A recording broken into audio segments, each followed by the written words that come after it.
to address them and to inform them that actions and their continuous sitting in defiance of the Supreme Court ruling delivered by the full bench and properly interpreted by the Justice Chamber are illegal.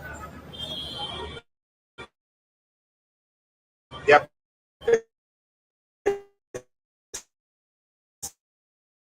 persistent disregard for the highest code of our land and country, it undermines our governance system and threatens both national and international confidence in our institutions. This continued defiance put us at risk and the integrity of our democracy and the stability of our economy and the trust of the Liberian people and our international partners.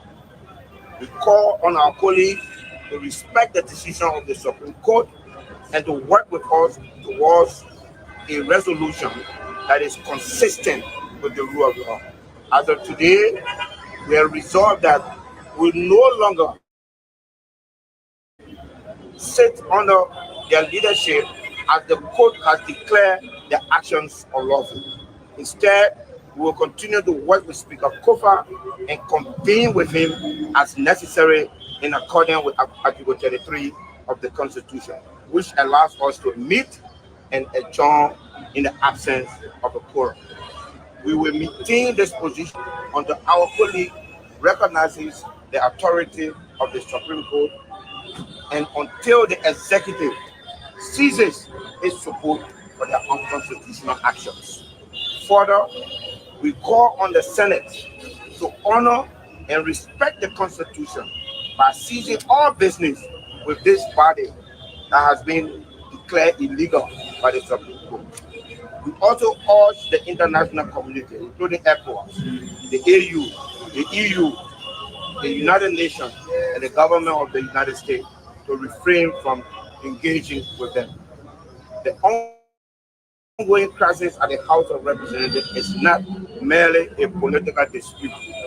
It is a direct challenge to the foundation of what is Supreme Court risks descending into lawlessness and instability. We will not rally as the democratic principles that govern us are disregarded for personal and political gains. We reaffirm our commitment to peace and to upholding the rule of law. We would not be intimidated or we would not surrender to any group seeking to hijack our democracy. The Liberian people deserve better and remain steadfast in ensuring that justice, democracy, and constitution.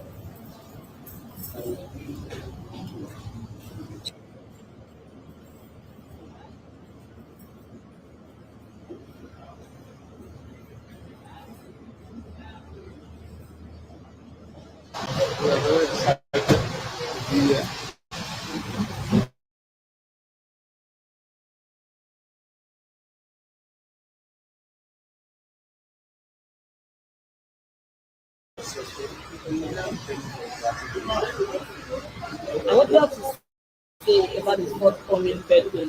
If there could be a shout out to this birthday. What a blessing. Please do enjoy your stay here. Thank you so much.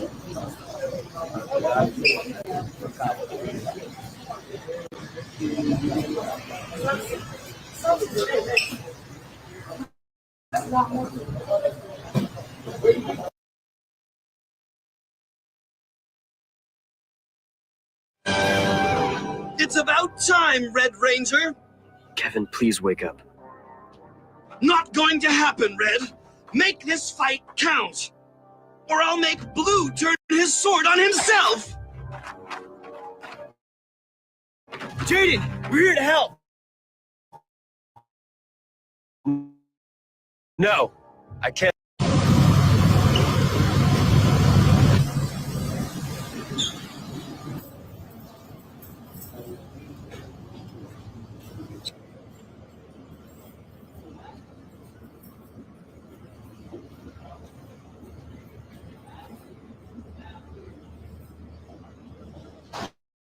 We're very excited to be here.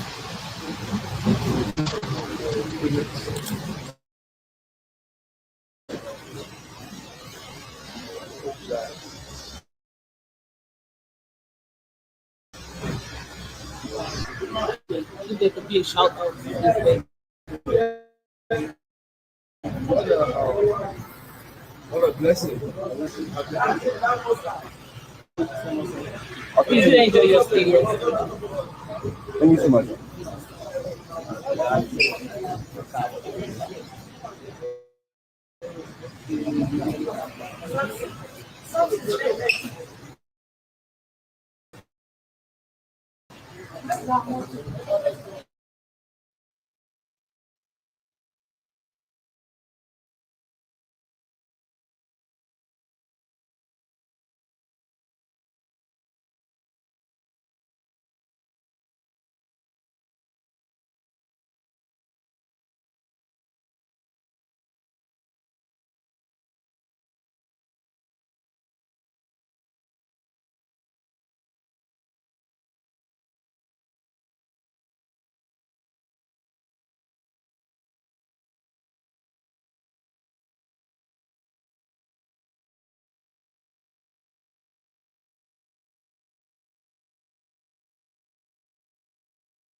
We will not give any relevant or any legal statement from the Associate Justice. So I'm going to keep you short and make a legal statement. We're not giving any.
The entire land of social media. The First State Old Timers Sports Association of Delaware presents to you and yours its first annual fundraiser gala. The sole purpose of this fundraiser gala is to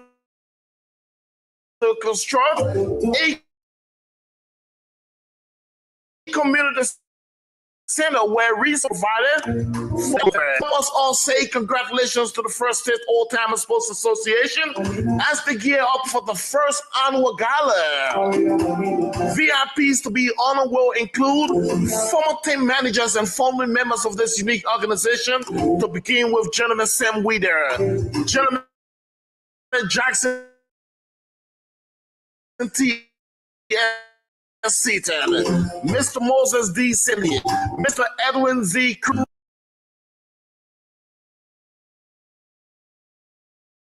Mr. David Harley, Mr. Molu Sayo, and the unofficial Governor Joshua Brown. The very elegant night of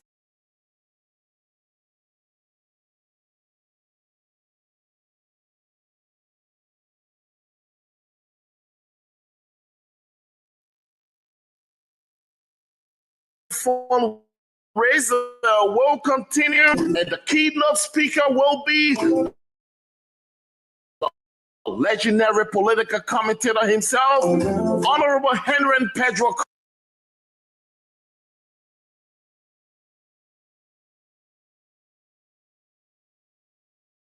Co-star. Master and mistress of ceremony are Sheikh Abraham Saka and Liberia stand-up comedian Mary Love. They both will cheer you up all night long. And of course, music will be provided by Delaware's top-rated DJ. Admission for ordinary is $100 pay only. One teller.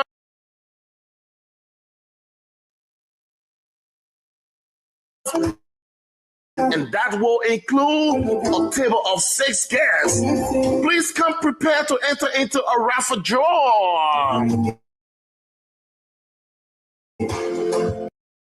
Raffle ticket, ladies and gentlemen, you $2.50. The winning ticket will get a round trip ticket to Liberia, West Africa. It's going down on Saturday, February 15. The address is the Shrine Temple Banquet Hall, 198 South DuPont Highway in Newcastle, Delaware. Come and have so much fun as you give back to the First State Old-Timer Sports Association of Delaware. For more information, contact the Planning Committee Chairperson, Frida 610-717-2635, and the team manager himself, Gentleman Ben Sanvee. Look forward to seeing you all. I'm yours truly, G. Francis Togar. I will be in the building to grace the occasion, so let's make a date to be there.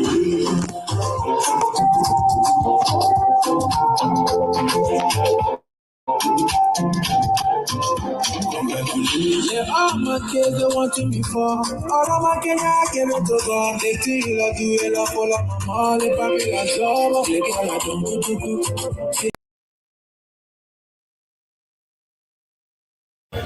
to address them and to inform them that their actions and their continuous sitting in defiance of the Supreme Court ruling delivered by the full bench and properly interpreted by the Justice Chamber are illegal. Their persistent disregard for the highest code of our land and endangers the survivability of our country. It undermines our governance system and threatens both national and international confidence in our institutions. This continued defiance put us at risk and the integrity of our democracy and the stability of our economy and the trust of the Liberian people and our international partners. We call our colleagues to respect the decision and to work with us towards a resolution that is consistent with the rule of law. As of today, we are resolved that we no longer sit under their leadership as the court has declared the actions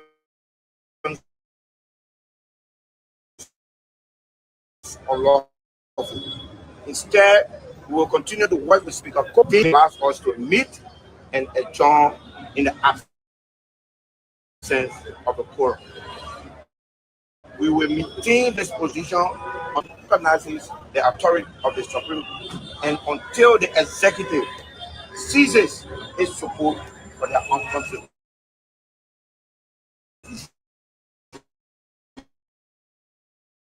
actions.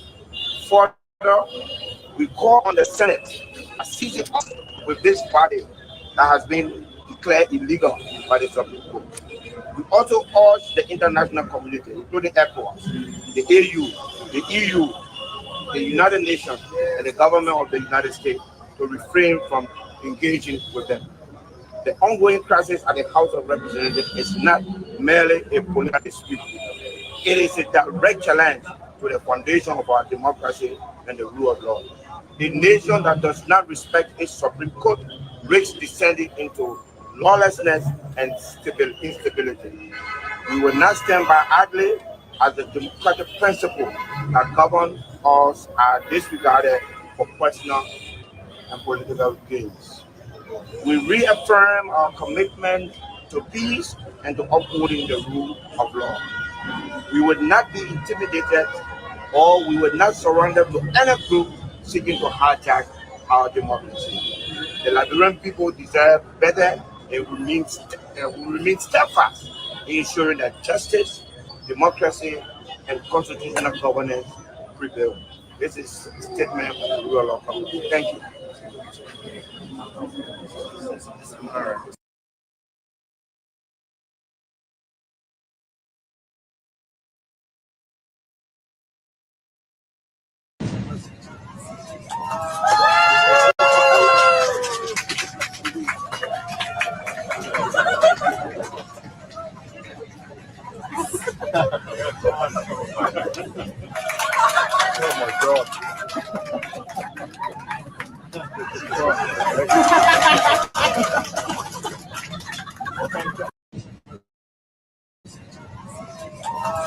Their actions and their continuous sitting in defiance of the Supreme Court ruling delivered by the full bench and properly interpreted by the Justice Chamber are illegal.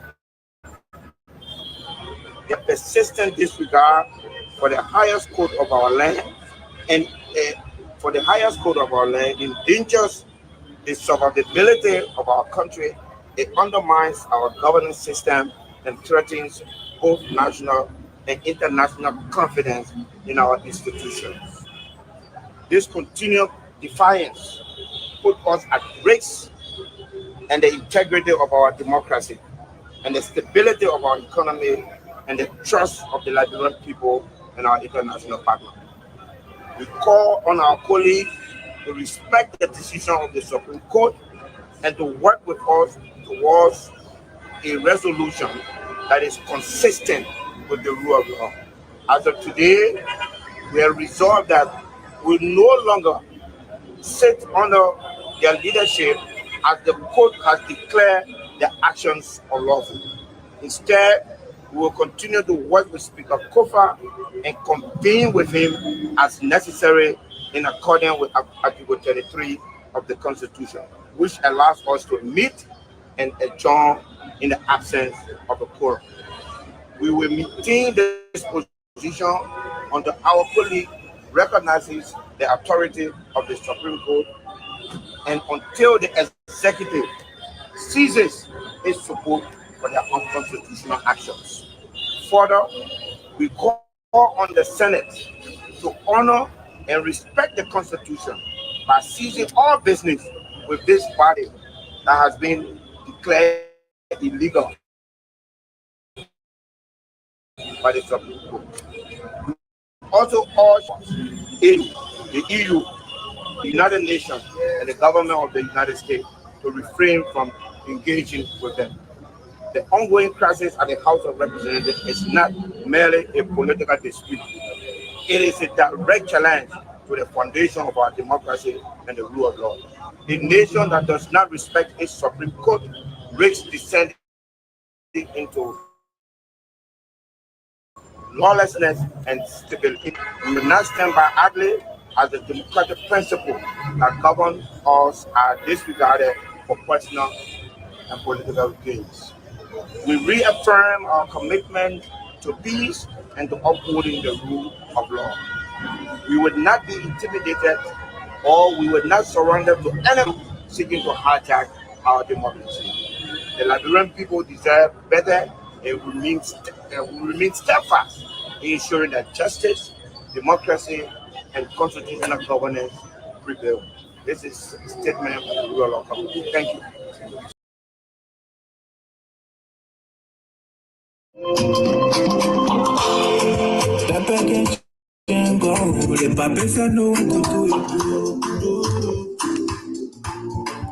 Ladies and gentlemen, Facebook, Instagram, the entire land of social media, the First and Old Timers Sports Association of Delaware present to you and yours its first annual fundraiser gala. The sole purpose of this fundraiser gala is to construct a community center where resources will be provided for the children and the elderly of Delaware. Come and help us all say congratulations to the First State Old Timers Sports Association as they gear up for the first annual gala. VIPs to be honored will include former team managers and former members of this unique organization, to begin with Gentleman Sam Weeder, Gentleman Jackson T.S. Seaton, Mr. Moses D. Sandy, Mr. Edwin Z. Cry, and Mr. Segway Morris.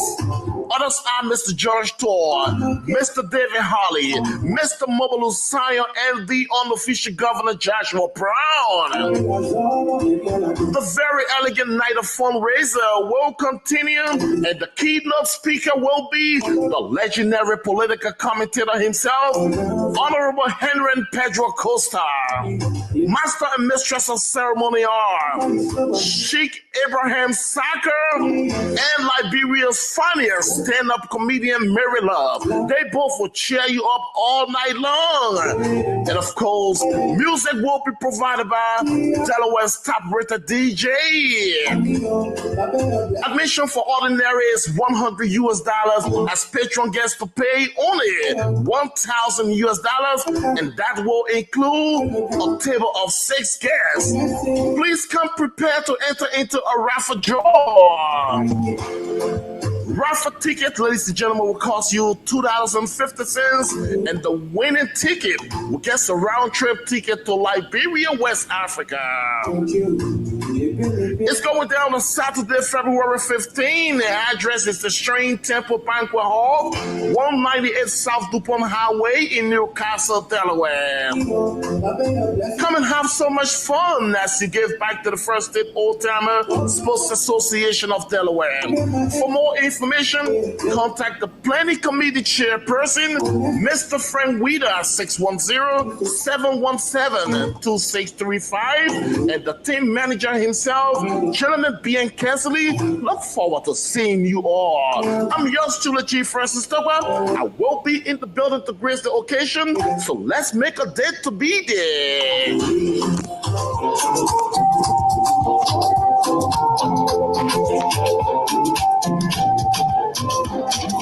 Yeah, all my kids they wanting me for. All of my Kenya came into God. They feel like you will follow my money, papi la show. They call like do. See the thing I do. Tell us to say we not. Robin. Huh.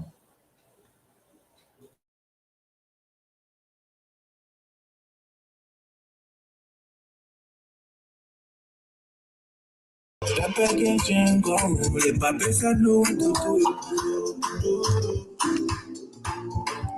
Ladies and gentlemen, Facebook, Instagram, the entire land of social media, the First and Old Timers Sports Association of Delaware present to you and yours its first annual fundraiser gala. The sole purpose of this fundraiser gala is to construct a community center where resources will be provided for the children and the elderly of Delaware. Come and help us all say congratulations to the First State Old Timers Sports Association as they gear up for the first annual gala. VIPs to be honored will include former team managers and former members of this unique organization, to begin with Gentleman Sam Weeder, Gentleman Jackson T.S. Seaton, Mr. Moses D. Sandy, Mr. Edwin Z. Cry, and Mr. Segway Morris. Others are Mr. George Tor, Mr. David Holly, Mr. Mobilu Sayo, and the unofficial governor Joshua Brown. The very elegant night of fundraiser will continue, and the keynote speaker will be the legendary political commentator himself, Honorable Henry Pedro Costa. Master and mistress of ceremony are Sheikh Abraham Saka and Liberia's funniest stand-up comedian Mary Love. They both will cheer you up all night long. And of course, music will be provided by Delaware's top-rated DJ. Admission for ordinary is $100 US, as patron guests to pay only $1,000 US, and that will include a table of 6 guests. Please come prepared to enter into a raffle draw. Raffle ticket, ladies and gentlemen, will cost you $2.50, and the winning ticket will get a round-trip ticket to Liberia, West Africa. It's going down on Saturday, February 15. The address is the Shrine Temple Banquet Hall, 198 South DuPont Highway in Newcastle, Delaware. Come and have so much fun as you give back to the First State Old-Timer Sports Association of Delaware. For more information, contact the Planning Committee Chairperson, Mr. Frank Weeder, at 610-717-2635, and the team manager himself, Chairman Ben Sanvee. Look forward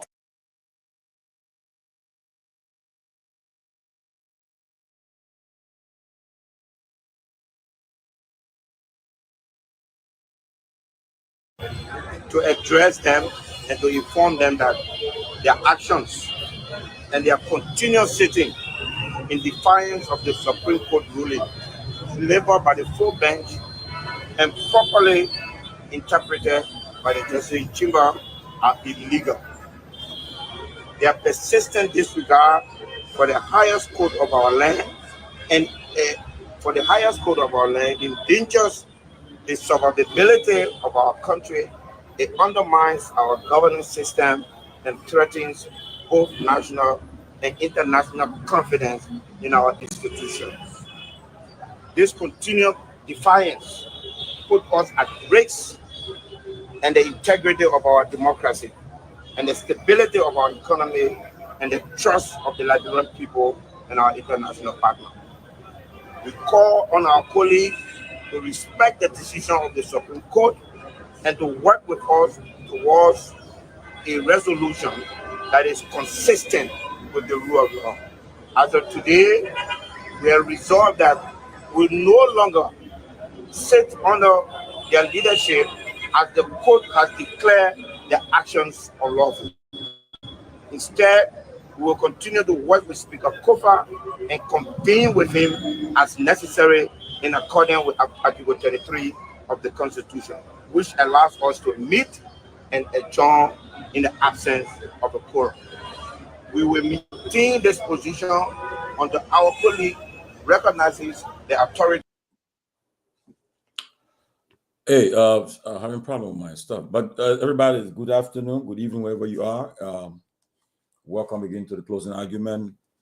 It's good to be back. Today is Thursday, the 13th of February, 2025, on the eve of Valentine's Day. Melvin Fassima, +2. It's good to be back. Welcome again, everyone. Got lots of news going on tonight. But before, let me just recognize Yumantro Asiru Mensa from Minnesota, Peter White from Minnesota, Aliyo Masale from Maryland, Ruth Roberts Pengba.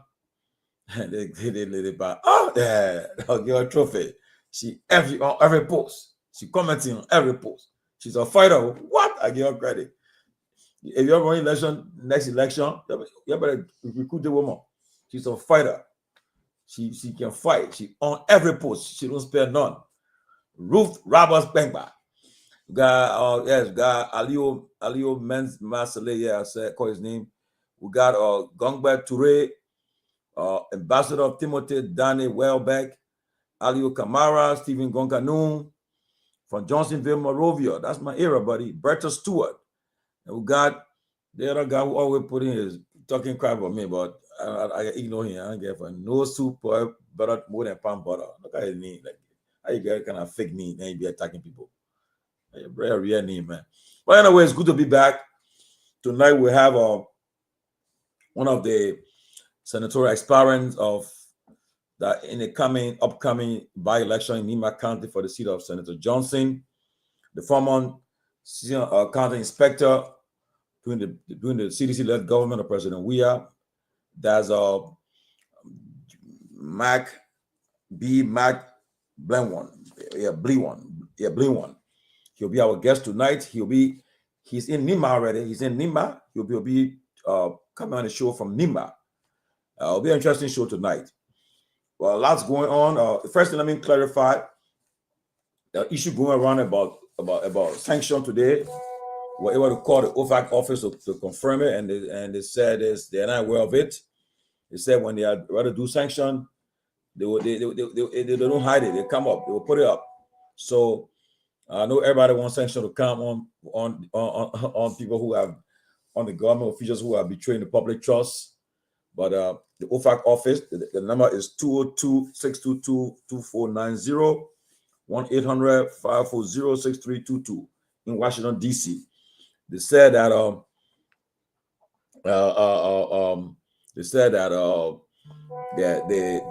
they have not issued no sanction list on Liberia yet.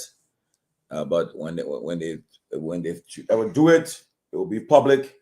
It will come through the OFAC office, and we'll know. But for now, no official government library has been sanctioned. So let us get in mind they have not been sanctioned. So we have anything about sanctioning somebody is not true.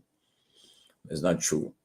And another one is that the former president. I know people have misconstrued it. I mean, it's so bad. You gotta be careful now because you can't that kind of lie. You gotta clarify it. So the former president took his time and was asked to do it. Will do for anybody who that they said that he said that Elon Musk offered to buy his Ballon d'Or. That's not true for $1 billion. That's not true. The video is around. Listen to the video. The former president Weah said that even he can be the richest man in the world. Anybody who said he won't buy his Ballon d'Or, he will not sell it. He will not sell it. You tell his children that they should make sure that Ballon d'Or is never sold. So you should keep it even if he's not around. The former president did not say Elon Musk asked him to buy his Ballon d'Or. So that was a lie. So people should not lie. That's a lie. Like he said, President Weah even wrote a post to that effect. He's in Nigeria, but he wrote a post. He said, "Why it is true that my Ballon d'Or or trophy is not for sale, as I have said many times, Mr. Musk has never offered to buy it. The story trending on social media is untrue and inaccurate. I have to make this clarification for the sake of truth and set the record straight." So, President Weah, the former president, he's the only African player to ever win a Ballon d'Or. And he say his family owes it as a responsibility to guard his Ballon d'Or or very jealousy. He said a good name and legacy is worth more than silver and gold. So I repeat, the former president did not say that he would say Elon Musk asking to buy his Ballon d'Or. That's not true. So he said, "Why it is true that my Ballon d'Or or trophy is not for sale, I said many times, Mr. Musk has never offered to buy it. The stories trending on social media is untrue and inaccurate." He said, "I have to make the clarification for the sake of truth and to set the record straight." So, former President Weah did not say Elon Musk asking to buy his Ballon d'Or. So that's not true. Okay? I hope we get that clear. And also, there was a shooting of a little boy in District 17. I received a communication from the Liberian National Police. They said the Liberian National Police is investigating a shooting incident involving Officer Boyman Masale of the Police Support Unit, PSU, in Boko Community, Lower Virginia. The incident occurred today, prompting an immediate response from law enforcement authorities. Preliminary reports indicate that Officer Masale discharged his service weapon during an encounter, resulting in the death of an individual identified as Talking Tom. The circumstances surrounding the shooting are currently under investigation to determine the facts and ensure full transparency.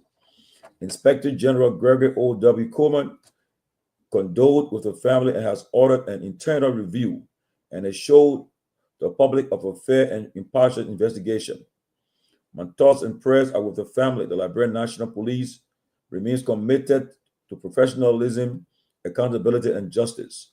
We treat this incident seriously and have initiated a prompt investigation to establish the facts. Our main focus continues to be the safety and protection of all Liberians, and we are dedicated to maintaining transparency and responsibility in law enforcement, IG Coleman stated. Officer Masaleh has been placed on administrative leave by standard protocol, pending the outcome of the investigation. The LNP also engages with community leaders and witnesses to gather additional information. Anyone with relevant details regarding the incident is encouraged to come forward and assist with the investigation. So for media purposes, you contact DCP Cecilia G. Clark, spokesperson, Liberian National Police. The number is 77-8080-0122. That's from the Liberian National Police. Also, the President, Joseph Human Boyka, has effectively immediately suspended the Madam Emon Metier Glasgow, Director General of the National Fisheries and Aquaculture Authority, NAFA, as recommended by the NAFA Board of Directors, pending further investigation by the Minister of Justice and the Liberian Anti-Corruption Commission, LACC.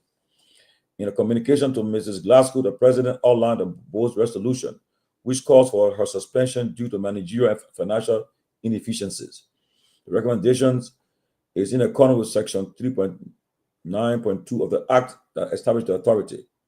Furthermore, the President has also referenced a communication from the Office of the Ombudsman, which recommended Mrs. Glasgow's suspension and investigation based on allegation of insulting behavior. The conduct considered unbecoming of a public official was reportedly exhibited during an official investigation meeting. The Ombudsman's recommendation is based on the same section. President Berger has urged the suspended Director General to follow corroborated investigation. Well, Madam Glasgow, as if you don't know, she was with the she was in a position appointed by President Boyka and President Weah at the time, and she was one of those who attained a position, but she remained on her position. And I was told that she was seen at the Liberty Party convention with pro tem. And you know, right now politics is starting already. If you want the people to see your alignment, they're gonna go after you. But again, we know that's what people are saying on social media, but you don't take nothing for granted, you know. But we're waiting for our guest. He should be on now. That means make sure that he's set. Okay. Let me make sure he's set.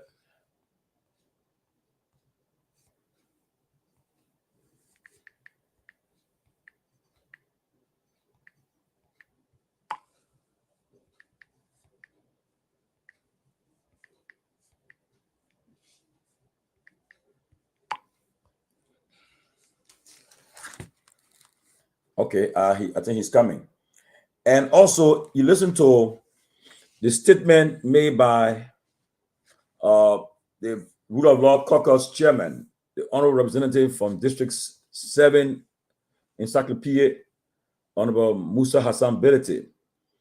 It's clear, and the Supreme Court Justice who interpreted the Supreme Court opinion, Justice Kwekwe Yamin Bese, was clear. Now that he came out to interpret it, I mean, President Boyka, pro tem Yombli Kanga Lawrence, they need to cease to communicate, to do business with Richard Kuhn, because it is clear that he's there illegally. So if President Boyka and his administration are serious to follow the rule of law, they will not be doing business with Richard Kuhn. In fact, the Rule of Law Caucus even went further and said, look, we are waiting to now to come and end this impasse.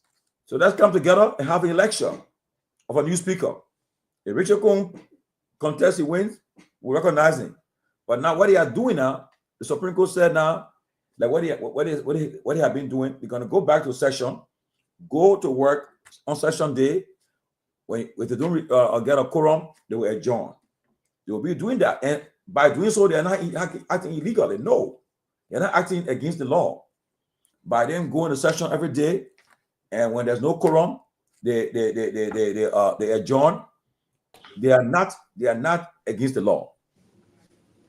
Once they go to session and they don't have a quorum, they will adjourn. And you cannot hold them to say, oh, you would suspend them or withhold their pay and benefits. By doing so, then you're trying to look for trouble in this country. So, President Bouaka, if you're president of law, rule of law, the highest court in the land, they have made it clear that the man you calling Speaker Richard Kuhn is not a speaker. Richard Kuhn, now for you to be recognized as speaker, go for the election. So the rule of law courts were very clear that they are prepared, yes, but they have to come back to the status quo and revisit it. So they'll be going to the session. When they go to session, whoever the presiding that will be there will call the roll. If they don't reach a quorum, they are going to adjourn. I see the guests in the back. Well, I'll be bringing in the next few minutes. Yeah, so guests, get ready. I see your camera shaking, so just get settled and make sure you set. So as soon as I bring you on, you won't have that problem. So just get set. Yeah, so they clear with that. If they go to session and they don't have a quorum, they will adjourn.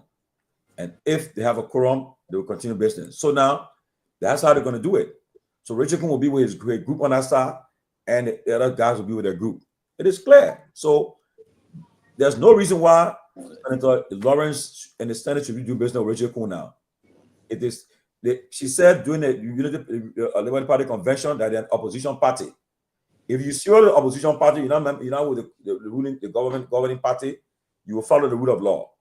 Senator DeLong, you all talk about rule of law, the governance. The boys in your court. You're a member of the Liberty Party.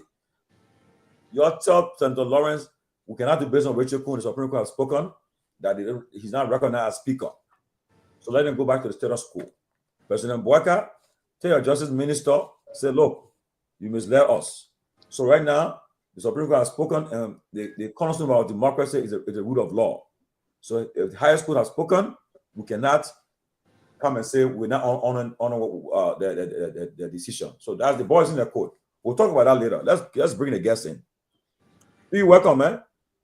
Thank you. Thank you. Yes, good to have the Honorable B. Mac Blinwan. I hope I got it right. Blinwan, right? Am I right? Yeah, Blinwan.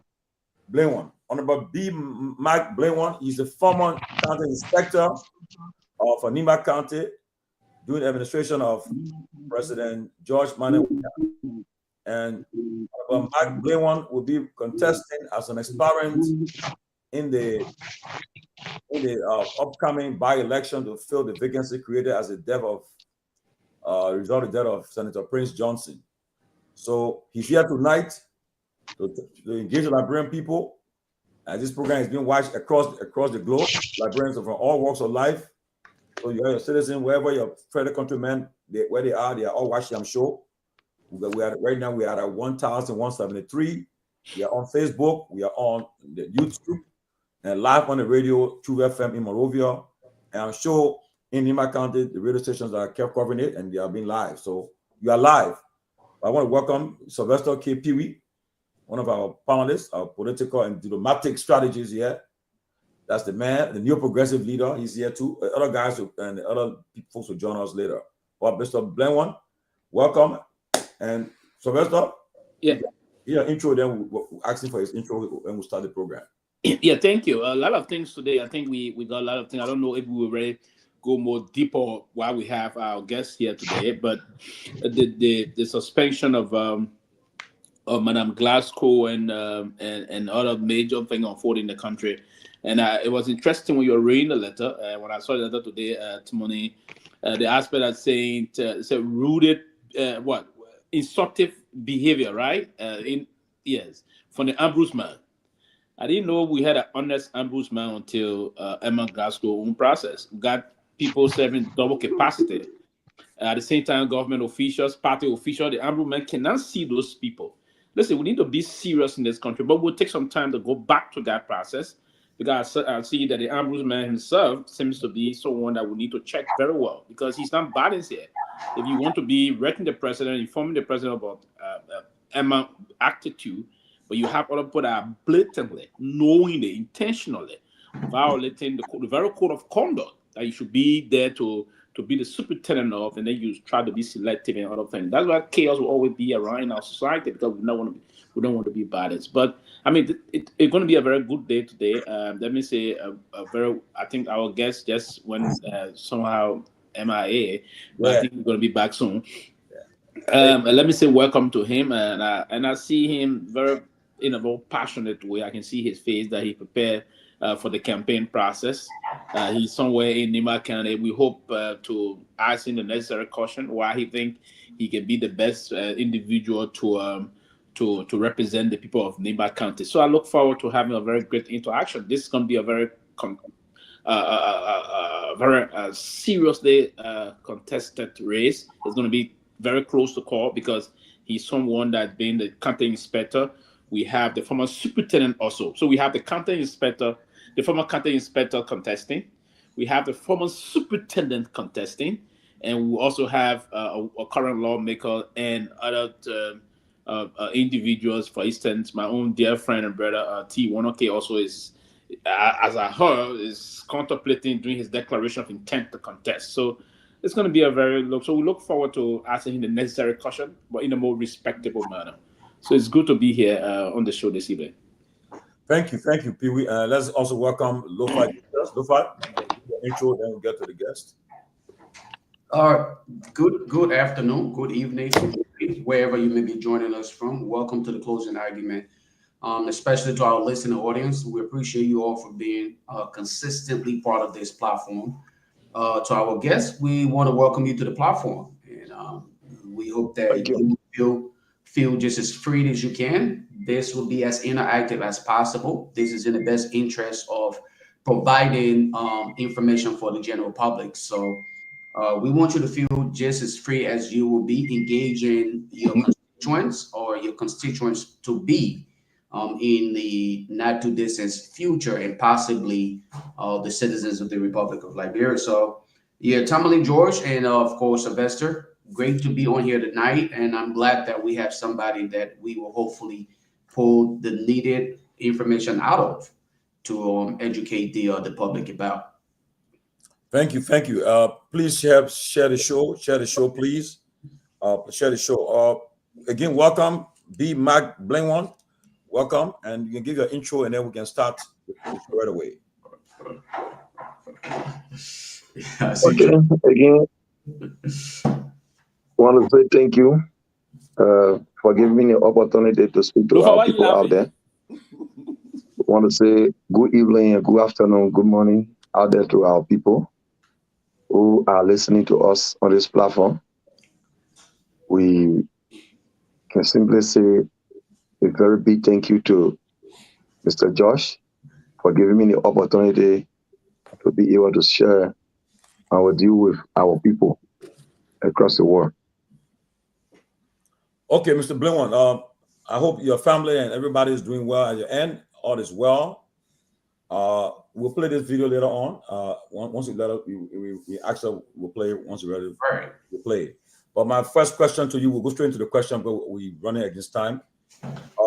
There are sources confirming that you recently held a meeting with Vice President Kuhn, and he asked you to drop out of the race in return for money and job. Whether it is true or not, can you, for the sake of record, say tonight that you are going to be on the ballot for the Nima County by-election? Thank you. Firstly, my name is B. Mike Blingwan. For those of you who don't know me, I'm from Nima, from the town called Lovely, Capital Statutory District, Boequida Administrative District. And my mother is from Bokosen, the Zogia Statutory District, and the Boy Administrative District. We're currently residing in Ganda, to be specific, the Royal Community in the small Ganda belt. To your question, there's no time that I had a meeting with the Vice President of the Republic of Liberia asking me to withdraw from the rigs to certify the request of one individual. False and misleading, far from true. And these are just rumors from people who feel they can navigate their ways into the political party politics of NIMBA, and also to seek relevance from people who feel they can get them giving 1 or 2 cents to certify that have desires. So it's false and misleading. It's far from the truth. Thank you. And my second question, have you ever anytime met the Vice President for any meeting since the death of Senator Johnson? So the Vice President and I met on several occasions at the residence of Senator Johnson. And the Vice President is a brother and related to me. Despite politics, NIMBA is all we have as our common going denominator. So the Vice President and I met 3 times on the meetings that were here on find a way forward and how we can give Senator Johnson a befitting burial, where I went to the Vice President and the Superintendent of NIMBA County and Madam Johnson, and donated a cow to them as my contribution towards the food that are going to be cooked for the burial of Senator Johnson and for our guests that will be coming to NIMBA. And secondly, the Vice President and myself met as Senator Johnson resident. Because, normally when someone dies, per our tradition, you will obviously have, if it is men, you will obviously have 3 days, and the 4th day, and you have a feast. And after that, you can schedule another time for Passover. So we met there, and that had been the issue, or that had been those places that we met at the burial ceremony of Senator Johnson and the meeting here at Senator Johnson's residence. Thank you. Pewee?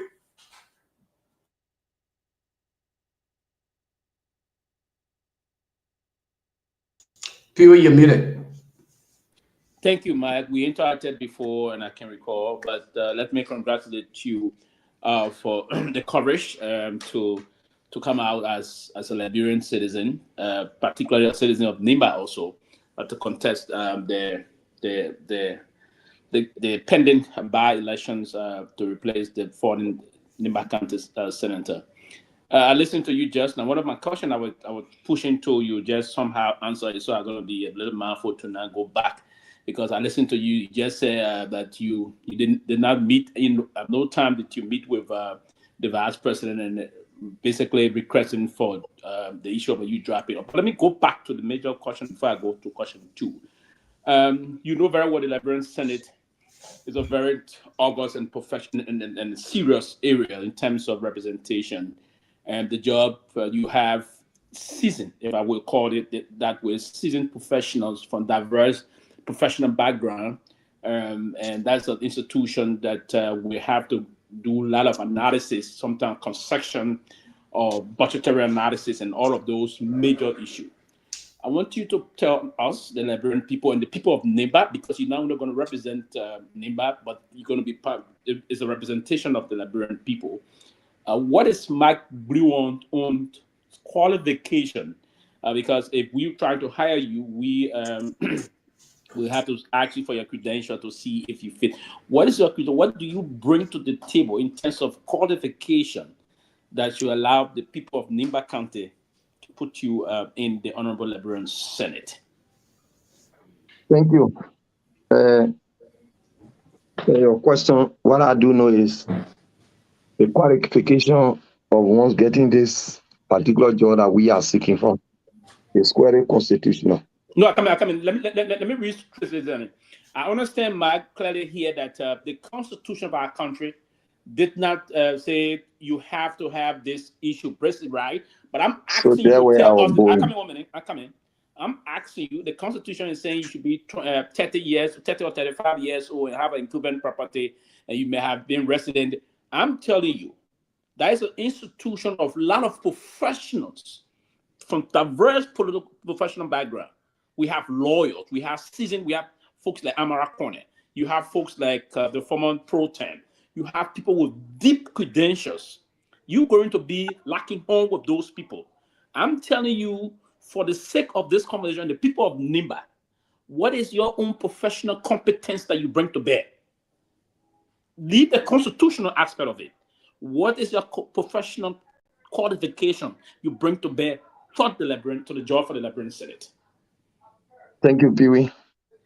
By professional ethics and my portfolio, as someone who studied management and emphasis in economics, and to manage the affairs of Nimba, and also to make Nimba case by knocking homes with those professional men, guardian men that you are talking about, which put me up to the task to do that, to make Nimba case. So I'm a management person, and also, like I said, who are emphasis in economics. Okay, so you got a degree in management. Though I am a graduating student at the Nimba University with profession in management and emphasis in economics. Oh, okay, so you're studying at the Nimba Community College. Nimba University. The Nimba Community College. Yeah, the Nimba University. It's now a university or community college? It's a university. Okay. Okay. No. Okay. Yes. I just want to know. Okay. So you. Okay. Yeah. Somehow that. So that is it. So so my second question basically, and the interaction is basically for the people to know. We have time to help sell you, so people can know who the intent they're going to be voting for. So my second question for you, Chief, is the issue about our constitution, our laws, and the basic issue. What is your major thought process or major manifesto? Are you now? I know you may know this issue about your responsibility, but what do you think is the major responsibility of the Liberian Senate, if you will, in hitting that also with what you intend to do? Thank you. It's a house of error, which Triton has basic issue confronting the Liberian people, and also civilized people who are come to serve by the appointment, confirming them based on what they are capable of doing, and be the last to speak on issue of national concern, and also are people who make laws and pass on bills. And when there are international issues of good and issue of bad, the House of Senate critique those issues in the best interest of Liberian people. So as it stands, it's a house of errors, and everything that is done there is done systematically in line with the Constitution and the better good of our people.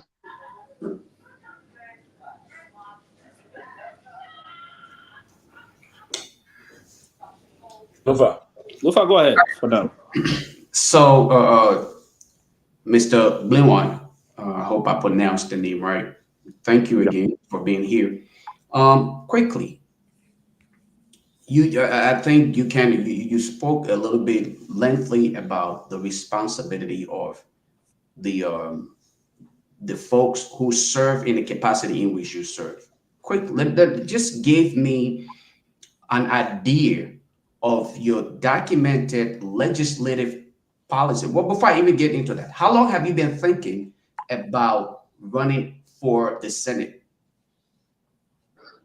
So we have been thinking about that. How long? Well, 2 to 3 years. Okay. But we are now had the space to get involved. Great. Because if I say we are now getting the space to get involved into that, is those who are been into the positions have been people who are closely related to us when it comes to party land in our own making, people who we are made, people who we are followed and bought their ideas to ensure that the good things come to Nimba. The life of Senator Grupi, Senator Edofo Duro, the former senator who is currently the vice president of the Republic of Liberia, Honorable Jeremiah Makun, and the late Senator Prince Johnson, whose hands are made this area to be vacant. So we have been thinking on that. So the policy is what good can go to our economy.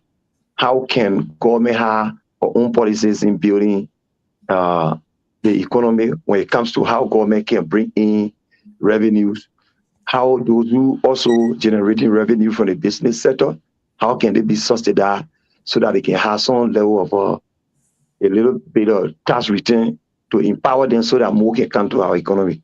These are things that are on our mind.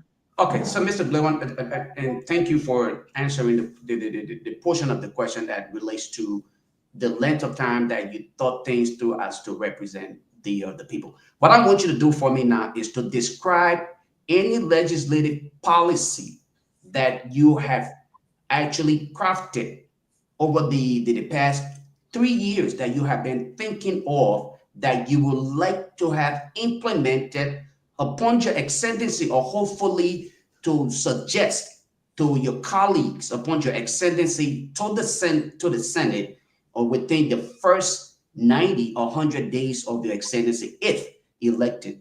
I want you to be detailed about this. Give me the policy, the nomenclature of the policy, and how you intend to make sure that it is you are able to accomplish it, and how it will benefit the people of Myean County. So thank you. Like you said, laws that are made and policies that are made not just affect your country, but it also affects the country at large. So like I said to you, when you ask the question in a double, like I said, we think about making a policy. What is that policy that you have crafted? Why you are waiting in 3 years' time? Give me that nomenclature. What is that policy? What's the title of that policy? How would it benefit the people if you have one already? The people of Liberia and Myean at large. We firstly said tax return policy that will be able to help our people in duty, that those who are any life the hard way by going into the business sectors, governing resources, paying tax to government, that at least at the end of the year, government also returns something to them so that they themselves can be empowered in making their business. But that it also help us that the continuation of raising a better revenue will also come to our nation and also our government. So for further implementation of how projects can be done. Because if we generate money from our people, we should also be able as a government to empower them. Wait, I'm sorry. Did you say tax return policy? Tax return policies. So you're saying that you would recommend the tax return policy, okay? Yeah, to subsidize our people's businesses. Wait, hold on. Which one are you doing here? You're subscribing to a tax return policy, or you're asking to subsidize businesses? Which one are you actually? The tax return policy. The tax return policies. Okay, so you're looking to and so all right. So and with that question, what mechanism do you think are currently in existence, all right, at the legislature that you actually will utilize to your advantage to accomplish this implementation of this tax return policy that you thought of for 3 years, and you're now bringing to make sure that it is legislated and benefiting the people of Liberia and Myean County, to be specific? So the mechanism is to lobby. One man cannot do what you ought to do. I said, what mechanism is currently in place that you will utilize, not I'm asking you, what is it that you know of? Because in order to be successful as such a policy, there are some mechanisms that must be currently in place that you will build upon to be successful at this tax return policy that you have envisioned and looking to be able to implement. So give me that mechanism, or what is it that you have envisioned over the years that you're looking to build upon? So over the years, we see our people paying huge tax to government. And the tax that is being paid to government is what government also used to build this country. And this is what going to help in our economy. So based on that, those who are also happy in that process, we look down upon them. And this mechanism can be placed in a way of looking back at our people who are struggling to help the economy. So we do that to satisfy them so that they too can feel that the government is in their best interest. All right. Tom, let me ask my second question. So the first question you're asking all along? I was just asking for clarity. I was asking for clarity. Be asking for clarity. You take all the time. Go ahead. You ask questions. Okay, Pewee. I guess you're hosting today, so I'll leave that to you. If you think I have asked enough questions, then I'll hold off on it and let you go. No, go ahead. But no, you because the second question, then you take clarity. Go ahead, bro. You know what? Lofa let the answer your question the way you want to answer. No. To be honest with you, I don't want my question answered the way I just kidding, man. I understand. But I mean, my next question to you here is do you believe that PYJ audio accusing VP Coon about boycotts, abandonment is accurate as per what is transparent currently in government? That's a good question. Say that. Okay, so my question is, there is an allegation out there, all right, about PYJ. The PYJ, the audio that he was abandoned by this government. By Boycott. Right, by Omen Boycott and Vice President Jeremiah Coon. Do you believe that Senator Prince Johnson was honestly abandoned by President Boycott and Vice President Jeremiah Coon after all of his commitment and hard work to make sure that they extended to where they are today? And Lofa, I didn't want that too. And do you if not? You want to have my time up? I thought you we're not many people that get a mention. No, that's the same question. I'm not going to ask it again. But I don't want to amend the question. If not, was Prince Johnson lying on those people? Okay, thank you, Pewee and Tomalin. Look, I was not living in the house of Senator Johnson, and I was not in the queue of that discussion. I don't know the metrics from based on before pledges support to his audio. Your audio went off. So audio coming out might be secretly recorded, and some can be a gossip, and then someone take it out there to the public. So if Senator Johnson knows that he had issue with Bwaka, and it was like something affecting him, he will come back to the people of Nima to inform them publicly that the support I gave to Bwaka and my son Kun, that have been the reward I'm receiving today. They are abandoned me 7 months, 8 months. They are not coming to my house. Senator Johnson took over, and everyone was, who was given the power was inaugurated by January. And after the induction ceremony, they had 7 months to 8 months to go, and Senator Johnson passed off. So something like being too soon for someone to complain. So whatsoever that came out of the audio recording, probably it was secretly done. It was some little complaint given on the side, and someone took it to play politics with it. So I was not in the house to know whether he was abandoned.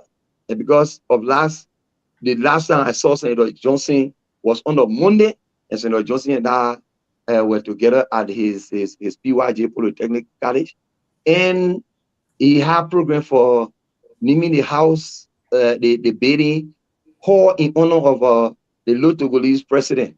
And then we all met Senator Johnson, and everyone had gone there to grace the occasion because it was of educational matter.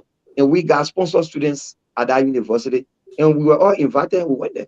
So Senator Johnson did not bring any complaint at that occasion. So Senator Johnson was well seated, and after the occasion, we all left and went by our number of businesses. So we are now getting any official communication from Senator Johnson at that time to complain Bwaga to the people of Nima, because he wants him to the people of Nima to help him vote for Bwaga. So if anything had gone wrong, he was supposed to have come to the people of Nima to also give his complaint. But if he was doing secret recording, but probably certain things have gone wrong and he tried to explain it to someone, so be it.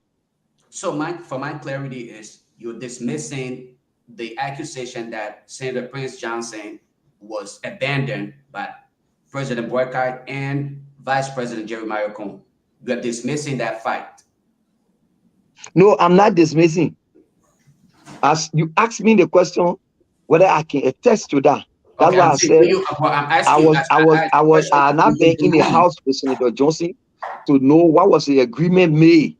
I had not been in the house with Senator Johnson to know if 7 months on Okun or the president had not been at his residence or called him on a conference table or visited his office, or he had visited our office and he had not been accepted.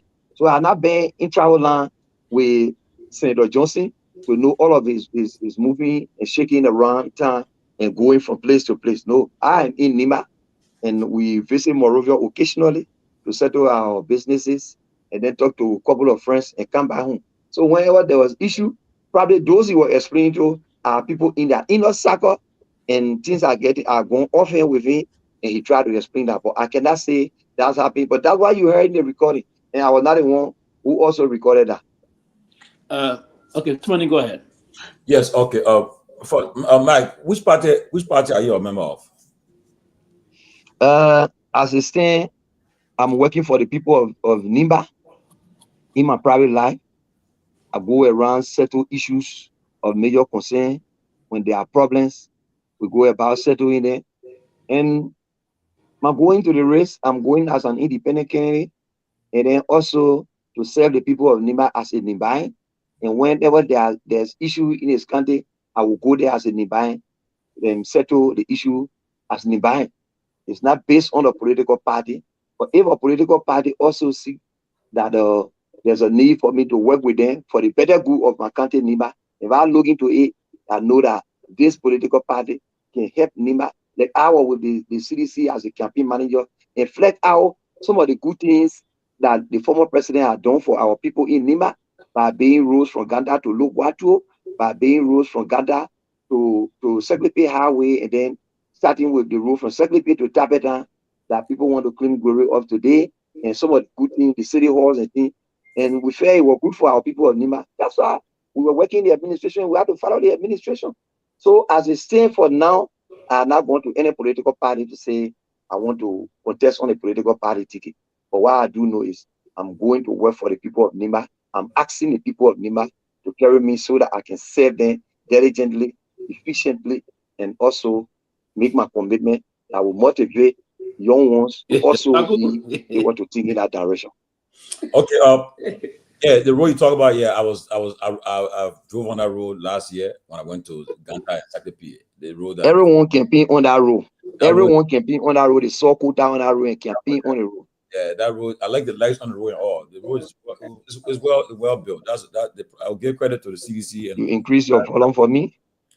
Yeah, your volume is dropping. You can hear me, right?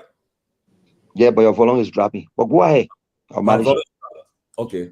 My question is, I know you are like you said, like you indicated earlier, you are aligned with the CDC. You are very close to the former president and the CDC.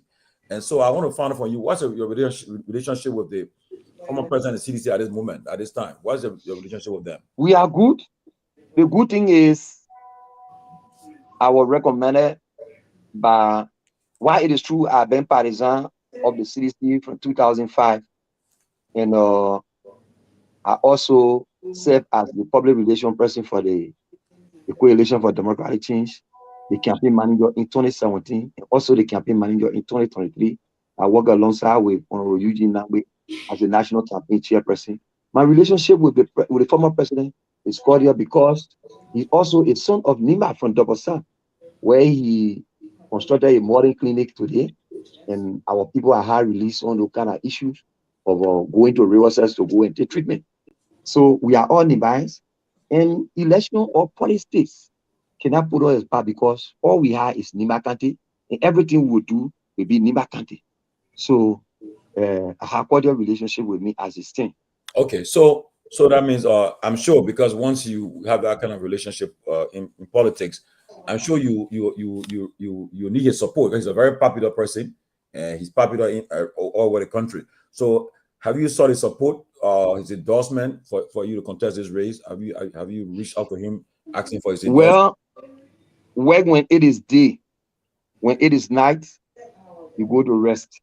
We are working, consulting people, talking to Nimba County people, because Nimbayans will be the one voting. So let's start from the grassroots up, go to the student community, the marketers in which I have been a part of, and all of those who are associated with. We will go to them later for support. Or as a stand, let us do things not relying on people, but to do it at our own way and feel what our influence can bring to us.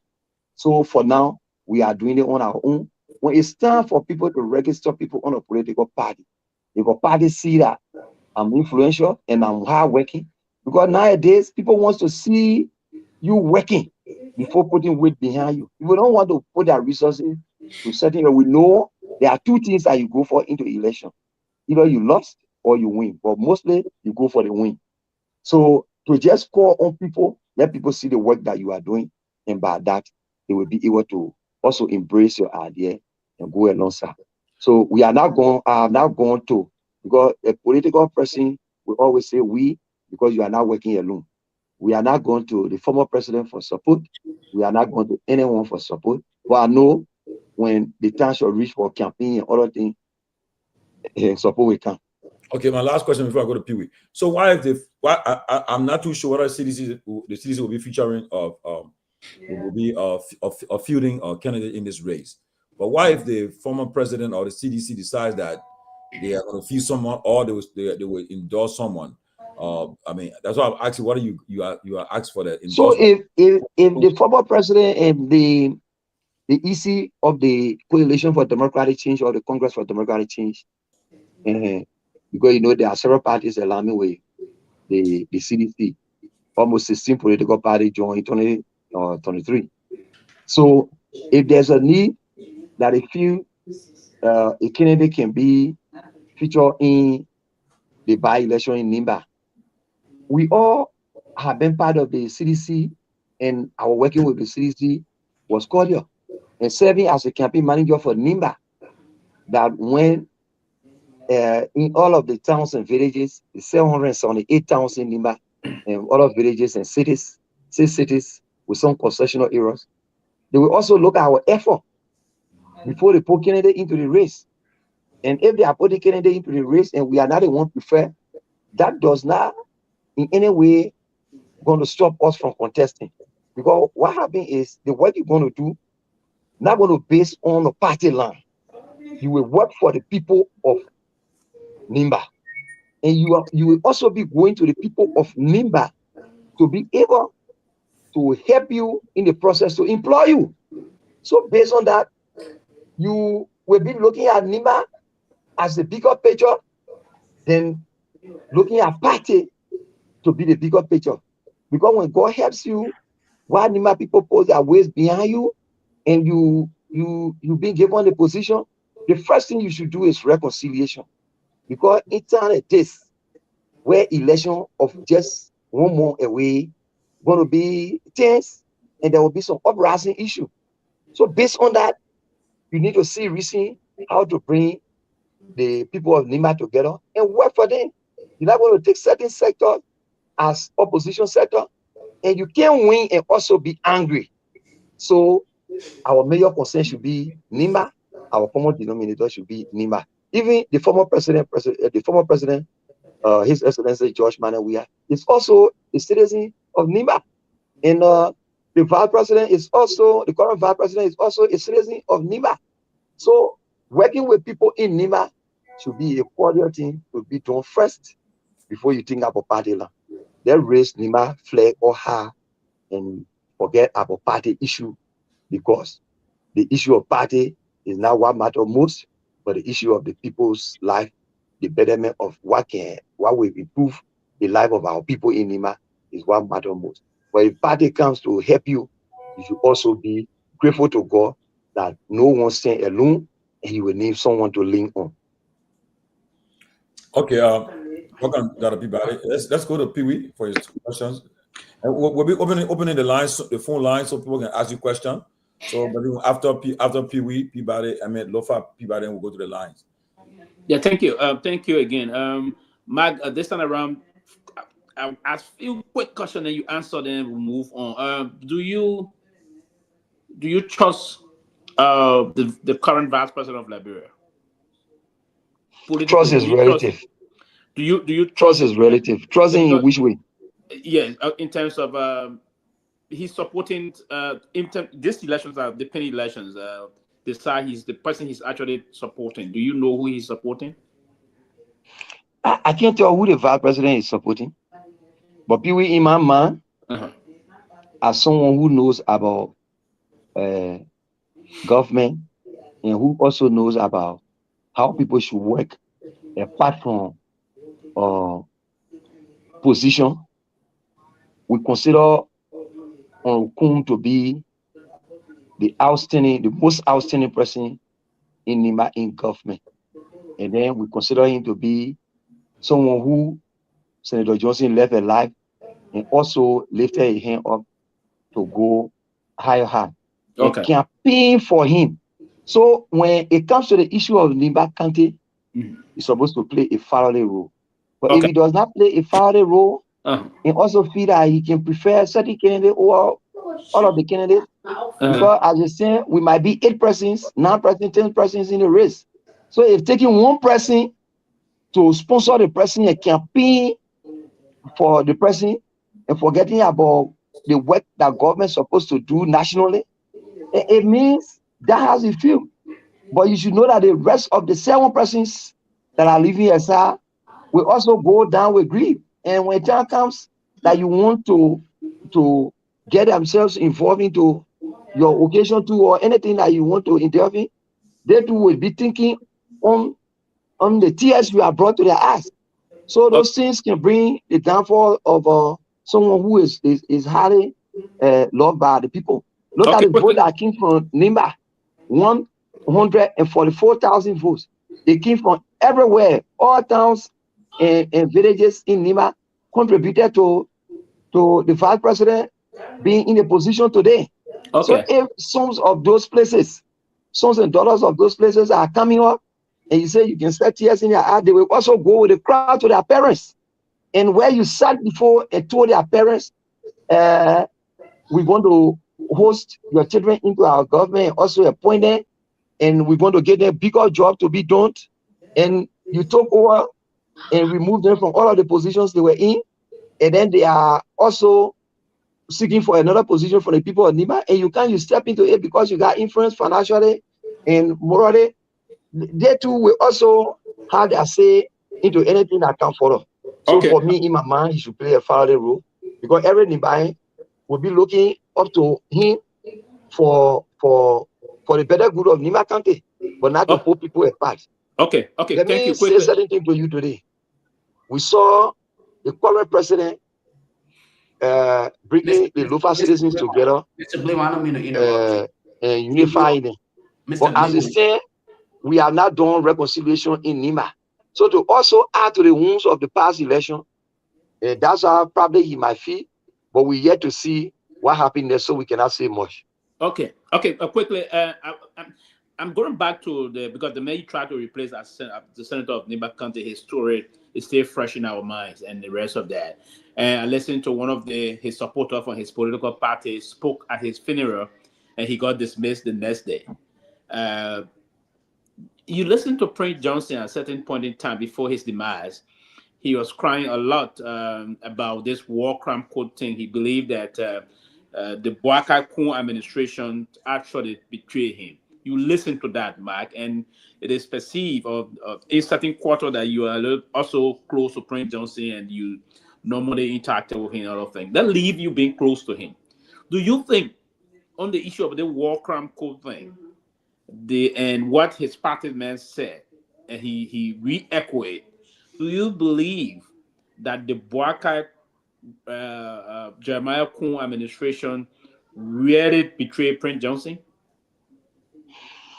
So I cannot speak to the issue of betrayal because, like I said, my closeness to Senator Johnson had not been on the issue of their agreement. I don't know the agreement that was made. No, it's not an issue about you knowing that. Like the secret recordings that are coming out and some grievance. It's not secret recording, Mark. You want to be senator of Nimba County, and the Nimba people are listening to you. This is not secret recording. Prince Johnson is on radio saying Jeremiah Kun and Boakai administration tried to prosecute him, and Kun, only thing he could do was to call him and say, "I will give you 5,000 to find a lawyer." Do you believe you want to contest to replace this man that had just been buried? Do you believe that was fair to him? That's not secret recording. So he complains on that and said he was given 5,000 to go and look for a lawyer. And normally the entire world knows that Senator Johnson fear had been war crime code. And those who you talk about first that cry out, or you said it repeated what Senator Johnson has said on the issue of war crime code. In my mind, traditionally, whatsoever that is said at a burial site is a cry voice. It's a public outcry. It's something that people feel disenchanted and they cry upon. It does not require dismissal. It does not require dismissal because traditionally they were crying. But if that was done, that's the entity policy. And by policy and laws, no one can argue it. But in our mind, traditionally, those who cry, they cry in a loud voice. But when it comes to betrayal, he did not expect the issue of war crime code to be highlighted in this government. He once told me on a telephone call that Manaseri saved his space, and the former president, Ambassador George Manneh, we are also saved his space because he supported him. But where he stands, he's surprised that Jara Babu, who threatened him during the case of Garrison Yelu, the former representative of District Number 4, and Honorable Gombu Kagon, the former representative of District Number 4, because they had a case that went in a court. In that process, I was at the NEC office when Jara Babu told, Councillor Jara Babu told Senator Johnson, one day I will prosecute you. So when Councillor Jara Babu was appointed, Senator Johnson placed call to me and said, Mike, can you remember that guy that threatened me at the NEC hearing office at the time in 2018? I said, yeah, he's Jara Babu, Garrison Yelu's lawyer. He said, this man is a man that they appointed. And they may have planned to prosecute him before. And they gave him the war crime code title, as head person, chairperson, to do prosecution. So I don't see my faith true. So it was his saying. But when it comes to betrayal, I cannot say they betraying or they not betraying because the current president said Senator Johnson met them campaigning on the issue of war crime code, and he joined the bandwagon. So they did not tell him that they're going to save his space if they are elected. So it was the basis of war crime code that Liberian people voted him massively. So it was part of their plan. It needed to be executed. Okay, quickly before Lofa can you sorry, Lofa, a few seconds.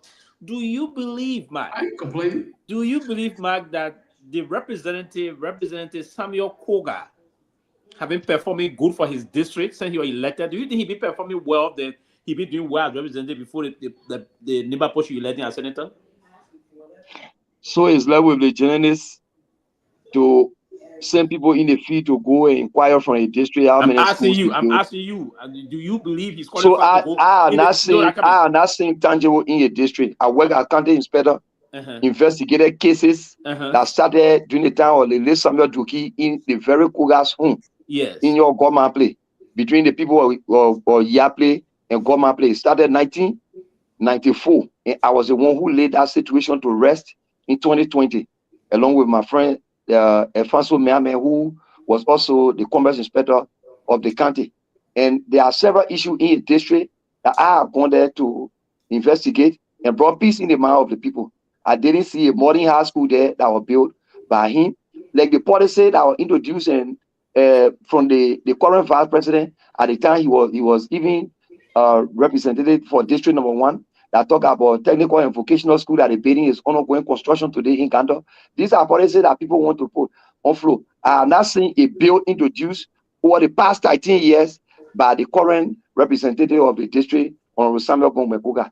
So the public could judge that, because if I say anything now, people might count it political, but it's good for the journalists to go in a district and do a background investigation and check on things that he had done. If they are tangible, good.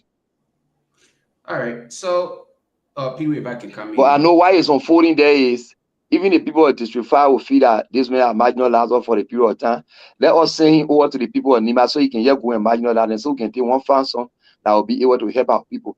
Bridges that are even behind a house have been constructed by one quarter Kwaglu who have been fasting to take the position as a representative of the place. The evidences are there and the records are there.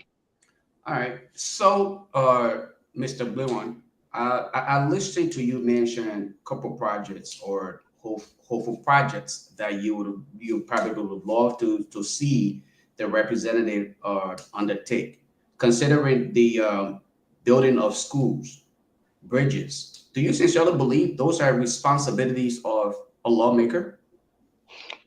So what happened is, listen and listen. If the people are not voting you, they lost 0 cars.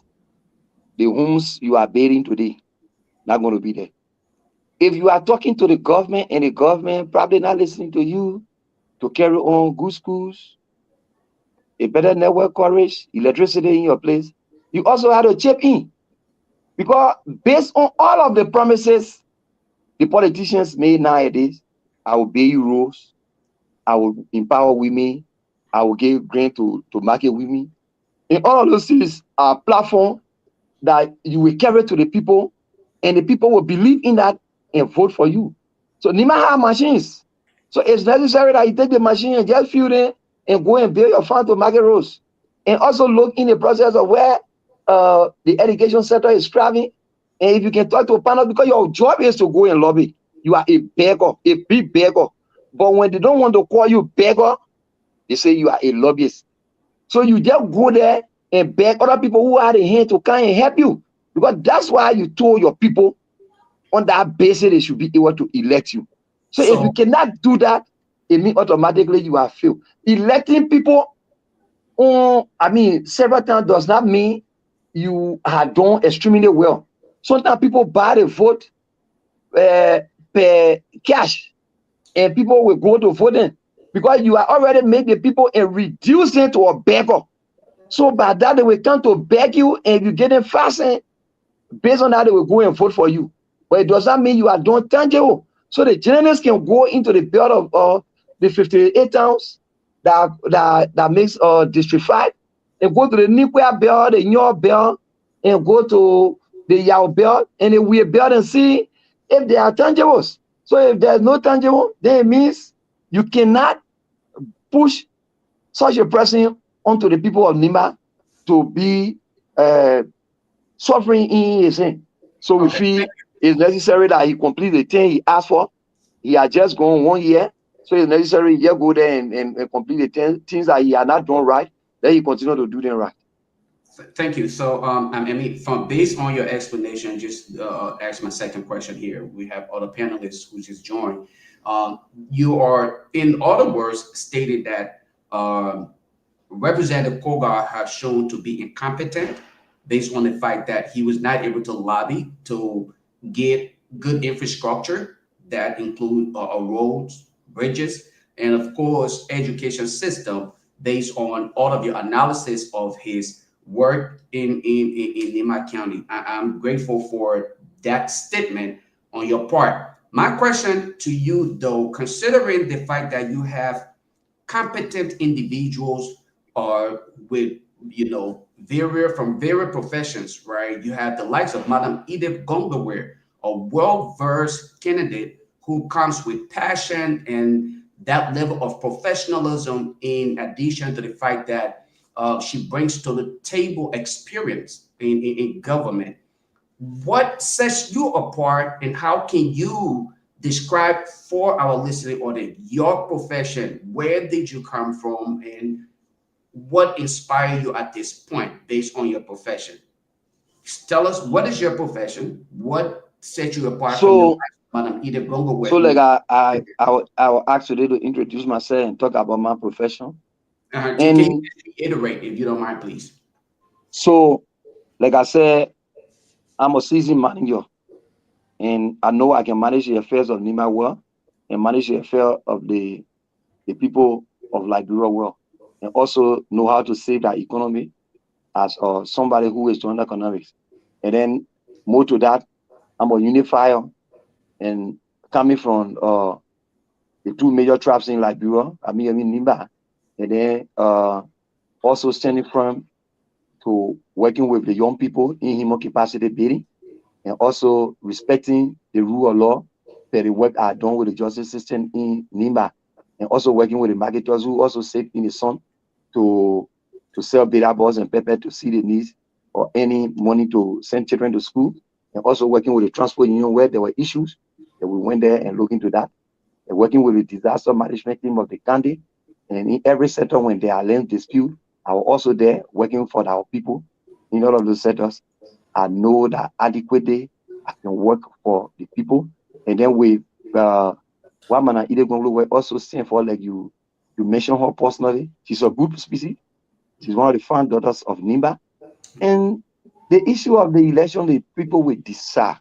Okay. I cannot be the one to decide for myself. Even if I go to the election and Nimba people say, Margaret, it's soon for you to be given the opportunity to say, there are people who even went to the election 5 times in our country, like the current district 8 representative. They went to the election 5 times before winning. There are several persons, even the district 2 representative, or he also went to election 3 times before winning. So if Nimba people decide on anything, and they feel it's now our time, we accept it, and whosoever that will be elected, we will all work with the people, and we're not going to change our mind on the goods that we are done for Nimba. We will continue to do that. It means our son are not shine, and one day our son going to shine. But those who are son are shine through our making, those who we are saved diligently and campaign for them and are going to places, let them be able to also help the grassroots to come up, because they too have something in them. They too have a vision, they have a dream, and they want to come up with. Representative Togar have gone 3 times in successor, and we are also been in the making. We went for primary in 2011 in Ban. He was led down by the people who are going for the primary. For one voter son, and we had to talk on his behalf, and the position was given to him. And then we are all played part in a leadership role, because we went in a district, we settled dispute. There was issue that sometimes could not even speak to each other. We went there, we brought the people together. So what we are doing for the people of Nimba, we believe we can carry out the level of the national, and also we are going other countries, Basel, boom, and settle issue when I was serving as a chair of County Inspector Council of Liberia. So we are up to the task. So if Madam Edith Gongloe is also considered as the best person in this by-election, so be it, and we agree to work with her, we'll serve her diligently. Wow. You sound very passionate about passionate about her being a part. So great.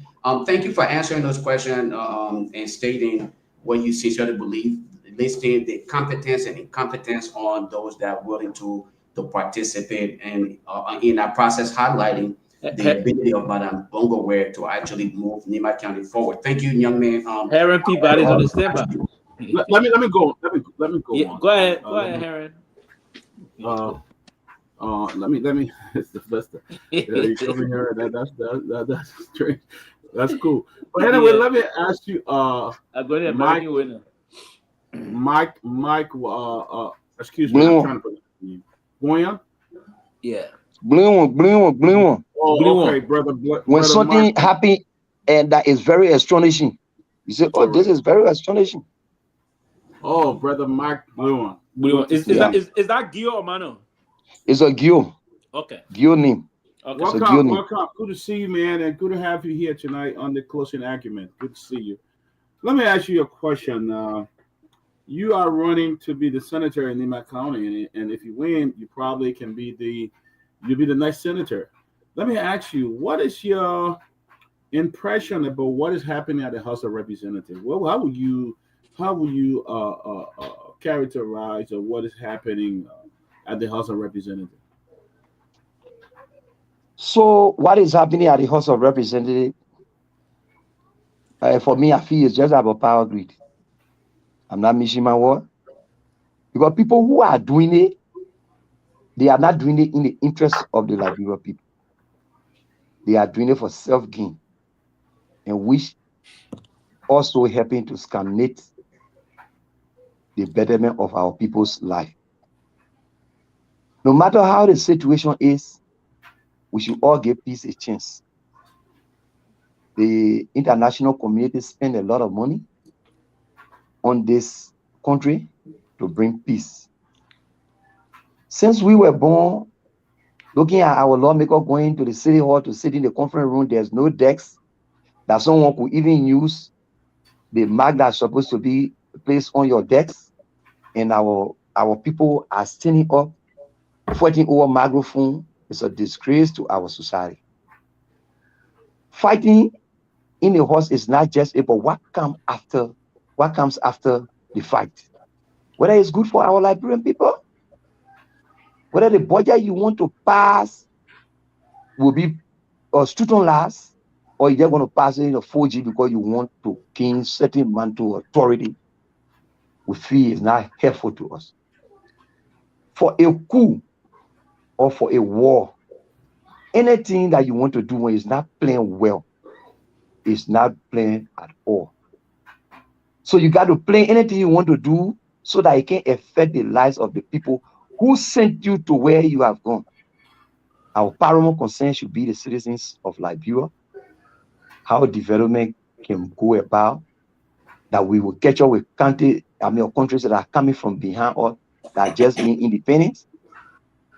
Because we are we are following other countries other countries that just got independent to capture with them, instead of we being ahead. You know, in times past, people used to come from Sierra Leone, coming from Nigeria, coming from Guinea, coming from Ivory Coast, Ghana, to attend the state-run university. But nowadays, all of us are building the economy of Rwanda, running to Rwanda, going to China, going to India to go to school. But are we looking at our education sector that instead of it progressing, it's retrogressing? We need to be thinking in those kind of directions. We need to be thinking about what good can come to our people.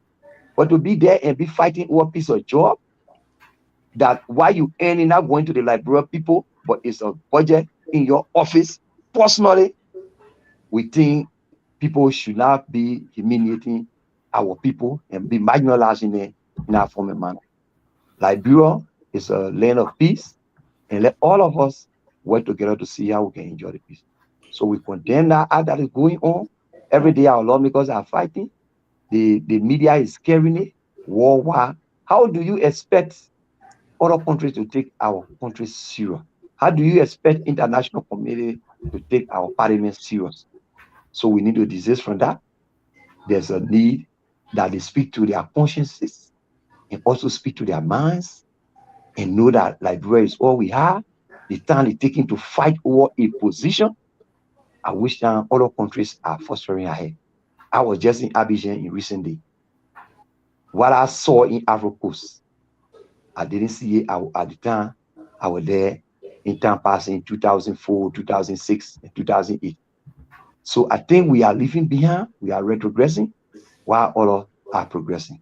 So we need to rethink and take Liberia to be our common denominator. So we condemn those acts that are going on in the house, because anything that is not playing proper is not playing at all. Anything that is not doing better is not doing at all.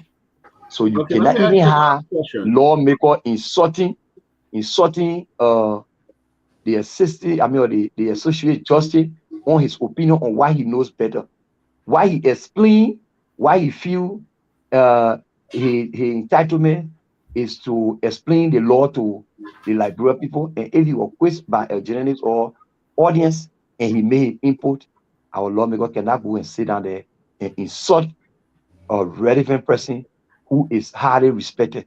We condemn those kind of things. It's not good for our coexistence as a people. All right, let me ask you. Thank you for the very lengthy input. Let me ask you this: who, if I go to Nima and ask for Mac Globian, what will people tell me about you? It's also name. You don't even need to reach to Nima. Just stay right there at the crossing point in Bela and ask for the name. People will tell you he's a unifier. Yeah. People will tell you he's human capacity builder. Yeah. Okay. People will tell you he's someone who dies for another person. Wow. Like I said, count from district number 1 to district 9, those who are in current position, including the vice president, those who are come from Nima and taking on the mantle authority, play significant impact in their political sojourn. All right, I love everyone. And anything about anybody is my major concern. I like to see the good of our citizens of Nima. So just stay to Bela and inquire. Don't come to Ganto. Don't even reach to the checkpoint. Just stay right at the bridge, and who you will see. Go to Girepa. There's no time in Nima that are not entered to do something good in the life of our people. We know it's politics. When the political times comes, there are so many things that people will want to drill you down so that you can be the choice of the people. But as it stands, Nimbayans know my efforts. Nimbayans know who Mike Bloom is. Even people that are not from Nima County that honor the sound of my voice. Both our people living in the diaspora. The impact I have made in their life in Nima is physically known. How I made young people to come up.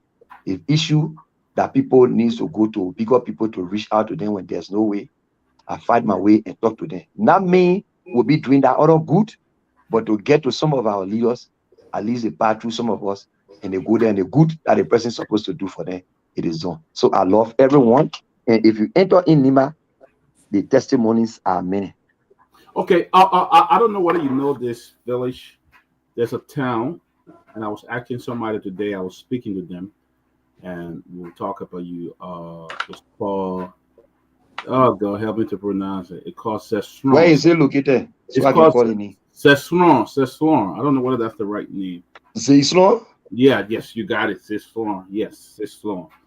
Yes. Yeah, Sesron is in the District 2 belt around the. Yeah, and I was asking, I said, we got this guy coming from Nima. He's going to come on. That's the former superintendent's Nelson Kokwe on the road, Nelson Kokwe. And that's where Atase is from. That's what. Atase is also from there. Yeah, there's a school in that town that I built in that town. The new school that you see in that town, I built that school. Okay, good. Atase took me there, and we went there. But I was talking to the people there, and the guy said, "Oh yes, I know him very well." I mean that's what I asked you. He said, "I know you very well." But let me come back to my You last. already asked your 2 questions, Peabody. My last question. I'm going, Grace. You've been asking 2 questions. Now tell us that you build a school. I know that the organization build a school. Like you build a school. So Great. Thank you for the school. That's making innovation. Back to that. I don't brag about those kind of things, Grace. I just want to bring her attention. That's why I did build it there, and I built in Sarah schools. By the way, Grace. That you got your money build a school at your organization. That's my organization. I funded it. We build a school. Now no. I built it. That's my organization, and I funded it. For us in Nima, we don't want to know where the money is coming from. We see ahead of the project. We give glory to the person. Thank you. Well, let me ask you another question, Grace. Let me ask you another question, Mark. Mark, if you were in the Senate, let me change it around. Who do you think should be the speaker now? No, the issue is in the court. But who do you think is the legitimate speaker now? Like the associate justice said, the majority black does not have a speaker. The minority black had a speaker, but then they don't have a quorum. The explanation is just clear. So it's in the court should be the one to interpret it.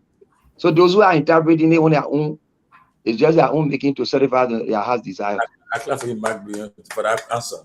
But you Very know, good. Mike, I'm Very really good, Mike. impressed with you, though. Go ahead, I Grace. am. You very eloquent, Mike. Yeah, Grace, go ahead. Yeah, go. Welcome, Grace. Welcome, Grace.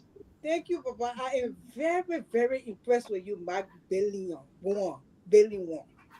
I am very, and if I come to Nima County, I might be coming there. I will try to look for you. Thank you. I like your enthusiasm. I like that you are a patriot.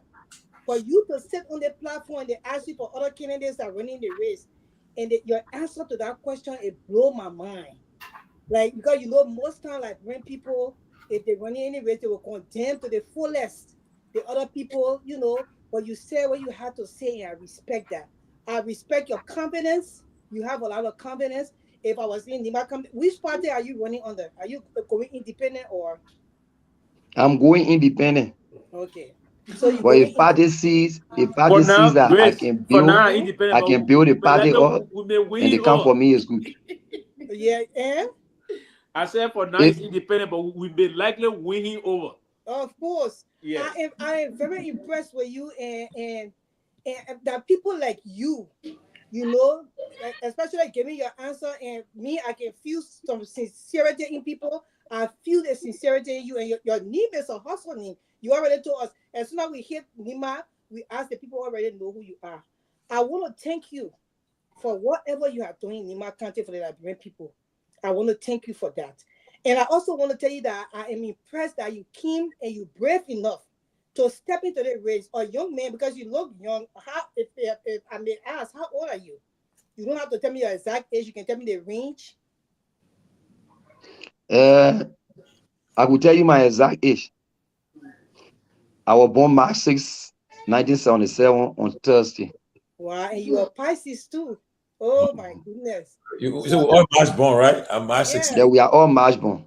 Yeah, you have Tomalin, but for me, I'm March born January. But look, I am so impressed with you. But I want to ask you, my first question to you is that now that you are running independent, what is your stance? How do you plan to work across the party lines? You know, with different parties, and you know how people can be so vigilant when it comes to their party. They are so. I don't know how to describe them. They can be so bad off when it comes to policing things. How will you be able to work across party lines? If you enter the Senate, we are ready for you to enter the Senate. I'm impressed. I mean, these are the kind of people we are looking for. People. Endorsement? No, it's not so much an endorsement. He's a Liberian, and we're looking for what's best for Liberia. So I'm impressed with Mark. I'm telling you. So I want to ask you how you will be able to, bridge the lines, work with these people that are so vicious when it comes to party lines, So I want you to explain that, because you're very, very in a way, and I like your. But with my people, we got some strong people in the race. You should be looking at Mark. You should be looking at him. Go ahead, Mark. So the good thing is, we are all going to beg. You call yourself a lobbyist, but you are a big beggar. And then not taking into consideration that you know everything. Those who you meet there, we are observe people over the period of time to take part of thing, and where you want for good thing to come to your home. Let's take for instance, I'm elected. By May, I enter the House of Senate. If President Bwaka is bringing 285 yellow machines into this country, that I feel it will better the life of our people. Let me forget about a way of leading his government. But the share for Nima, should I be a blockade to not to come because I don't want him to make Mark in Nima? No. At the time of the election, the people will decide. There are some small runs that people can capture in your governing system, and they hold on to that, and they catch up with you in a very long period of time. No matter what you do as a disclaimer, the people will not hear you anymore. If President Bwaka is saying there's a need that we complete the road that the former president we have started on the Secretary to Ban Road, the Secretary to Garguah Road, should I go stay in front of here as a blockade when I know that I need to tour across Nima? Yellow machines, I should be happy that to even talk to people that based on our population and road size that we have, they should increase our own from 19 to at least 30. so that we can be able to spread it. We find a lubricant and ensure that it goes on. But those who are invited and also liaise with them and give them a high respect, they will also look in my direction and say, yeah, man, we can help you based on your country population. Encouraging them to even kind of make fun in my home. By the time Eddie Snow comes to Nima and make fun, Amarakone comes to Nima and make fun, and we get our chair not passing to go or Green Crew to just stay right here and make fun, we are all Nimbayans.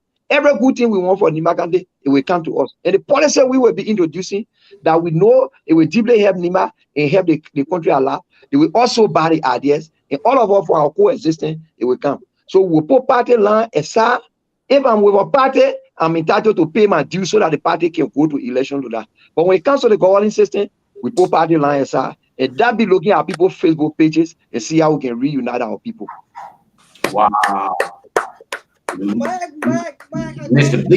Big One. Let me tell you something. You jealous me with a pull at first. This thing, though, Mike. Oh Lord, I tell you, I'm so impressed with Michael, man. Mike, look, and for your, you know, we have when they seen, you know, age people, age group, we are, you know, right, and these are the kind of people now supposed to be getting into positions in Liberia. We want, you know, although we not consider youth, but we also this is the time for us to be part of governing and the country and also making decisions. Look how you come with, I mean, you come with an open heart. The way you even speak, I can feel it through looking at you on the phone that you are very sincere. And we are the people that put in like work first. I'm happy that you will be able to brief the party lines and be able to work with your people. I'm very impressed with that. And my second question to you is that what role do you believe that the government should play? Let's just forget about what happened within the government, but we're talking about social issues like poverty, education, healthcare. Do you think they should be more vigilant or they should be more involved since Liberia is just stepping up to plate? What do you think they should be doing, especially when it comes to all the people that are building all these small schools? They don't have enough trained teachers. And what should they do? What do you think the government should put in place that before a school is built in the country or before a clinic is built, it has to go through proper process and inspection and everything? What role do you think the government should play in that? You think they should step up to the plate and just be able to do it for now because we don't have all the mechanism in place? I want you to explain yourself when it comes to that. So the first role a government should play, a responsible government should always play is to fight first and unify the people. When the people are together, they will speak with one voice, one understanding, and one ideology. And when it comes to human capacity building, our population continue to increase. If you check from the census, the last census conducted, and not even giving 10 years, and just giving the little 4 or 5 years now for 2020, you will get to notice that our people are born faster than those who are even dying. Only that the death news is ugly. That's why you can see it more shocking. So we should be able to liaise with who we sent in the country to work as a superintendent, as the education officer, the county education officer, the district education officer, the county health administrators, the CHO. They want to direct what will be good for our people. Because you don't just get up and go and build school to where you feel the population is less. And you're not putting in more time to send teachers to go and learn.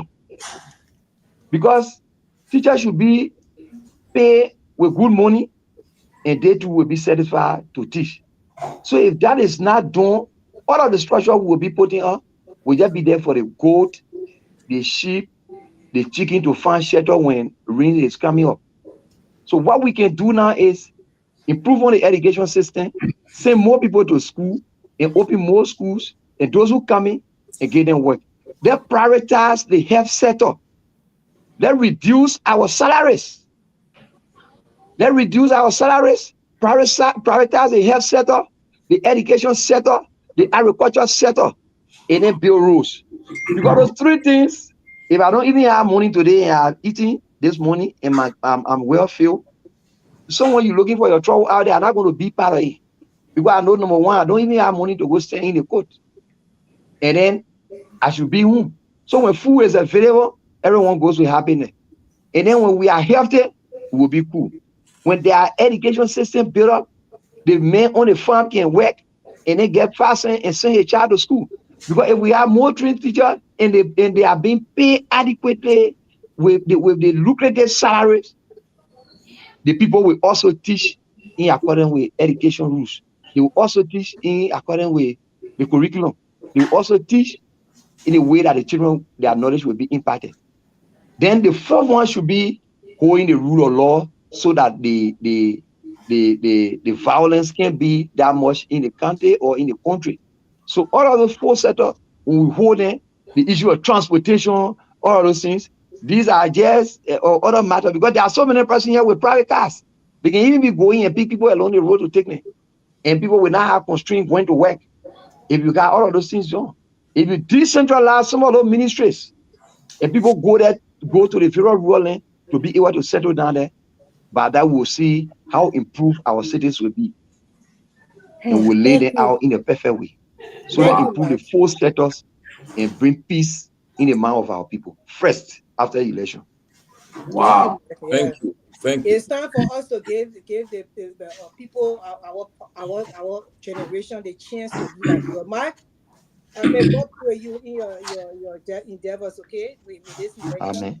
Yeah, Mr. Blaine. Let me add my voice to that of grace and commend you. The fact that you were indeed open to acknowledge competent individual who are in the race with you, and you voice out the presence of Madam Edith Gongloe in your deliberation, and acknowledging her presence. It actually spoke to me of your awareness of the environment and people who have contributed to the community, the county, and your willingness to work with all of those people. I must commend you for that. As a young man, you appear to be well abreast of the day-to-day happening, and you're willing to work with people who are competent enough. Even if you were not to make it to the top, you're willing to work with the likes of Madam Edith Gongloe to make sure that Nima County, again, is that source of, job creation, quality education, and I see that in you, and I must applaud you and thank you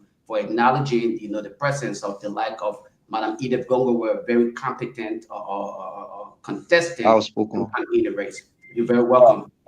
Thank you so much, and we'll be going to the lines in the next few minutes.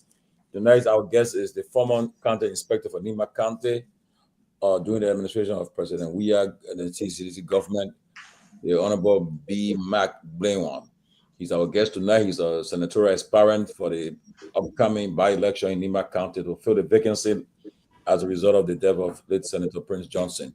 And Mike, I want to say that you have brought almost all your Nima leaders and are watching you tonight.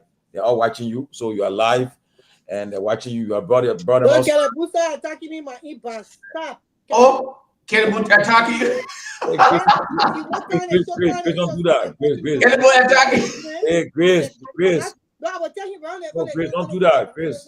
I'm a patriotic Liberian. Hey, Grace. Grace responds to him in his box. Don't do that. Hey, Grace. Somebody who could be carried away. Oh, man, Grace. Grace, don't do that. Are we taking calls? Let's take some calls then, please. Call it. The guys in the studio. Let's take some calls. Why is Kehleboe attacking the woman in the back too? Lofa, man, I think we're gonna bring on the platform. You don't do that, man. No, that's great. I'm just kidding, though. I'm just kidding. I put numbers at the call. But Mike, I think you are holding your turf. You are making your case to the people of Nima. They listen to you live, and other people listen to you. Exactly. The boy can't make a case. When they make a case, when somebody speak up, we go at Liberians. You're dealing in I will not deal with him in the back. Doing the public, don't do that. And they kiss me for another year ago. Go ahead. Don't do that, Grace. You open the phone lines. 07701. So we're just following the matter. For those of you in the diaspora, The number is there. You call. Yeah, you want to call this number, and the number that Henry put the number, the local number on the place. you're welcome. Yup, I take care of Buto Dimi for Great, just stop. You don't do the thing. Great for washing your man. You don't do this thing you're doing. You do the man in the chat room. Don't do it in public. Go washing us, man. You don't do that thing. Okay, that's probably what you want to call us on 077017635. And put the number in the US there on the line on the back on the screen too now. Okay.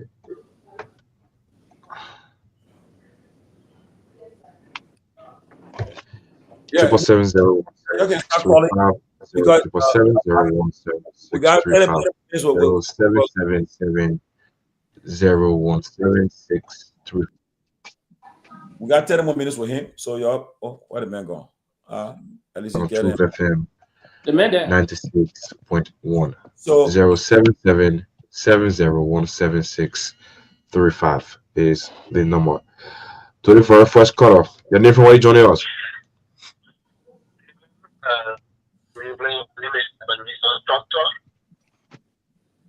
What? Calling from where? Hello, Ebenezer. How you there? Let me use this opportunity to say thanks to Honorable Ben Sanvee. My Bruin has a proven supremacy tonight. The political left. You guys are getting? I'm a son of Nimba from Tapeta.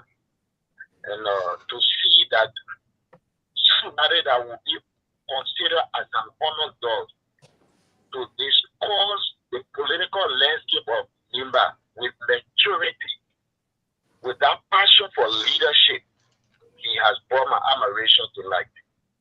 Because often those of us from the academic corner, we are the best in this country. PP degree, PP paper. That's all we speak. And then we go to the Capitol building. All the guys who are fighting, throwing chairs, they have PhD, master's degree from the United States of America, from Australia. People with legal documents are the one breaking Speaker House, breaking the Speaker office. My Blue will not do such a thing. And I think it is about time that we join the people in Nimba. Here in Nimba, we are going to start running a very vigorous campaign for My Blue. My Blue, thank you very much. And thank you for bringing on this show. Okay, my brother. Thank you so kindly. 07770017635. 07770017635 is the number to call. To this caller, any from where you joining us? Hello? Your name from where you joining us? No, we can keep in the line that you are not talking. 07770017635 is the number to call. They're going to be live here on the closing argument on Truth FM 96.1. 07770017635 is the number. So we are waiting the calls, but they are coming back to back, and I don't know.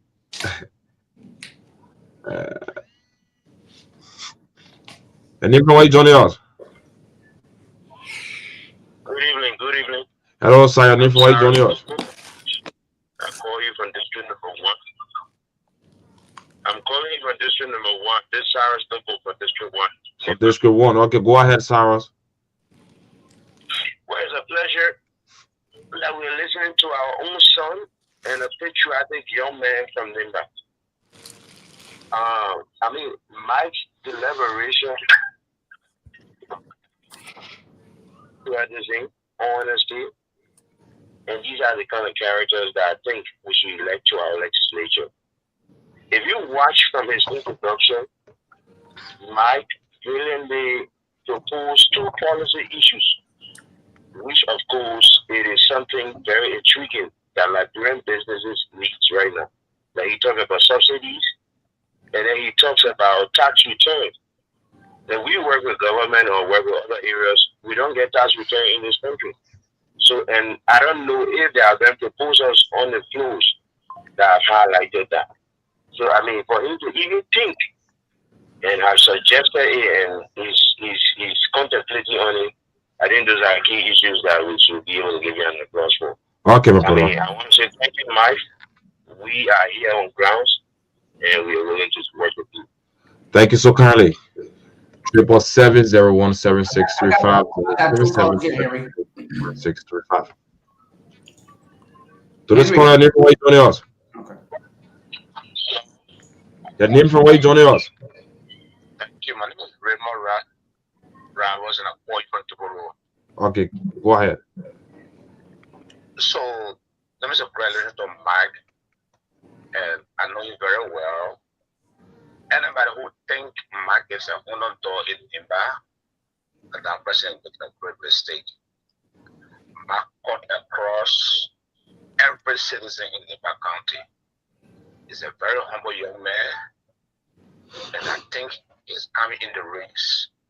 Trust me, even as we speak tonight, the vice president is even listening to him. He knows what Mike carry, and there are many people that are jittering tonight. Thank you for giving the opportunity. Okay, my brother. Thank you so kindly. 777-017635. 077-701-7635 is the number to call. And they're going to be live here on the closing argument. To this caller, name from where you joining us? Yeah, boss man. Your name from where you joining us? My name is Jason D. Clay. I'm calling you from Monrovia. Which part of Monrovia? Right here. We're crying. Okay, from crying here. Go ahead. Listening to you. Make your point. I want to thank Honorable Mike studio. You know, nobody you can listen to the effort to know that the truth of that. That particular gentleman is very sincere. I think he will mean well for the country. I just so sorry that I'm channel, but I gave him my blessing. He will be successful. Okay, my Thank you brother. very much. Thank you so kindly. He's going to be successful. Wow. 077-701-75. We take 3 more and then we'll go to Lofa Julius to take it there for the dance part. Your name from where you joining us? My name is Emmanuel. Calling from where? Police Academy. From Police Academy. Go ahead. I'm very proud of you. I'm willing to the Academy. But Wow. one thing made me happy tonight, especially my time on radio. Most especially the time is to hear the time at the time who building there and I will let you the guy there was no sit down. You're coming broken. We're not getting it too clear. Individual but yet to know that there is a person so on the tell thank you. Okay, my brother. Thank you so kindly. 777-017635. 777-701-7635 is the number to call. 2 more. Then we'll go back to the team there. If we can get it to Lofa Julius is back to you. You can start taking calls from your end while we are waiting more calls from here. Okay. Let's start with caller number 1. Caller number 1, your name and where you calling from. Wisconsin number. I'm calling from Lima County. All right. Caller, go ahead. Is this 608? This is me. I'm Dr. Elizabeth. Go ahead. Representative Kennedy of Houston in Lima County. And I know we are discussing Lima County tonight, so it is important that we, the son and daughter of Lima County, come in tonight to discuss this issue. Honorable, how is representative can you finally on the job? As the representative? Go ahead. Go ahead. Mr. Down. Go ahead. Okay, thank you so much, Mike, I want to say thank you for coming here tonight. I know on the CBC background, but when you were appointed as the country inspector for all... Mr. Don, please get to you. We got a lot of calls coming through. Please get to your question or be very prompt with your comment, please. We have a lot of calls coming through, please. I'm sorry. We ready? You got a minute. Go ahead. You got a minute. We really don't have time because a lot of calls are coming through. I'm sorry. That's what I'm trying to say. Get to your point. All right. So let me just take a question short directly from here. Mike, we want to know the relationship between you and the current vice president, Honorable Jeremiah Barco. Now you are declaring your intention to go into this race. If the vice president of the Republic of Liberia come to you and tell you to support his candidate in this race, will you do that? That's a good question. If the vice president says what? That's a good question. If the vice president asks him to support his candidate, will he do it? Is that the question, Mr. Don? How was it Friday? How possible can that be that will be a candidate and support a candidate? Okay, thank you. Let's go to the next caller here. Caller from 770. The candidate cannot support a candidate. No, they can buy you out. It does not have a runoff election. Hold up, guys. No, you can buy me out.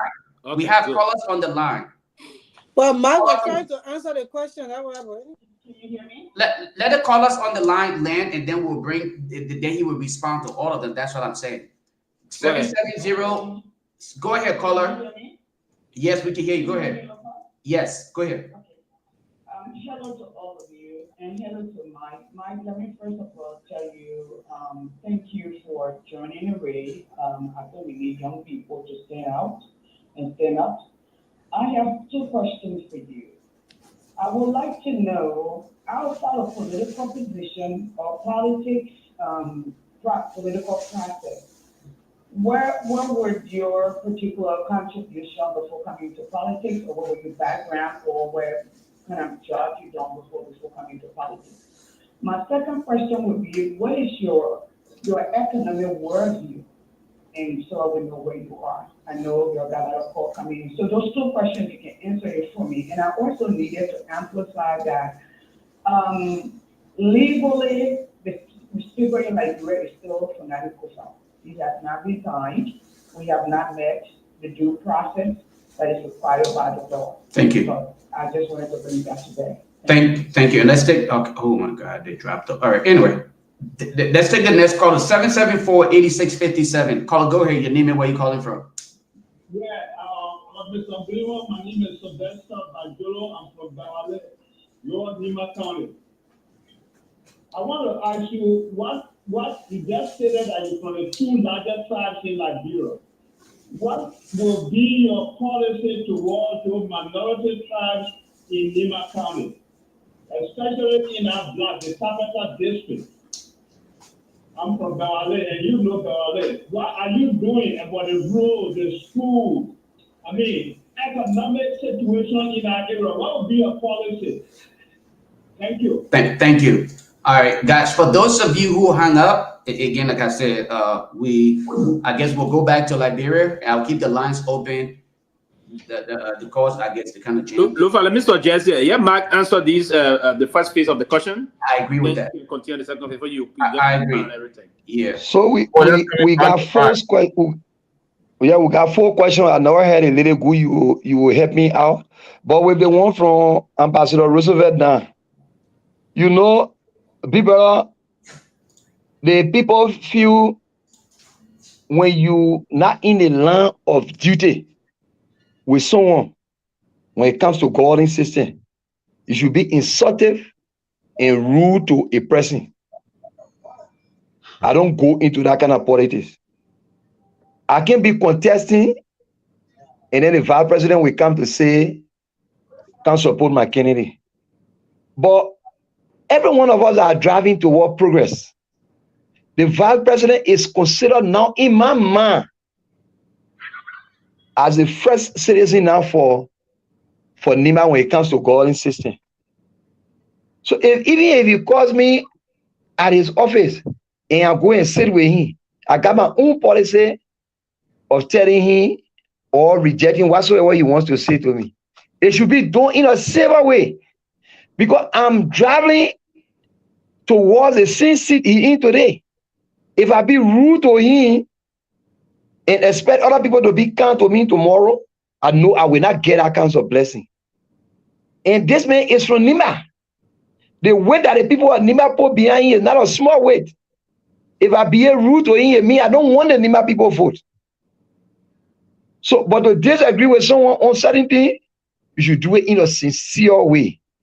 You should do it in a way that will not reflect bad things in the conversation.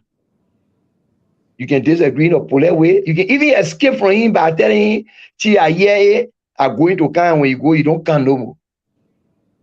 So it can't be something that I will stay rooted and stay in front of him where the country is buying down to him.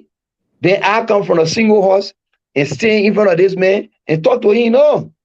And all of us know that from 2009 up to current, the final election that was in 2020, I have been in mobilization for the friends of Jeremiah Kun throughout. And if Jeremiah Kun is all of us collective effort of making him to get to the Senate, then it means we should also respect the devil that will dress. But I cannot be a candidate and go withdraw for Onrokun's candidate. That's why I say Onrokun should not even be having a candidate. All of us from Nimba should be Onrokun's candidate.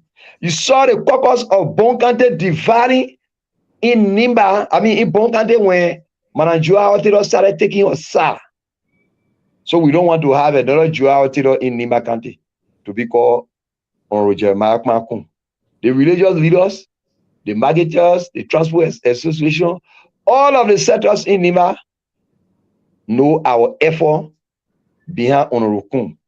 If Senator Johnson can lift the hand of Onrokun from grass to grace, from a tablet setup to be a vice president, where he wanted to reach, he not reached up, but he yet escorted Onrokun to go and reach that far. It means Onrokun should be able to lift another grass with your hands up to go there, but not to marginalize, to have one person in a public glare in a space where he cannot even put for a bill.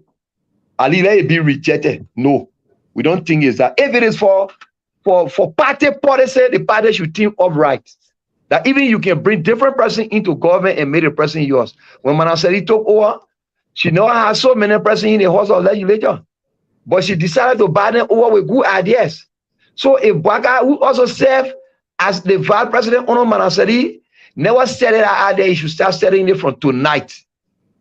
That you can bring other people from different political parties or from independent candidates and make them yours. And they can also protect your governing system into that one. The issue of Peabody, the last question, the second two questions, I didn't get it clear, but it will be said to me later. The issue of Peabody, I bet my alma mater. I'm not boasting of this election. The people of Peabody are in full support of me. When the issue of Burkina Bees, you know the Burkina Bees are people from Burkina Faso that have come to Ivory Coast to help Ouattara in the fight that was there. And he gave them the forest land so that they can farm there. And they have farmed almost all in the forest land in Ivory Coast. That's why Ivory Coast is the higher producer of cocoa now. So people have started taking them from there, bringing them to Liberia to help in the agriculture sector. Those guys goes on the farm and they work tirelessly without even eating. And there are plenty of cocoa in the Peabody belt, in the Grand Jide belt, and today some of them are in Bomi, some are in Riverside, some are in Basel working for money people. But when there was conflict in Peabody, I went there and settled the conflict and banned the Burkina Bees not to enter 3 of the communities that the people said they don't want Burkina Bees in their community. Today, they are happily living in peace. And when there were issues between the people of Blois and the people of Peabody, there were lives lost in the process. I went there and settled that issue with the help of Onrokun as senator at the time, and the help of Honorable Maggie when you were Minister of State. They all contributed along with the Justice Minister After 1 year, 16 days, we were able to lay that body to rest and they pay all of the expenses. So today, the society can judge all of us for the effort we apply for the people of Peabody. To have roles going to Peabody today, I been our advocate. From the time we were part of the concerned Myeans, when the people of Peabody wanted to cross to Ivory Coast, when they were crying that they want to go to Ivory Coast, when the people of Guar and Doru were crying to go to Riverses, we went there with our crew, we sat with them, and today, the PNC, headed by the former chairman, Peterson Walker, also opened the roads from Tabethan to Guar and Doru, and today the people are enjoying that road.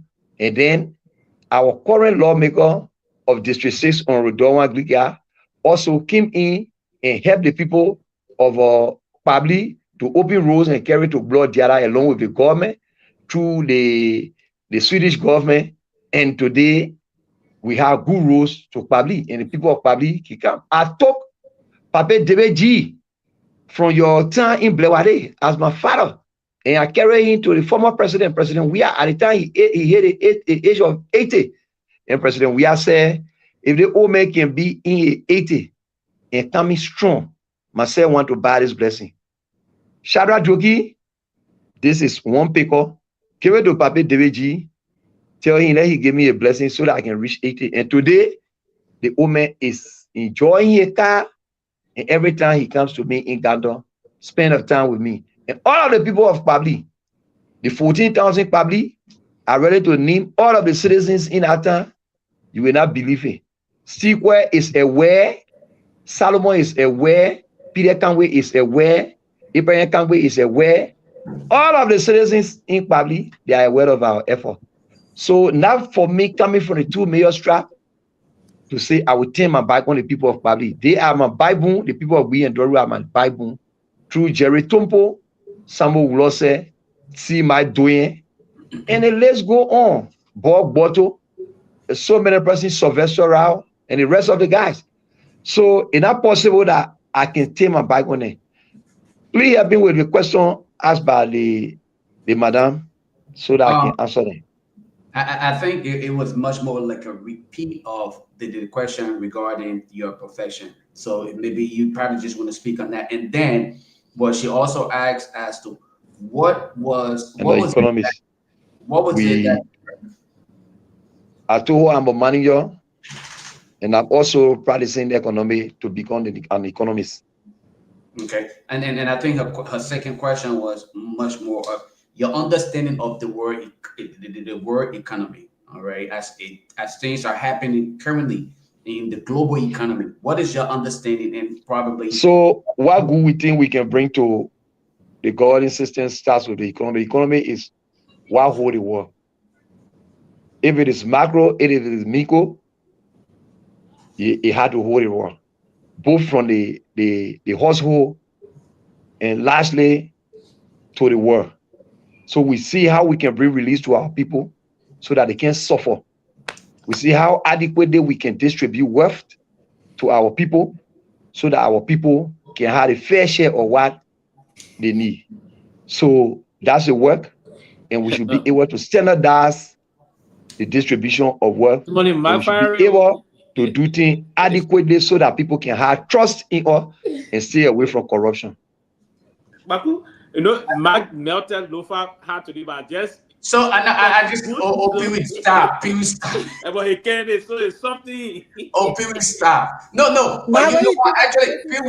Actually, Pewee, that's a good point though. I just want to maybe I can actually. Excellent. No, trust me. Do you know the reason? Lofa, do you know the reason why I started on by asking Mike to this a man that I know I interacted with him before. Do you know the reason why I first asked him about his credentials, all those things? Because everything he said about this process, he's on course. On the most level, he's really on course. Right, and that's listening to him. I mean, he's on course. And that's why I wanted to highlight something. You know, I was sitting earlier when he answered the question, and then he highlighted the competence of Madam Edith Gongloe and said, you know, you could see that he was willing. From his face, the physical morphology just show up that look, I'm willing to work with this woman as compared to other candidates whose names were mentioned. He didn't appear to be okay, like, you know, embracing any of the those suggestions. So I'm looking at this man. Okay, you appear to know what you really want. But my question to you, though, Mark, of all of the people named, you were very receptive to Madame Edith Gongloe when her name was mentioned. And you were like, oh, yes. You were like, oh, yes, I will definitely. You will not do this. You will not do this, though. Let me land with my question. Repeating yourself, brother. I know. And there's a reason why I'm repeating myself. I'm purposely repeating myself. There's no question about why I'm doing that. So, you know, Mark, you actually, you are very receptive to Madame Edith Gongloe's name when it was mentioned, and you said that you will willingly work with her and you will do what it takes, even if she was to step in the race. You know, there must be something unique about this woman for which you are so receptive, or her candidacy, and you're willing to work with her. Just highlight us or give us some of the reason why you are thinking in that direction as compared to other. So it shouldn't be taken promotional, but it should be the reality. Thank you. That the current superintendent of this county, who succeeded our administration, she has worked immensely for the people of Nimba. Thank you. And she has been trusted with the Nimba's account. Madam Edith Gongloe was the one who brought yellow machines to Nimba. And she worked for the better good of our county. No one removed her from position. She decided to go into the race to contest for the Senate. Wow. And that's how she went there. And Madam Sadi appealed to her to also help the former Senator Adolphus Dodo. And she said she cannot agree to that because she needed women inclusion into the caucus. So she had to go. But with her work done here, I'm not an auditor to go and audit her. If she had audit report, the audit reports are there. But what she did for the people of Nimba, she was respectful to everyone. Wow. There was no day that madam saw me, even when I was not in government, to pass by me. So the human relationship she built with people is what keeping her. And notice that every election she went in here, she came second all through. Wow. So it shows that she had good relationship with all of us in the country. But it was not just her time until it had reached this point. So if she even comes to the election and she wins, it means all of us in Nimba, she's going to serve us. She's not going to rule us, but she's going to serve us. And as she's serving us, we should also be able to retain sin to her. Is she going to come second? That's the issue. I got a question for you, Mike. Mike, is she going to come quickly? Is she going to come second to you, or are you going to come second to her? I will come first and she will come second and Garrison will come third. We don't want to hear the name Koga because Koga is working. I like that. We don't want to hear the name Koga. Koga is working. Koga campaign against Honorable Kun, the current vice president, on the basis of someone can be having a job and you getting a job because Honorable Kun was a representative and was going for the Senate. Koga whipped people, broke down radio stations in his district for that. And we don't want to know. We actually want to know during the time of the debate. We will ask Koga several questions. If they see Nimba, he was profiling or he was sponsoring citizens to divide. Is it the same Nimba that he wants to rule? Because I got evidences on him when he was giving 5,000, 10,000 United States dollars after the election because he wrote on the party of the PUP. When Myean went as a running mate to Boaké and when they lost, he wanted Nimba to be divided. And he started paying Akate Way and the rest of the guys in Morovia to come and get signature so that they can be able to divide Nimba. Is it the same Nimba that you want to control? It better he said in one district. Yeah, I want you feeling Mark quickly before you add it. He said something about Koga breaking down radio station. So Koga is always lawless, right? Wow. But you saw him slapping the former speaker Tara, and he was suspended for 3 months without pay. And today they are appointing a House of Representatives based on the arrogance that he had carried on in the upper world. Because who you fighting for? I cannot fight for different person to become speaker. As you stand my ground, if I know I got the numbers, as he said, he got 52. The 52 should be taking him in a lawful manner and in the rule of law to vote for him and make him speaker. But you cannot fight other people for different person to become speaker. And you said right there, you go for deputy speaker, you abstain from the process. You go for the one, you abstain from the process, but you dare to be the only person that will bring bad stigma to Nimba. to also stay in a front view of people to fight. Those who you're fighting for, they are not throwing hands, but you are the one throwing hands. Look at the result today with our capital building being burned. Look at what Papa Kole was doing yesterday.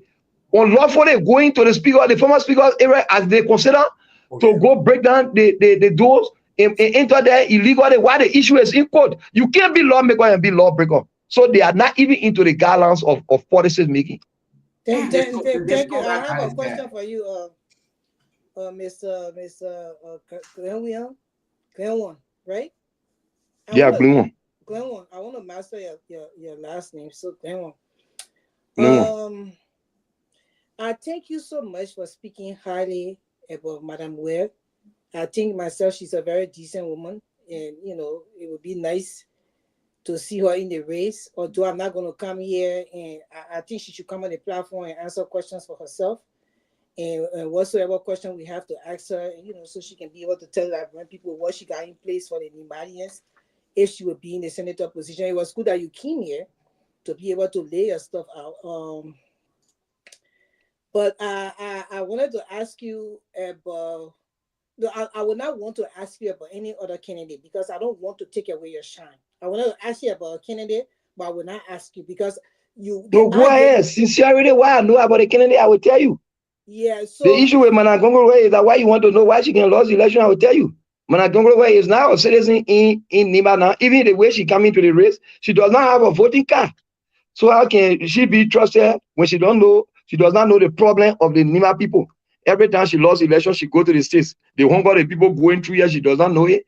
How the people suffering to get transportation going, she does not know how fuel price going up. She does not even know the bag of rest price are here. She does not even know who's suffering, who parents are dead, who we can reach out to. So it will always have serious impediment on her endeavor. Okay. So yeah, but I mean, I don't even know what to say after you said that, but so the question will be answered because I know where you were driving her is why she can't be voted for.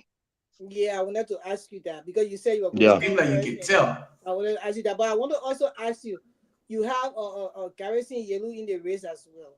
So, I don't know. I mean, for now, I see you and I'm very impressed with what you say here today. I believe you because it's one thing for people to talk. When you listen to them, it's another thing if you can feel it's authentic, and I feel your delivery, your words you put out tonight. I want to say in a way for everybody to understand the way you're speaking is very authentic, and I can see that, I can feel that. So I wish you the best. I don't want to ask you any other candidate. I will just let it be. Go into the race, and the confidence that in you. We hope everything works fine for you. For me, from the closing argument. Thank you. Okay, we got somebody line. Of course, somebody line for you. Mike, go ahead. Yeah, so somebody want to ask you a question. Yeah, go ahead. You live. Okay, Mike, this is Chairman Ben Sanvee. I must say I'm really, really impressed with you. And let me state for the record, I'm a voter in Nimba. Okay. Thank you. I know you. Voter in Nimba. This is Chairman Ben Sanvee. We worked together before. I know you very well. I know you personally. You are a very sharp young man. And let me say this to you. And I want to say this to you publicly. This is not an endorsement, but I want to say this to you publicly. Ben a politician there. As a not endorsement, you say go ahead anyway. As a young man who at one point in time also challenged the status quo, when people told me not to run for the Senate in Montserrado, I want to encourage you to run for the seat because it will give our people the opportunity to be able to see one of their own, especially the young people of Nimba. And I'm sure they are listening to you tonight. Especially the young people of Nimba. You represent the next generation of leaders in that county. And whether you win or not, I want you to know that you keep your head up, you continue to persevere, you speak truth to power, and you remain respectful as you are. I'm listening to you talking about even potential opponents, and you are not throwing them under the bus. You are not castigating them. You are honoring them where honor is due, but you are drawing the contrast. I want to commend you as a young man who have been involved with your people, that have worked with your people, that have stayed with your people. You have done well, and I'm proud of you. And we will look at, I can tell you clearly that, like I said, I haven't made a decision on who I will vote for, but I can tell you, you just rise up in my rankings. Wow. Thank you. Really in my ranking. And I will do what we can do to continue the conversation, because you are right about one thing. We do not want Togar to win that seat. We do not want Togar to win that seat. That one, you were right about it. We are committed to making sure that that don't happen. So you stay the course. You continue to rally the young people. And I just want you to know that I'm extremely proud of you, and keep your head up, and don't let nobody you or push you out of this process, because your voice needs to be heard through the young people. I want to thank you. That's the voice of Honorable of Chairman Benjamin's let former chairman of Liberty Party and former chairman of the Advisory Council of Liberty Party. Mark, let me you are father of a president in our country. That's Ben Sanvee. But look, I will say this quickly, right? Honorable Blue, I'm getting my phone been buzzing. And I'm honestly, if I came to this show tonight, thinking that you are an honor dog, honestly, I will take you. I will say you are a formidable candidate, because thank you. Young people in Nima County are calling. They are calling, and before you, when I put your picture up today, somebody was telling me, say, look, that man is well known in Nima. I saw the comments on my post, and I only thing I heard about him was he was working with the CDC, and he was campaign manager for the CDC in Nima, but he's popular in Nima. I heard good things about you though, and I really don't know that Ben said. I was in Nima when he registered the vote. I'll be in Nima for the election, because there's an important election. So the closing argument team, I show you, I'm sure Grace will be there, I'm sure people will be there. I will all be there. So we'll all be there. Another person want to contribute to go ahead. Hold on for the caller. Go ahead, caller. Go ahead. Abu? Greetings to the rest of the panelists, and greetings to Abu Kamarat. And following religiously, let me extend my qualified gratitude to the guests to other support him. But as a young fellow, is that a Unity Party endorsement? I was very thrilled with his expose to come on a platform that is widely monitored by people from both sides of the political divide, and be straight to the point without discussing your opponent in a negative way. I think you just did not, convince me that you are up to the task, but you convince the critics that you actually, deserve a spot. But at the moment, I want to believe Samuel Togar will win the elections. The reasons for which I stated this is because the variables. You have folks who did not support Togar in the elections and led to winning the elections. But folks who also were kind of angry for how the election went, from the Kehleboe Gongloe, are the one in fact championing the cause of Samuel Togar. So my brain, why is true I don't support you? I want to admonish you to remain steadfast, be passionate about what you want to do, and so forth. Thank you for the show, Tomalin. Thank you. And Mike, you have brought to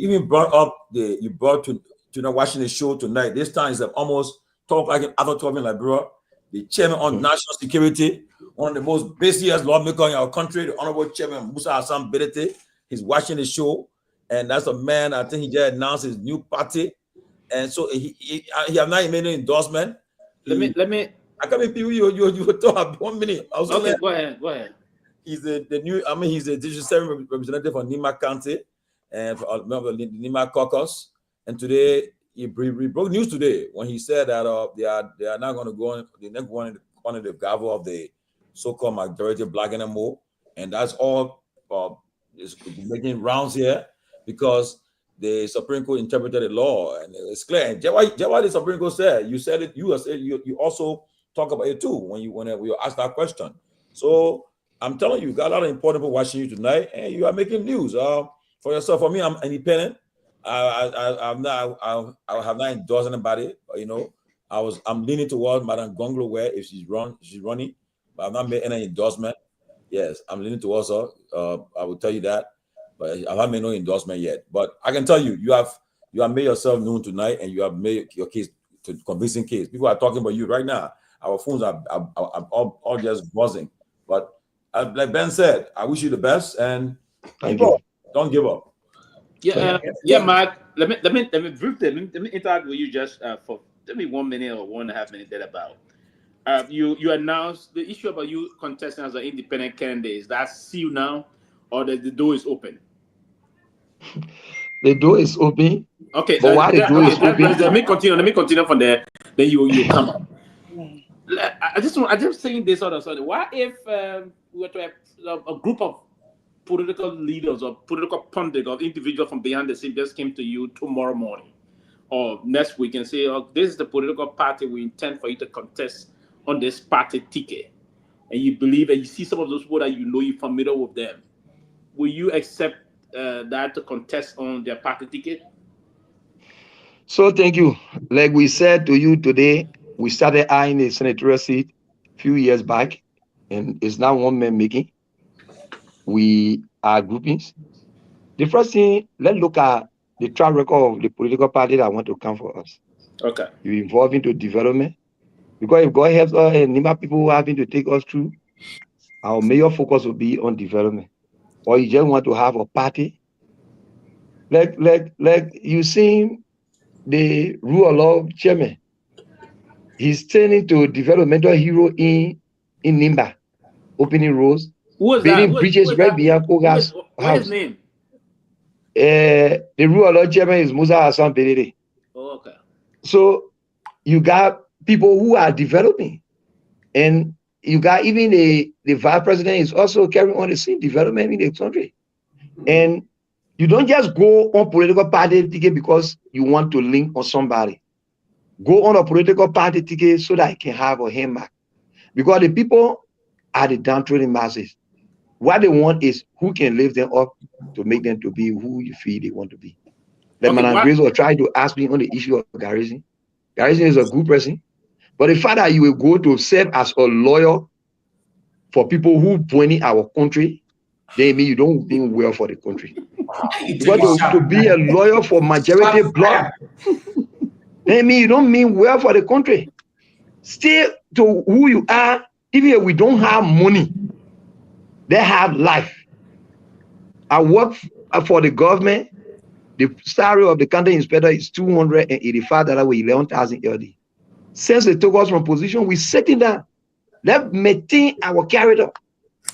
We don't want to die. If the ends are passing on the ground and find food to eat, it means we'll find food to eat. But to look at people who putting smoke into our country, to look at people who breaking down doors, people who are changing the venue of lawmakers to go serve as a lawyer for them, they mean you don't mean well for the country. So we should maintain ourselves. If anybody wants to come and pick me up to go on a party ticket, I need to dissect your platform and know what you're doing and know what you stand to do. You might be a new party that you are not doing anything, but we can know what you're doing. If God help all of us, we put hands together and build a party and pay our dues and ensure that the platform you brought to us adequately being executed, and we live up to the promise that we made to our people and be up to the tax so that people can believe us. Let me end quickly. Lofa, a few seconds. Let me conclude and then we'll finish up. You just called it in. I'm going to take the nomenclature you just used. The development hero, as you refer to him.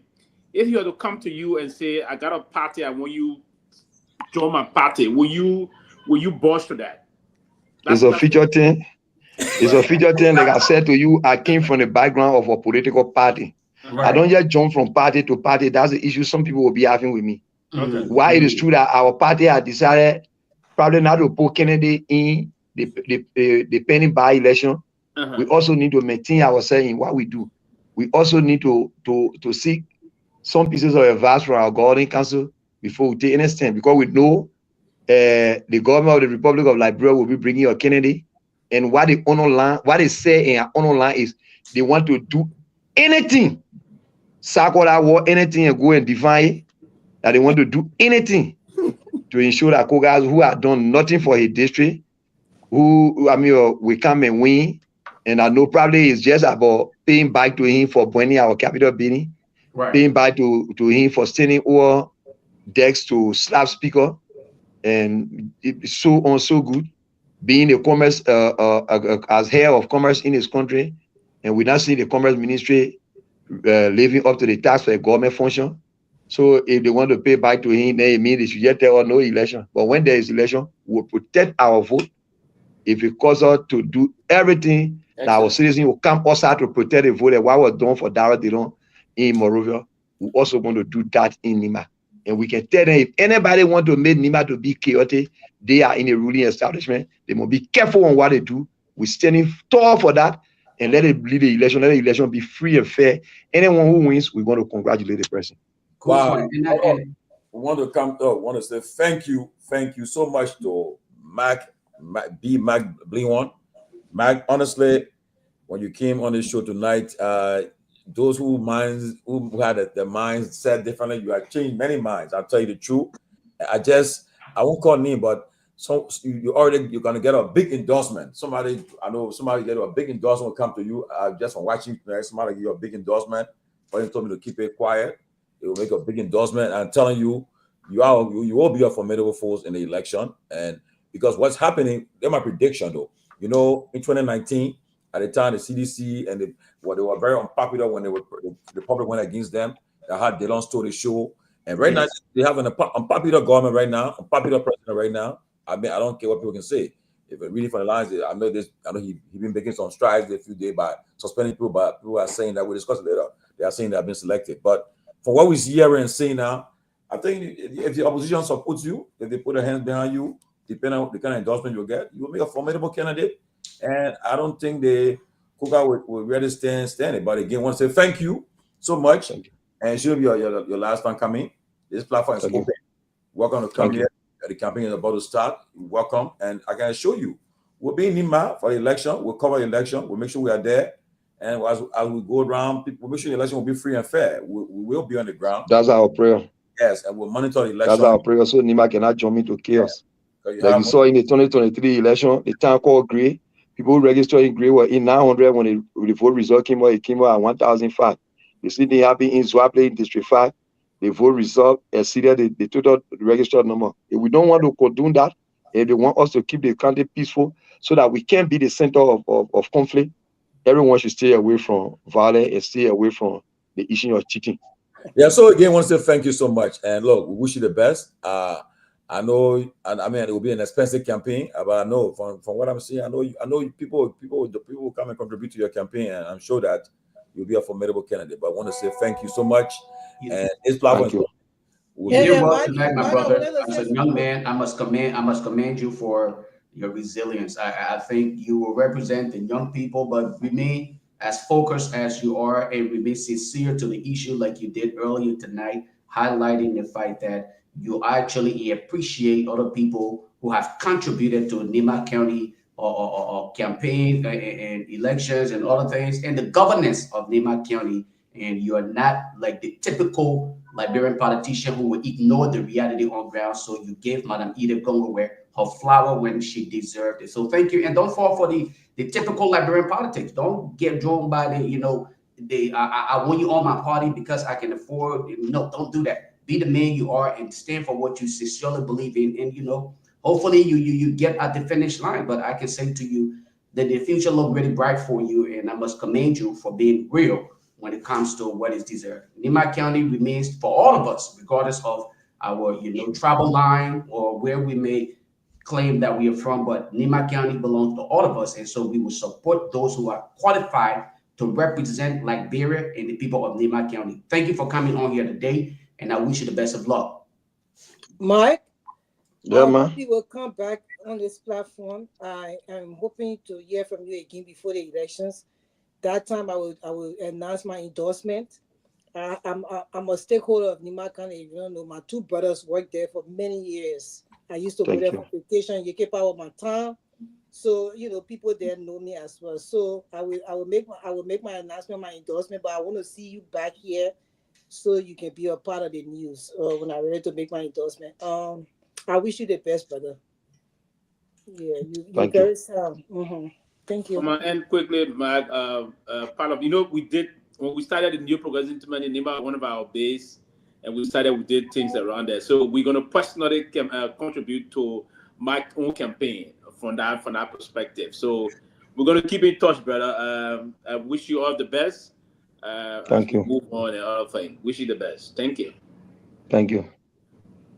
Thank you so much. Guys, if you guys watching, can you guys just I'll play the statement from Chairman Bealded today. Let's talk about it quickly, please.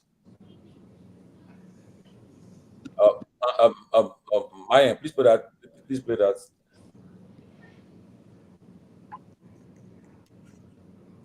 I don't think Myean is in studio. I think is Henry. Henry, please play the statement from Chairman Bealded today. I'll cue it for you guys already. But anyway, while we're waiting for the statement to come on, this election in Nima, initially I thought Togar had as a wrap, but from what I'm getting, it will be almost like the general election in Montserrat County. Togar will not win the team, and it will be him. Togar is a toxic. I think he got right now. Take for example now, if this guy becomes the you're not listening. Hey, Henry.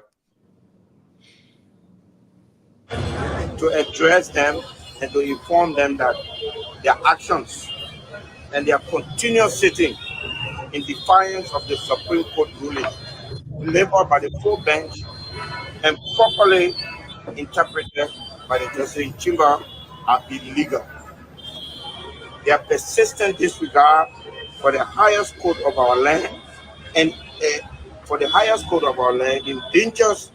the survivability of our country. It undermines our governance system and threatens both national and international confidence in our institutions. This continued defiance put us at risk and the integrity of our democracy and the stability of our economy and the trust of the Liberian people and our international partners. We call on our colleagues to respect the decision of the Supreme Court and to work with us towards a resolution that is consistent with the rule of law.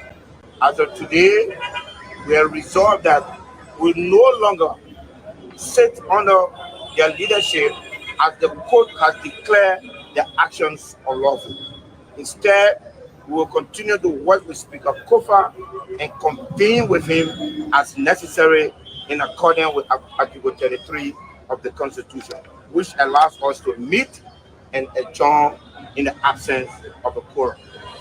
We will maintain this position until our colleague recognizes the authority of the Supreme Court and until the executive ceases its support for their unconstitutional actions. Further, we call on the Senate to honor and respect the Constitution by ceasing all business with this body that has been declared illegal by the Supreme Court.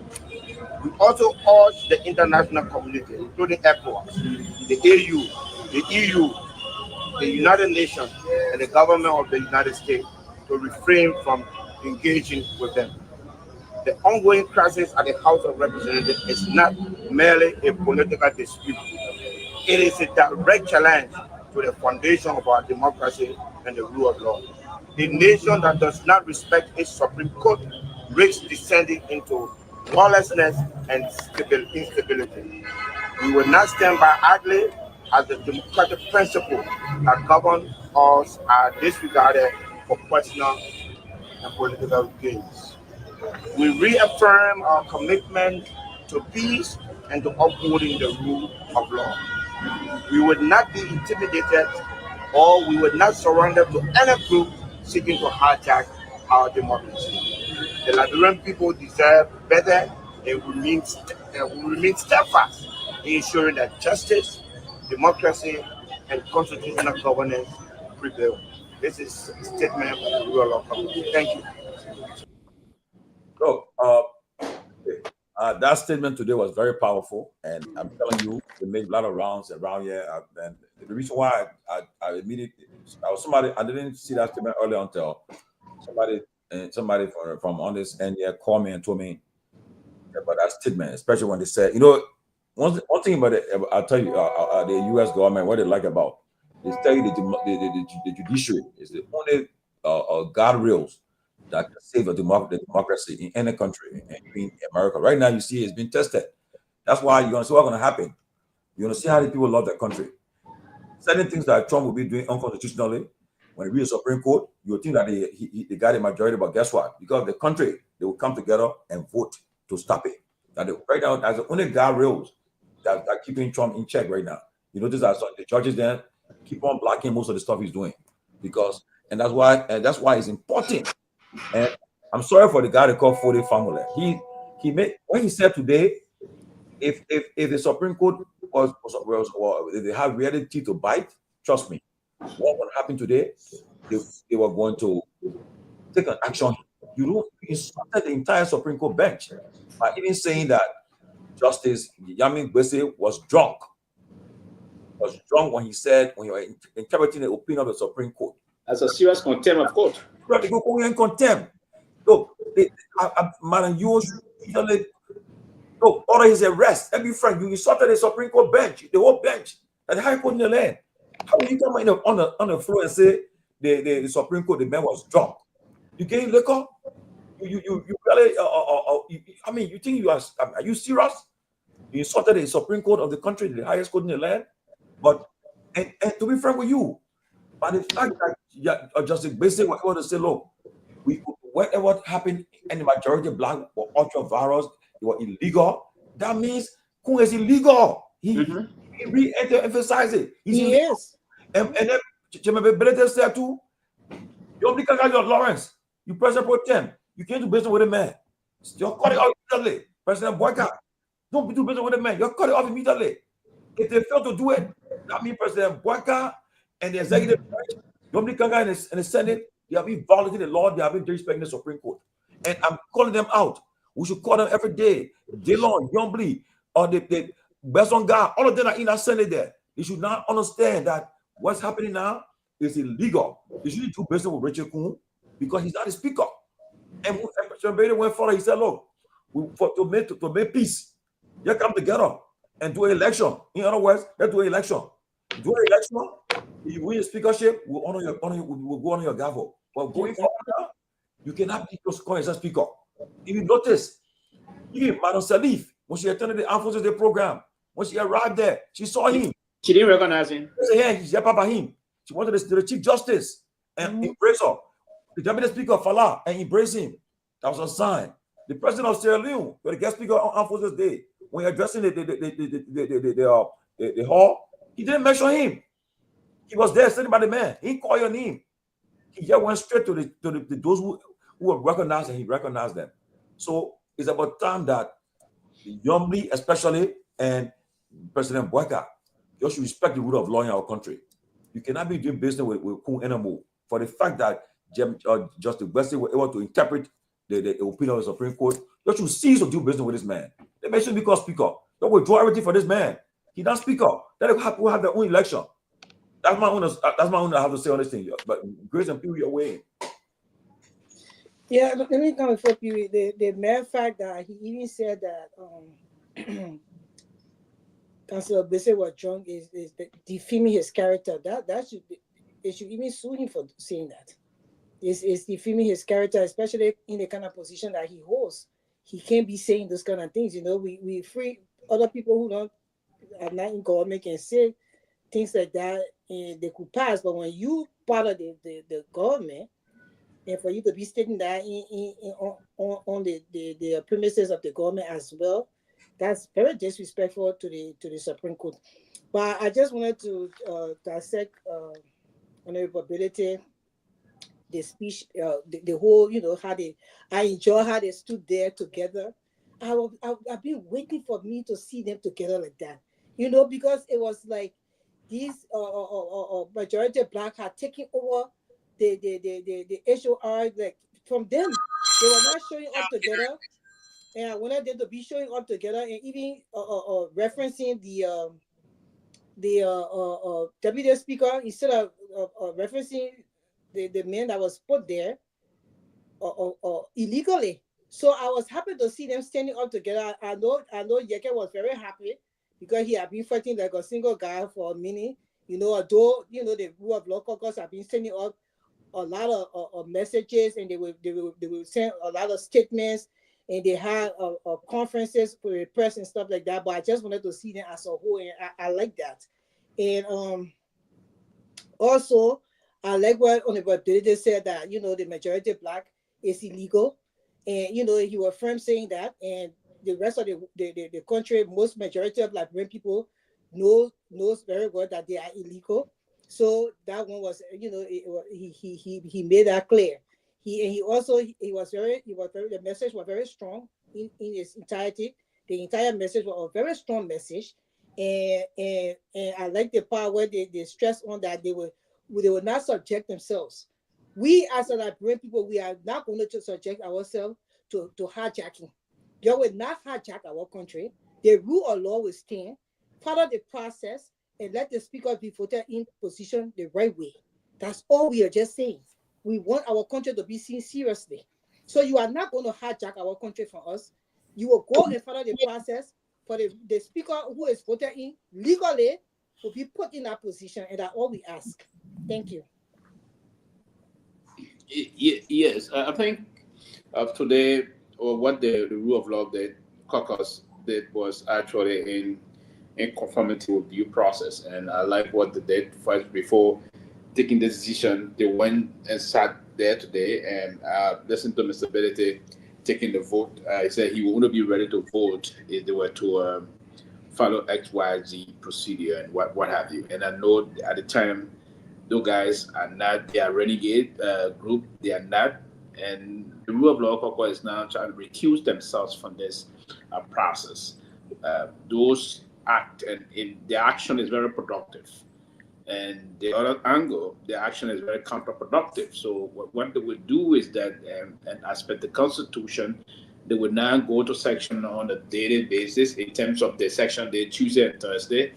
If they don't have the quorum, they will adjourn and put in the proper mechanism that will compare those absentee members to a peer. So in terms of the best practice in keeping with the Constitution, that's what they're going to do. So it is very important, and the collective nature today they exhibited was firm. That was a matter of showing matter of strength that they exhibited. This not a known growth of factor Yeke alone now, as it was portrayed for the past weeks. You could see Yeke very elated, smile, beaming his face, and he didn't look belligerent today. He looked very calm, collected. There was no kind of a tactical and maybe if you were to always do that, Yeke will be calm and be part of the process. Yeke exhibit those things out of frustration sometimes, right? Out of abandonment and the rest of that. So today you saw him very calm. He presented himself very well. Some a little smart, try to spark his face and the rest of that. That's a show of strength. I think they should continue on that path. But what I suspect quickly is that this government will say the government will articulate soon. And I don't see the distance of this coming up because Madam Sadi, listen, we should listen to Madam Sadi and pay attention to her attitude.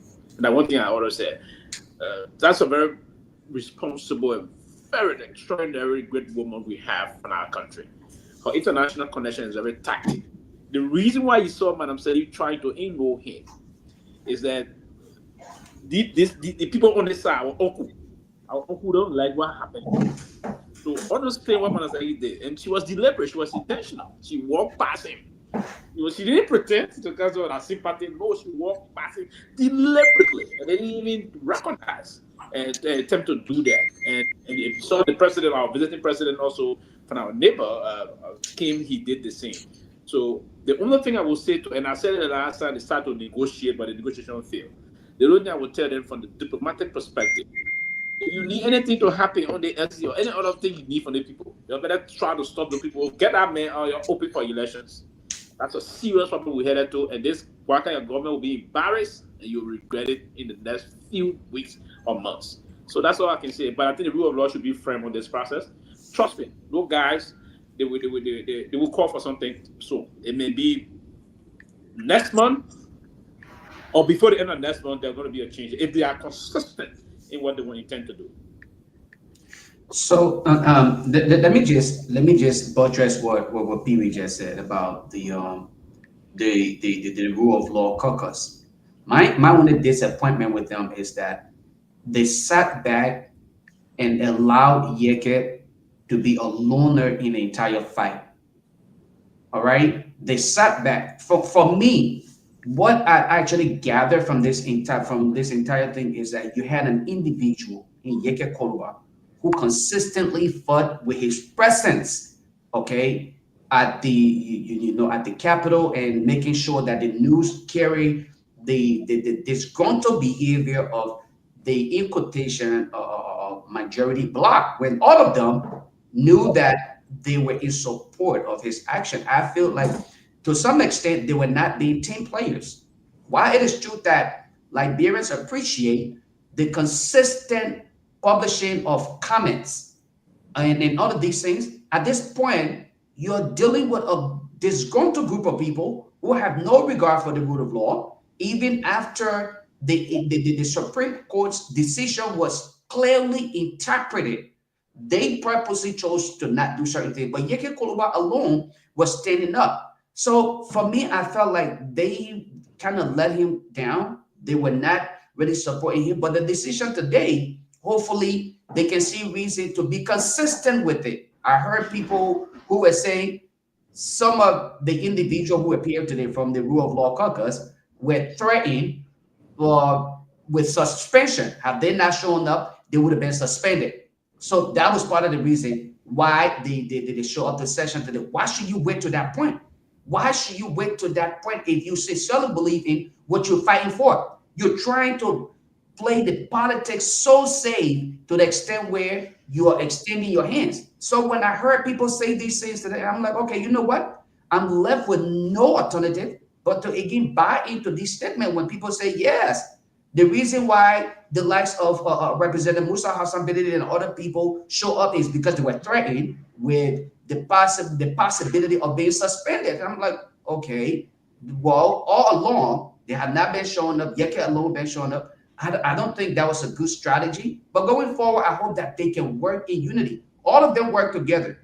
Secondly, I'm a little confused as to the decision. Initially, they chose not to be a part of the session that was with the majority bloc.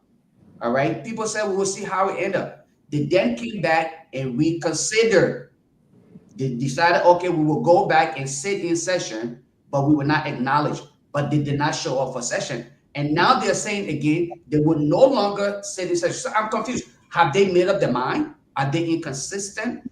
Liberians want something. We want somebody who is consistent with their position. What are they doing? Are they sincere about the true transformation they want, the fight that they are about taking to the people, or they just trying to make it seem as though they just want to win some kind of political game here? And if that is the case, then let them take it out with the majority bloc, because they appear to be ahead of them, even though they are very disgruntled. They are not law abiding, and nobody in Liberia will regard them as the people. But I think those who are, projecting themselves as the rule of law caucus, if they decide to do it, they should unite. They should support each other. When folks are going against one person, they should all stand together so that the force can be a little bit more than just one person in Yeke Kehleboe having to maintain the momentum. And once in a while you hear from Representative Musa Hassan Bealded, who will write a statement, post it on his Facebook page, and then people say, yeah, the rule of law caucus. But I think that 28, 26, 24 of them, I don't know whatever the number is, but I think they should do better than what they're doing right now. That means they should unite and fight against those who don't believe in the law. But let me say this though, I think there are a lot of strategies that can be used in the fight. I think they had a strategy, and I think, and at the end of the day today, they had a strategy. I should have had a strategy, because they were trying to break the impasse by even going there. The Supreme Court came out with the opinion. They were a little bit confusing, and then when they formally decided to interpret the opinion clearly now, everybody understanding now what they have done today. They have put Senator Nyenwolo Conga Lawrence in a box. Oh yes, Conga is in a box. That's smart thing. And number two, I was even informed by somebody that as a lawmaker, you can even, I think you have up to 6 months to go to answer a roll call if you want to go there. You can even give, I think you can give reason why you're not appearing. Yeah, you have to give excuse. But I think for 6 months, I think at the 6 month mark, you can go there and answer the clerk for that roll call. So I think they none of them were threatened. But I think they had a strategy.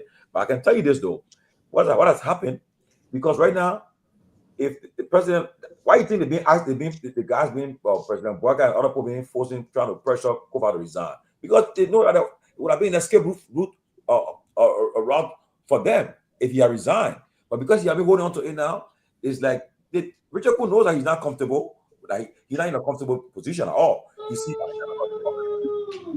right now, the former president not recognizing you. The two former presidents have not recognized you. The other people not recognizing you. You just trying to maybe act as speaker.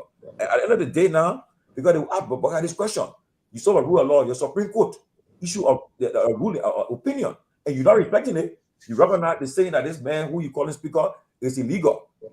Then your justice minister who should have known better, because he's a dean of the Supreme Court bar. He's a dean of the Supreme Court bar. He sat down there and misinterpreted his people ruling opinion, and the meaning and why he did when he misinterpreted the opinion, Nyenwolo and Boaka ran away quick because they were looking at escape route already. The minute he said, I think the picker and ran, it's they may have given you some guidance. Who's wrong? Maybe I was even playing Tomalin. Maybe they told you to even say it. And also to know better.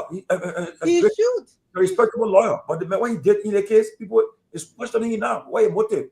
I heard last month somebody very, very reliable. He won't be Chief Justice when I want to expire next year. But how will you be Chief Justice under the kind of condition?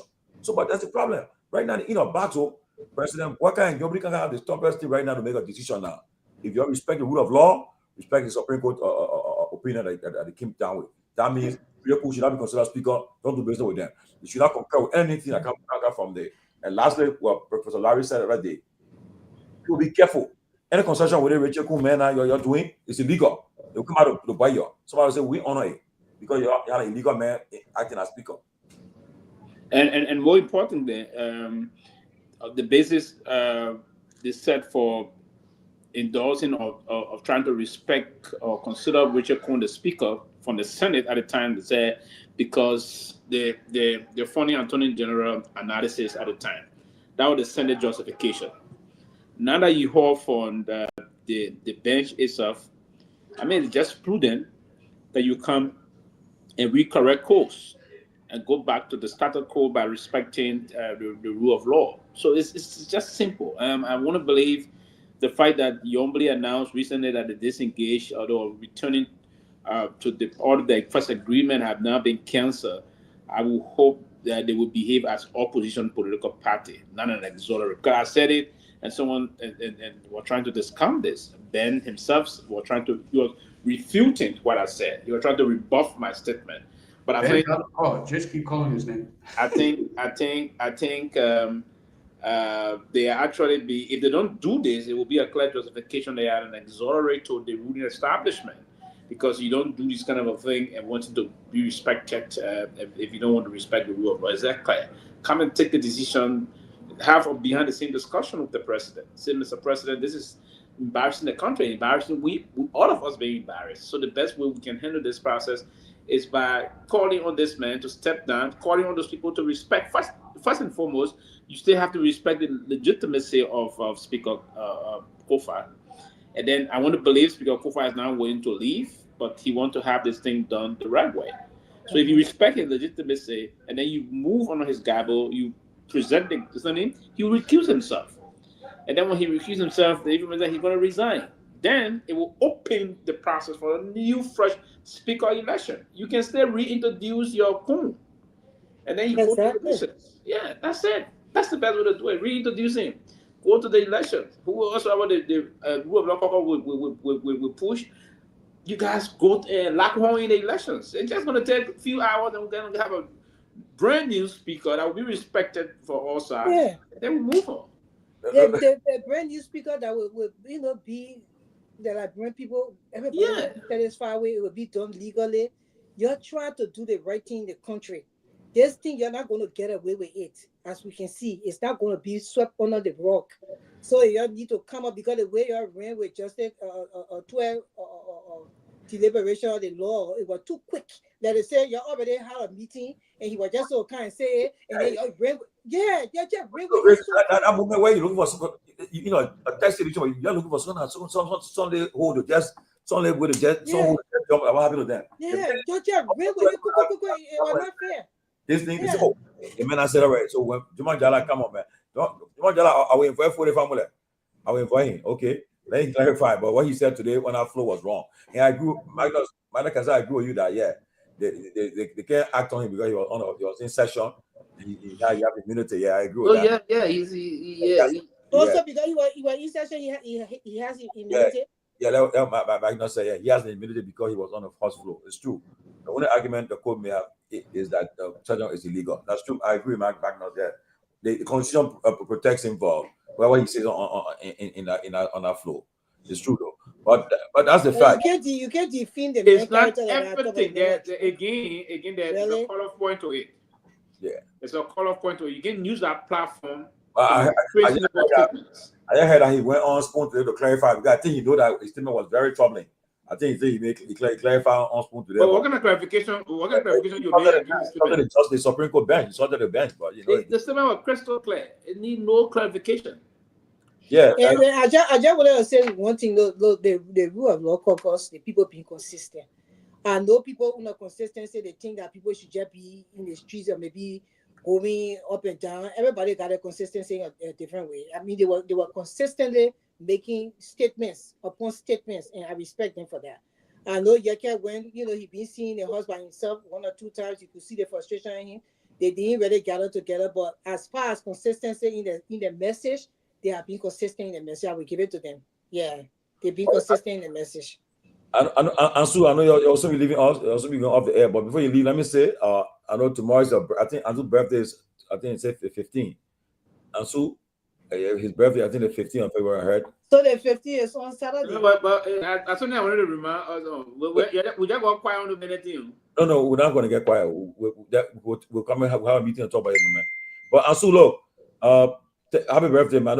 I'm sure we will bless you tomorrow or so when we come here, because tomorrow Friday, tomorrow plan will travel. I said traveling tomorrow. So, but I'm sure we'll bless you. But I know people and Grace will be able to take control of the show. But we'll bless you all different. I'm traveling tomorrow too. Where, brother? So yeah, but we'll bless you. Don't worry, we'll bless you somewhere. Your birthday. But anyway, they never blessed me on my own birthday. So why you gotta write me a letter telling me why I should bless you, Ansu? You gotta write me a full letter telling me why I should bless you, because they never blessed me on the platform on my birthday. So let's just be clear. I will bless you, but you have to write me a full letter explaining why I should bless you for my money to go out there. That's a blessing with you. Crazy mess for you. But anyway, Ansu, look, I was told you at the 15th. Aaron talked about today. Aaron, I beg you. I got info a long time, Aaron. They say the 15th. You come and say today, I beg you. But anyway, I know you also be going, but we will recognize you for your birthday. I'm sure it's on the 15th. Saturday will not be around, but quickly, guys. They dismissed they suspended the NAFA laws today. But my point is this: though, what people are saying right now, why it is true. Look, I don't have problem with audits and the results. I have no interest in this stuff. But my thing is that people are accusing of being selective and politically motivated.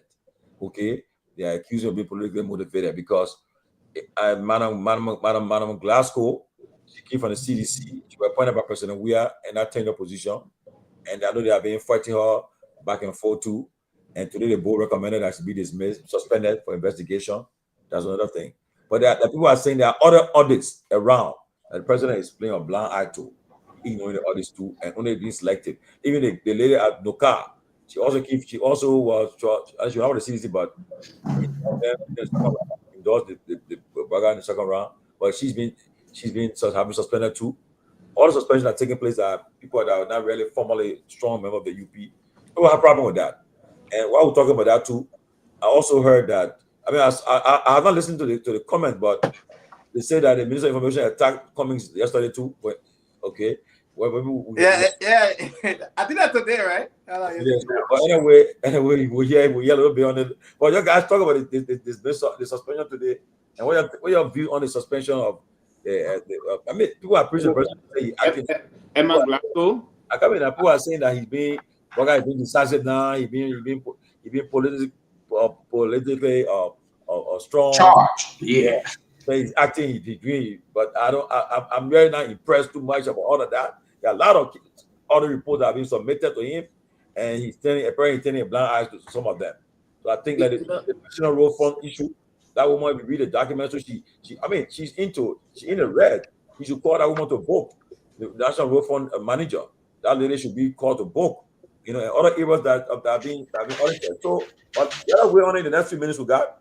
So let me. I want to jump in first here, really quick, please, and I want to respond to Grace regarding her comment about the platform not, acknowledging, and I don't think it's fair to this platform for Sister Grace to sit here for her birthday, because we had an entire birthday batch. People called in, people commented, we played music, and you're saving money, Lofa. You're saving Saturday is my birthday. I remember. No, but okay. Now you have made it clear that we did not send you money, but we acknowledge you. We appreciated you. People called in. People commented. I personally DJ for your birthday here. An entire 45 minutes of celebration was held. I remember you doing that, Lofa. It was a little. Lofa always got my bag. It hurts. So, but anyway, he said the way you have my bag when I friend and he got my bag. We're gonna have a whole show for everybody when the birthday comes. But he gave me no price now. We give me any price because you don't need any more price. You already got them. You're driving the BMW 2025 that is not even here yet. Oh, and now, speaking of birthday, look at this Saturday will be my birthday. Even though it's a short time, but it will be my birthday on Saturday, February 15th. Right. We're not giving you no price. No, I'll say one person. I just say it will be. But regarding the dismissal, I would not sit here and be a hypocrite. To be honest with you, I would again give the president his flower.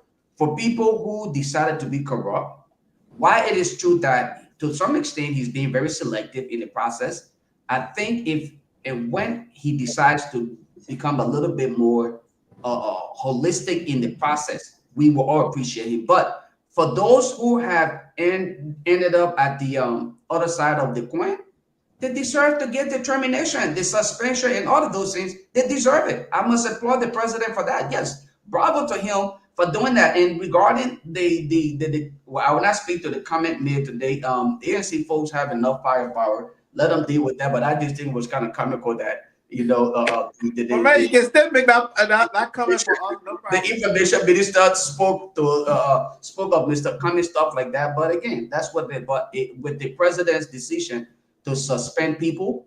Look, I don't know how much more I can really say about this in stating the fact that I'm very appreciative, but let it go across the board. Let it not just be a selected individual who are now within the rank and files of the Unity Party institution. It should be across the board. That's the only way we can actually affect change in Liberia. You can't be selective in the process. But other than that, it's a good start to the process. Hopefully other people take you and learn from it. I hope that he don't bring any of the 400 and some more people back. Hire other people. There are enough people in the Unity Party who can actually serve in the position. Put them there. Let the rest of the other guys come on back. Who 400 now? They put it suspended? Yeah, they say it was about 400 some more people who got suspended. No, I didn't read that number. But he just announced the suspension. He said 1 month without pay. Right, so it's clear. It said 1 month. So the relief without pay, that does not state that there would be, No. He said they are suspended the release details. That 1 month without pay, and then if they within that time, if they were to declare, they'll be reinstated after the 1 month without pay. But the punishment will be 1 month without pay. So if you didn't keep it of the period, then you'll be reinstated for the following month. But then that's, I mean. But my information is that almost all of those, almost 85% of them did it today. Imagine 85% of that number declare access today. I mean, the office of the Liberian Anti-Corruption Commission was inundated. Wow. Just in the past 24 hours, it was seriously inundated. So you see, and that's why I said to you one time before in a conversation, right? I said, if the president of the country is serious to do anything, the country can Yes, you did. Yeah. Yes. Right? So Yes, that's you did. that's You a did. big. If you Absolutely. And that's what we've been saying here. just one man, the president of that country can change the complexion of things in the country. The president just did our suspension. Everybody not going to go do it.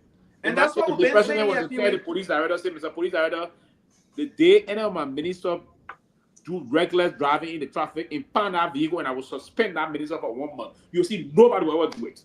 Yeah. Nobody would do it. But if it's not coming from the president, other people will want to do it. And that's why I want to think Taylor said. Taylor said, if the president of the country is not strong, because the people will follow their leader. If the leader says something and stand by it, you'll see some changes. But again, let me just speak to this one on the floor already. For me, the suspension of Emma Glasgow, I mean, they said for financial malfeasance. If it is true, they should do investigation. I'm not here to defend any government officials that will allegedly be linked to any malpractices, if you will.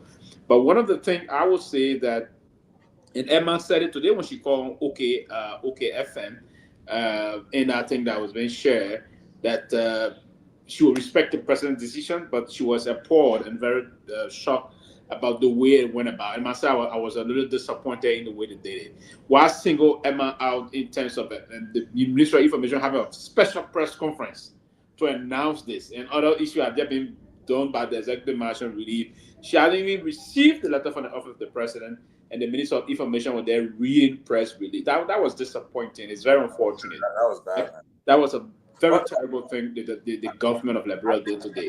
I don't know, but I think I know she have been. But what I learned too was that she was saying at the Liberty Party convention, taking a picture with Yombly, and the man, you know, don't take it for a joke.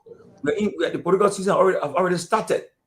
For the fact that that UP alliance they had, I really want to see whether Yombly, Myean Kun, they will be on the scene side, and they're coming. They're going to start right now. I can predict they won't be on the same side. Yombly is on the ballot for re-election 2029. They don't on the ballot for re-election 2029. And now her only choice she got right now, either she run for president or vice president or rerun for the Senate. That's the only chance she got right but now. how long she been in that Senate position? Our second term. So and now so the next time she will be her third term. third term. So now, and now, so now, did it for 18 years. Free 18 years. What happened in Britain that it's not 18. It's not 18. She completed. She completed. So they got John. Oh yeah. She did the first 6 years. You're right. John Whitfield was the senator first. When he died, that's when she got. I think he spent 1.5 years there. So she spent 7 years, almost 7 years thereabout, to complete the unfinished term of John Whitfield. Yeah, and then now she got 9 years. And then 2014, and she defeated Bezonga. So you see, in the government hospital still sending. No, she didn't defeat them. Sorry. Oh God, she won. She got that. Well, they got defeated Bezonga. What kind of trouble this? I wanted to say to Tomalin, I want to clarify something with not politics, but how they call it? Ansu is not Pisces. Ansu, if he born February 15, he is Aquarius. He's just not like Pisces. me. Yeah. Oh, okay. It's from February 19 to March, I think 28 or something. We the Pisces. So you're the Pisces people. We the February people from January to February something. I think February 18. It's February, to February 19. Yeah. People are. So I can show you tomorrow. The platform will bless you. Don't worry. It will bless you. Whether they're in a car, in a plane, it will bless you for that. Don't worry. I can show you. But anyway, so February 15, the day after Valentine, is my birthday. The reality is this, though. The Liberty Party was strategic to say they're going to get party headquarters quickly and get a party convention going quickly. My own friend and my dear friend, she's the chairman of the Liberty Party that President Ruki Harry. city chair of UP of the Liberia Party, and Charlene, Councilor Bronsky, is the head of the graduate council. Then say he stepped down, but he still member. Then I will force you to decide what Ben party. still member, don't mind Ben. You know, you join. Ben get love and joy, yeah. So you get home to be hanging on and sit to Yeah, man, I love and see. joy, yeah. We try with you. He hardly behind the budget party. He I don't know, bang and join you party, but the reality is that. So I believe that you said that Madam Glasgow will probably take a picture, and who knows, somebody say, LC, they will want to join you. They could come and be also. Politics are funny thing. It's dead game. So right now, people are targeting. It's funny, politics are funny thing. And like I said, I'm one of those who thought that I believe that President Baka he may run 2029, but from what I see, maybe he may not. The man will not wait to us for the picker. He will not run that 2029 or so. But again, let's see what happened. But the party already started. Make no mistake. And everybody, man say, people say, whether he in which year he should turn, they will vote him into power. We just say what? But let me speak to the government suspension of those that did not declare the asset in time. First and foremost, that's a bad leadership style. You can't wait. I don't know how many people now, what are that 100 or 100, 200, 300 people or 400 people, the number out there, I'm not too sure of the number. But here's the thing. In a government that already having trouble like this, you don't want 50% to be out or 100% to be out, even 20% to be out. You don't want that to happen. I mean, these individuals are supposed to be handled ministry by ministry, put your minister proper in charge or any other person in charge to go from ministry to ministry to make sure these people, comply. But to suspend that amount of people in one time, it is not good for our nation. Imagine if this was a company that does production. You just killed your monthly article quota right there. You will not be able to meet your quota within that period. These amount of people out of work. Yeah, much as it is a good thing to set an example, like we've been saying here, the president has the power to set the tone of the nation, especially with our form of government. Liberia is a unitary state, and many of our people look up to the president. George, we didn't go around campaigning for people to wear purple suit in Liberia. Yes, it was there, but it was not as popular as it is now today. Until we started wearing it, and a lot of people started wearing it. He didn't campaign to say wear the suit, but because they look up to that leader, and the purple suit became a thing in Liberia. Many people have it today. So that it goes to tell you that the president has a power in Liberia. Look at what Pewee said today. The amount of people that show up to go, declare the asset. Will you wait at the last minute when you get suspended first before? There are a lot of good laws on the books in Liberia. It's because they are not implemented or they are not enforced. That's the reason why they're not doing what they're supposed to do. But there are good laws on the books in Liberia. But people get away with impunity. They do things, they get away with it. So that's the reason why they're doing what they're doing. The lady, they suspended her. At least they should give her, they should investigate. This whole suspension thing in Liberia now is like a cliche, right? When you get suspended, it's like indirectly you fired. Because I have not seen anybody getting out of, being suspended and coming back and regaining that job. Is this a new term now in Liberia that when they fire you, they get you are suspended? But the immigration boss, he was suspended for 3 months. He came out of work today. Zago. Oh, yeah. Okay. I didn't know that Zago came back. I was going to speak of that. I work today. Yeah. Zago, the former senator, right? Steve Zago. Immigration boss. He started work today. Yeah. So thanks for letting me know. I didn't know he went back to work today. But again, so that's a one-off circumstances. But many people who got suspended never went back to work. So I don't think suspension should be automatic. Termination. When the person is suspended, they should be given the due process. Being investigated. It worried them to be fired, then they fired. But many of these people were suspended with the immigration boss that just came back to this Steve Zago. and they did not come back. Honestly, Zago now saying that he came back. So I mean, does that mean when you are suspended in Liberia, you lose your job? I'm a bit confused. Why is it like that? Maybe after suspension, if they do the investigation, it could be, you know, after the investigation, maybe the people decided to terminate your position. You never know. Yeah, but the public should know that, hey, this person was investigated, and they like, for example, what happened to Elias Spencer, right? The former, lieutenant governor of New York.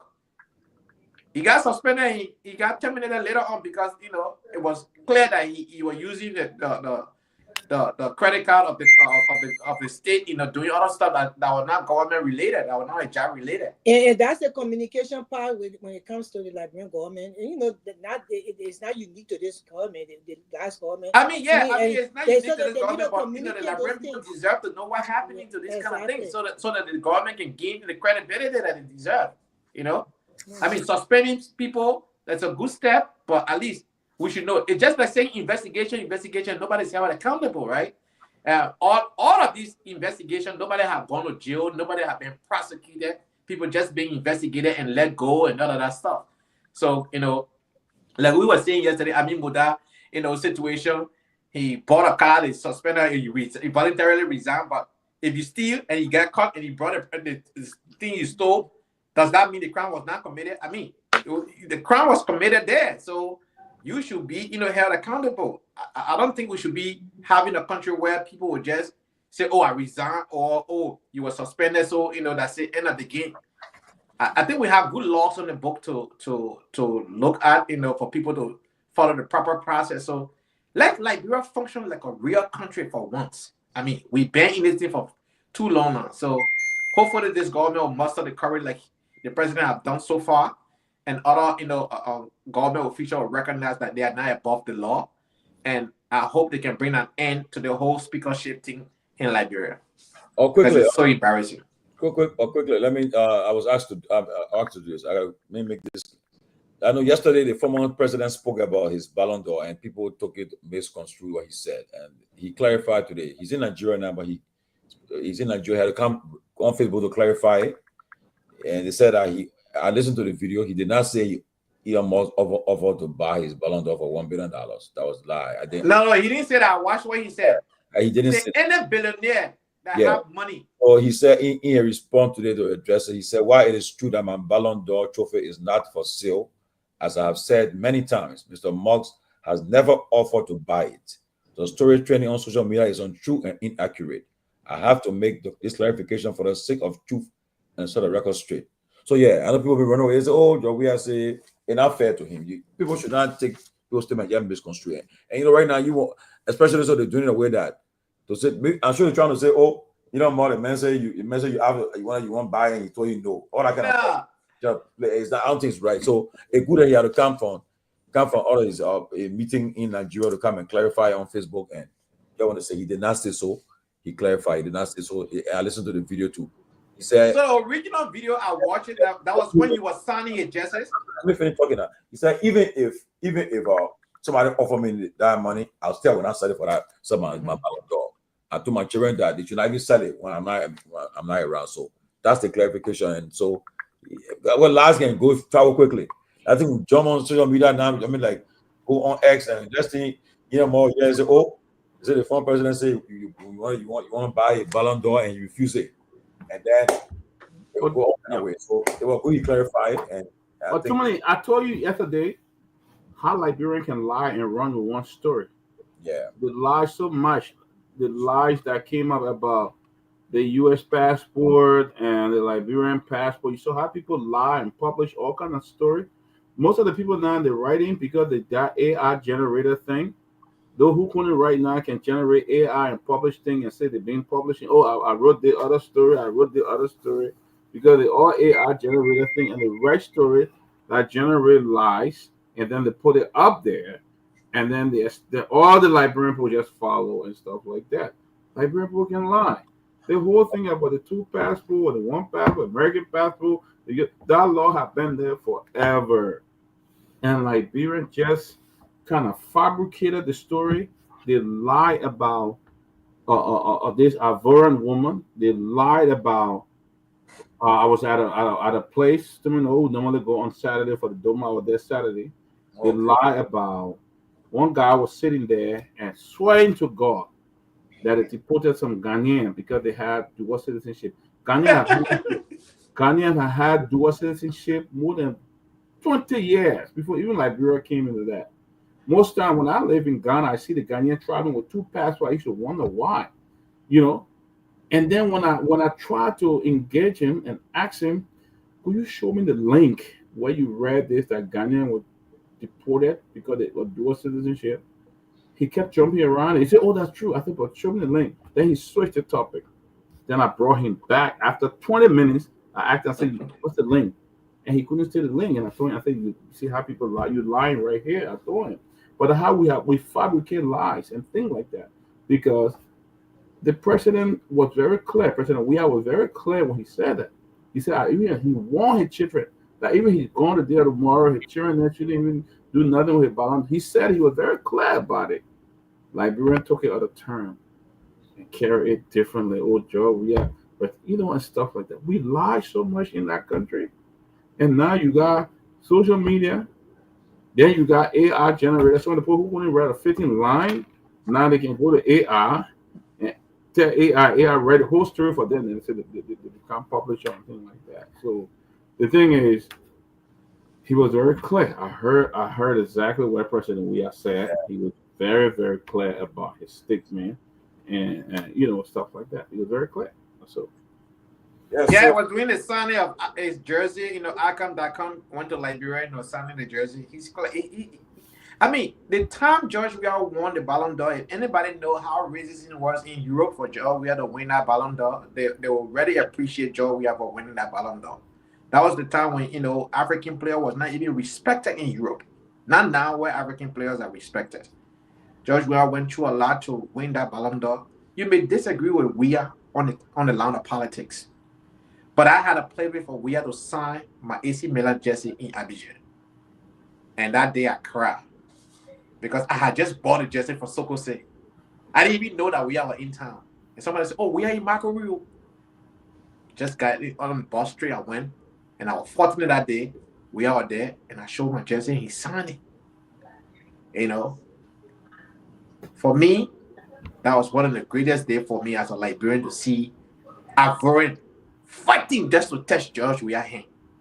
Foreign national fighting to just see Weah. The way they get through Weah in Liberia, if you see how other citizens of other nations can fight don't say that they love him, Liberia. You can see what the man what is it? They love him. No, I'm talking about some of the things they can say about George Weah. Look, the main president, they love him. No. Forget about the main president love him, but they adore him, Liberia. Hold on, Pewee. Do people understand what George Weah means to the soccer world from Africa? BBC this. Liberia understand that what they made him president. That because of hold on now. They gave him the highest office in the forget about the highest office. Watch this. Everybody will disagree with you on that one. Liberia really love him. I didn't say no. Hold on now, Pewee. Let me finish what I'm saying. We don't honor him like they do in other countries. No, yes, they don't. No, they don't because the biggest said this. What are you saying then? Okay. Can you allow me to express what I want to express? You know the love I mean, bro. I grew up in the Ivory Coast, right? I grew up in a country that is 4 times, bigger than Liberia in population and in size, right? I can tell you, when we are enter Ivory Coast, the streets, the way they approach Weah, it's not the same way in Liberia. That's not true. But when you talk about that's not true, you go there to say that to listen. Many president for Ivory Coast. When you talk about the population, I agree the Iberian population. Look, in Ivory Coast. That's what he's saying. Sylvester, I agree with what Anthony is saying. You honor in foreign country, but also in Liberia, they honor him too, though. Just different. I'm not disagreeing with him, but what he trying to say, the way that Liberian honor him good. Have you seen John Weah at PS when he had a streak and erupt from nowhere? Sylvester, it's very clear. Sylvester is very clear when he say, look, a prophet is not honored in his own home. No, but I very respect the player of the century. It isn't the player of 10 years. The player of the century. So in Nigeria today, they say that Nigerian military people giving the man a call. I'm telling you. My man, I don't care how people see George Weah. George Weah was epic, man. Yeah, listen, I don't care how people see George Weah. I've had agreement with George Weah, but that boy is blessed. He's well respected around the world. Let me tell you a story. When I went to school in Georgia, at Mercer University in Georgia, in Macon, Georgia, I was at a soccer game. Our university was playing a soccer game. We had this team that have come from Brazil. They were traveling around and wanted to play our university soccer. I was standing there, and I went to meet the guys that came from Brazil to take picture of them. And I said, "Oh, I'm from Africa." I said, "Well, Liberia." Everybody stood and said, "George Weah, George Weah, George Weah, George Weah." All the Brazilians that have come. Even the coach for our soccer team. He said, "You sure you know George Weah?" Because I had a picture that I took with George Weah in Togo. And the coach said, "Are you serious?" He said, "Is this?" I said, "How? This is George Weah." The guy couldn't be, and George gave me the opportunity to take a picture with him in Togo. That was during the war when Lone Star were playing a game out of the country. And I showed that picture. And the coach couldn't believe it. Even people who play on the team couldn't believe it. I had a picture with George Weah, just a photo. So, you know, I want to have another jersey or we had a Sunday. I got free. So even with the political difference that I have with George Weah, right? We'll do it for you quick. George Weah is still the most popular Liberian around the world. But he's the only. The thing is that George Weah is the only talented Liberian that won the kind of medals that he won in the entire world. That just be clear. The man is a celebrity. Liberians love this man so much because of his football or celebrity status. They voted him as president in an executive mansion. Usually, Liberians don't vote president that way. They voted him. They gave it to him because of all of that. So the people awarded the man even after the war. He is a legend, man. Liberian voted. Let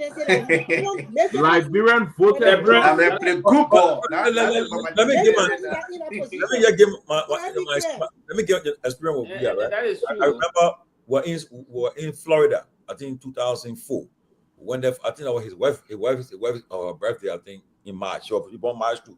We're there. So while we went to the house, then somebody said, "Remember, you don't go to one club here." They say, Shaquille, and Shaq will play for the Miami Heat now. Said they'll be in the club tonight. My man, when we got to the place, right, the line was so long to enter the club.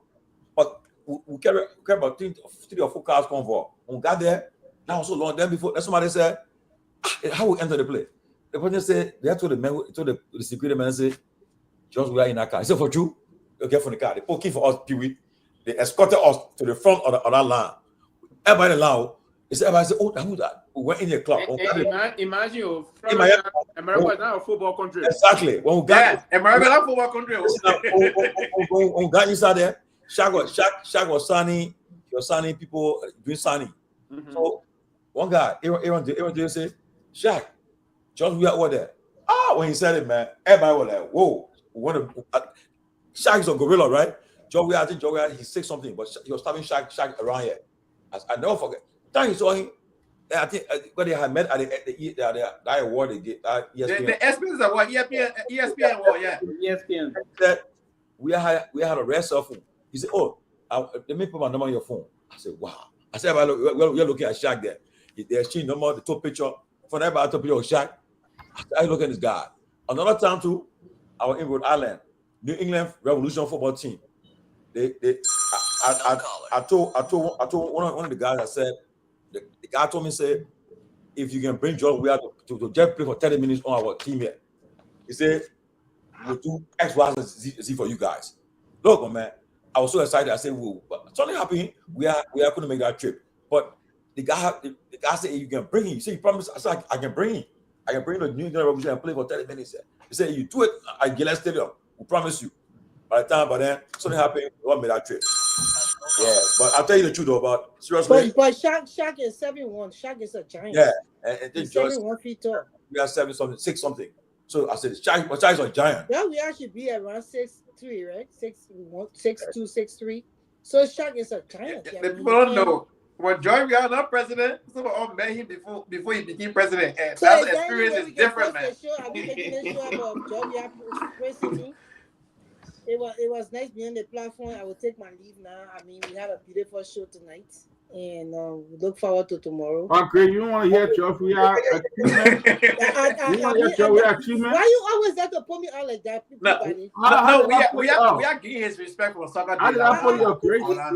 But beyond the soccer, even right now, I was there by like AC Milan number 14 jersey give number 9 jersey give Joy Weah to sign. We said here that black and red and I go home jersey. Anthony, we know you fascinated with the man, and the reason why you're putting him to power all of you. But we said here we talk about the man for 20 minutes. And this is a political show. It's time for us to leave now. I'm not going to sit down here. No, we kept talking about soccer days.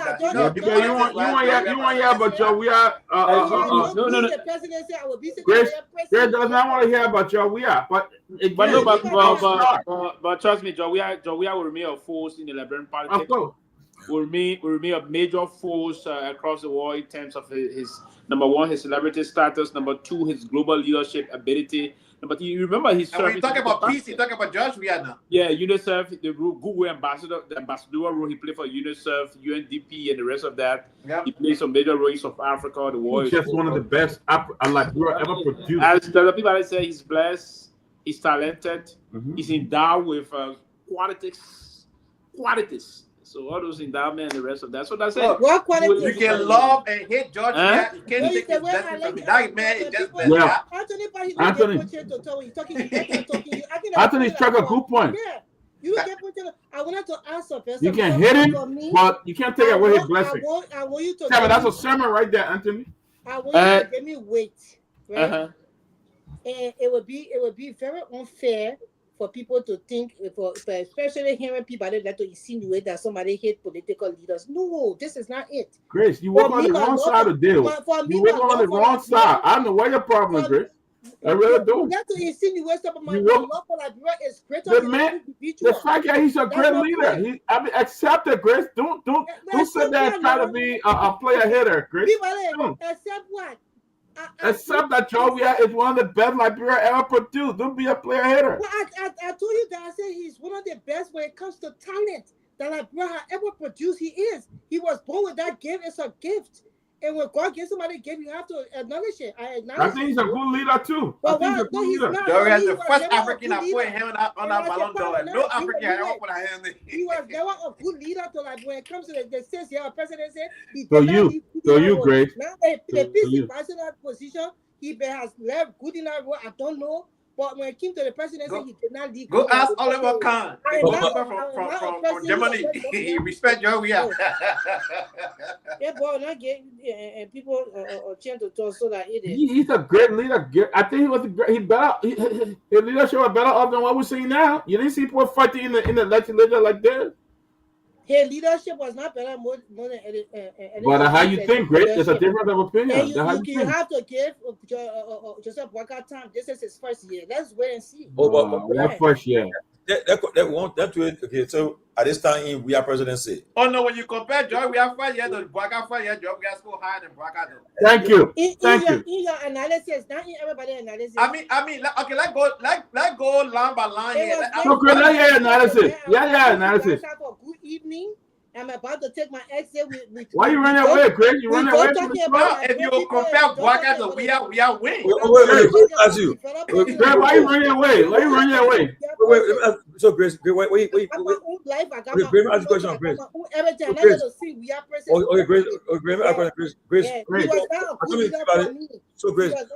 So Grace, you don't like President Weah. Grace, wait a minute. You are biasing with that. You can't say that. You shouldn't be saying that you are pastor. You can't do that. Great, I'm not God. I like Weah because I'm not God, Grace. Okay, Grace, let me ask you a question, yeah. I'm not God, Grace. I'm not God. 1 minute. That brought his better presidency. Okay, Weah was not one of them. He was football best. He got a good talent. He Africa best. He the presidency worse. Okay. Great question. So why he went play football? I would go on the field. I would do cheerleading for him. He said I would do cheerleading, but when it comes to like president, he flopped. He one of the best. He one of the best ever produced. Liberian politics is it creates strange bedfellows. Be surprised that at the end of the day, the person you support 2029 we are they will be on the same team. So that was be on your team. Yes. So Grace, if we are endorsed money by tomorrow, you're not like it. Man, come on, man. Why are you bringing that? Why are you bringing that?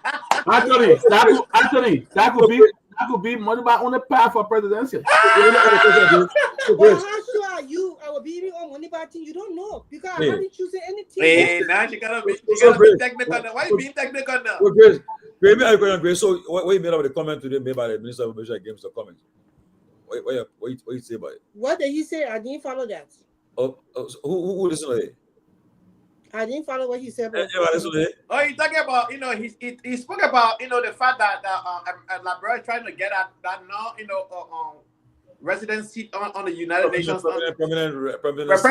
Non-permanent seat, I mean, on the United Nations. That's why Comey is coming out now to speak.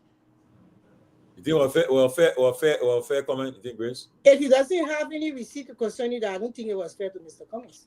I don't think so. You have to have proof. You can't just come out and say stuff. You have to have proof for what you say. And I just wanted to clarify that if in 2029, if we are happens to be on my team, if we happen to land to the same team, I will support that. But for me, if we on the team and we are is the head of that ticket, I will not support that ticket. We are 6 years, well now 6 years cool for me. As a Liberian, I think we have made him mad. I think he should step aside and put somebody here on. Now if he put somebody here on, that person is good enough, and I think they can carry the mantra and they can carry the vision is clear. I will jump behind that team where we will be behind the same person. Yeah, but listen, no, Grace. You can't say that. You can't say. We have to play football. You come to America, we want to see our team. I agree. Cheerleading for that football because I know that era. But with his football now, he has become one of the number one contender in Liberian politics. Grace in politics, you can say that thing. We can say a team heading that team, I will not support that team. Because you have worked so hard for that team. You work so hard. You have made a lot of trips to Liberia. You have campaign everything. And then they say. And then when he lay his agenda on and his vision, and he be clear on what he wants to do and how he wants to carry it out. I will call him to the, and for me personally, I will put him to the fire for it. But right now, I don't see it, and he has to be able to speak to the Liberian because the last thing they get to him free. We're not talking, indeed, to see that debate the other candidates. All those things, things have to happen. That's what I'm trying to say to you. It has to happen. You never. I don't think Liberian Pro gave to him free. I think he earned it. For the next 6 years, maybe he could change stuff around him. You don't know. I'm not seeing any changes right now. I'm not seeing anything. So right now, for me, for the last 6 years, it wasn't clear for me when it came to his leadership. It's still not clear for me. So let's see what happens. Well, that's a difference of opinion here, for Chris. And how the guys say, who can change? I mean, that's the fact. But I think we did not just the Liberian Pool did not. I think we are earned the Liberian Pool presidency because we are also was very generous in helping Liberia, in putting Liberia on the map, and that's all Liberians saw. Young, old saw during the Civil War. He did in many ways. His support for the national team, how he led the national team and took them into Major League. Liberia were one step from the World Cup. And Liberian people, young and old, saw this young man. Recently, when he was president, I say when he was president. I said you said that they heard we are the president. Liberia people give it to him free, and I said no, they didn't do it for him free. It was based upon what he did for Liberia that earned him that prize. I would not agree. Chancellor would be very mad in person right now. Hearing you say that. Well, I would not agree. The Grand detachment trucks enforcement. You know, well, it was nice beyond the platform people. You just can't that portrait telling me this and that. Let God forgive you this thing. You take everything personal. A problem. You take everything personal. I'm taking nothing personal. Huh? You gotta be that first. You gotta be objective. You take everything personal. You get best for everything. You gotta be objective. So look how you never be me again. Huh? How you never me again? That's not me. Chris, I would do that to you. I don't take nothing serious. Great. I won't do that to you. Very serious for me to take it serious. To tell you that I'm very Chris, stop. Stop I it. don't know why I know, man. Tomorrow talk to your friend, man. Not because you're my sister. Look how beautiful your hair looking on your hair. I would like how you fix your hair and come on this show. Thank you. See how Mr. God got a beautiful wife. Mr. Guar. Mr. Guar. Look at her beautiful hair and everything like that.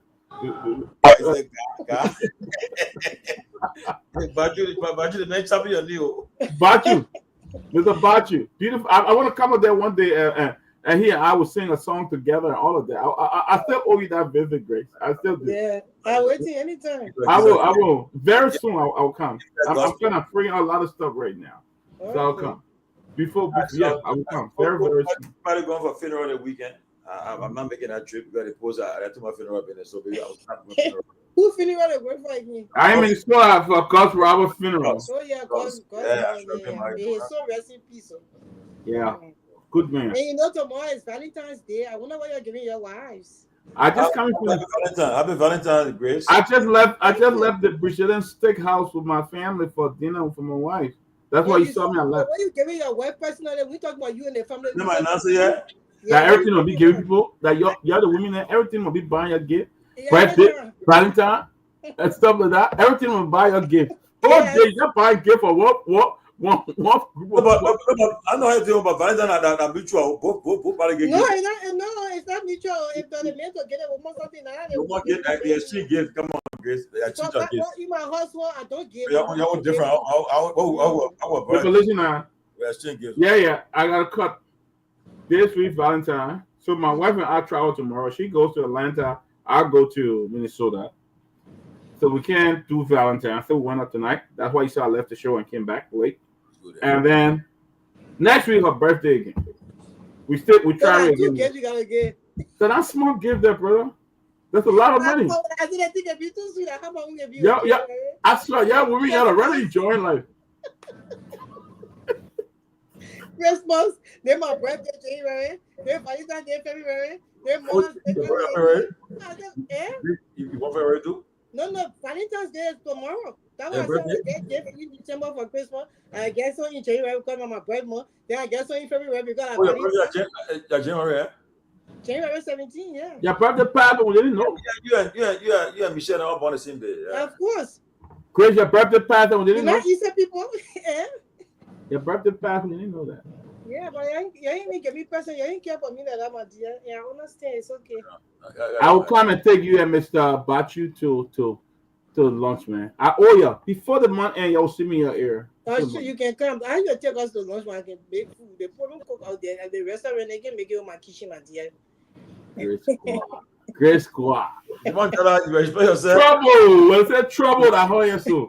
Grace Guar. Hala, that it's not near yet. And I'm a cheering her. That one I cheer. Not near yet. Grace, he did not for cheer. Come on, Jada.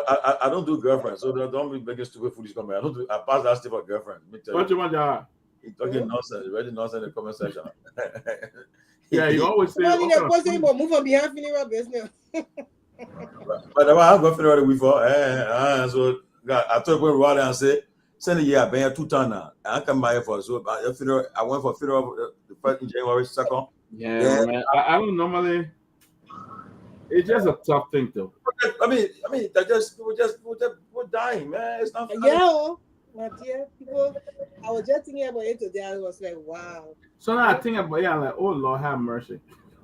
Yeah, but you know the last funeral I went to in Raleigh last week.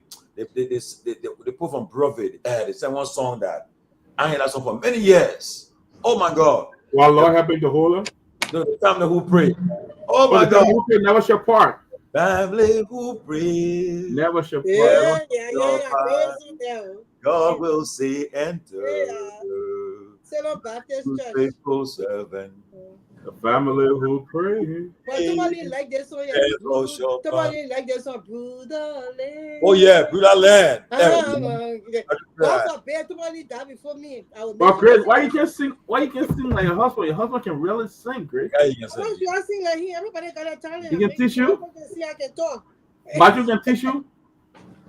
But you can really sing. I admire his music. He wanna go do a recording. I said, let me do Pago in a singing. He put me now. I will just on the internet see the daily recording for me to do Pago. So for them to test me this morning. I admire his music though. I admire his music ministry. Yeah, he's a great singer. He's a brilliant singer. I admire him. The thing is that the American people appreciate his singing more than like like people.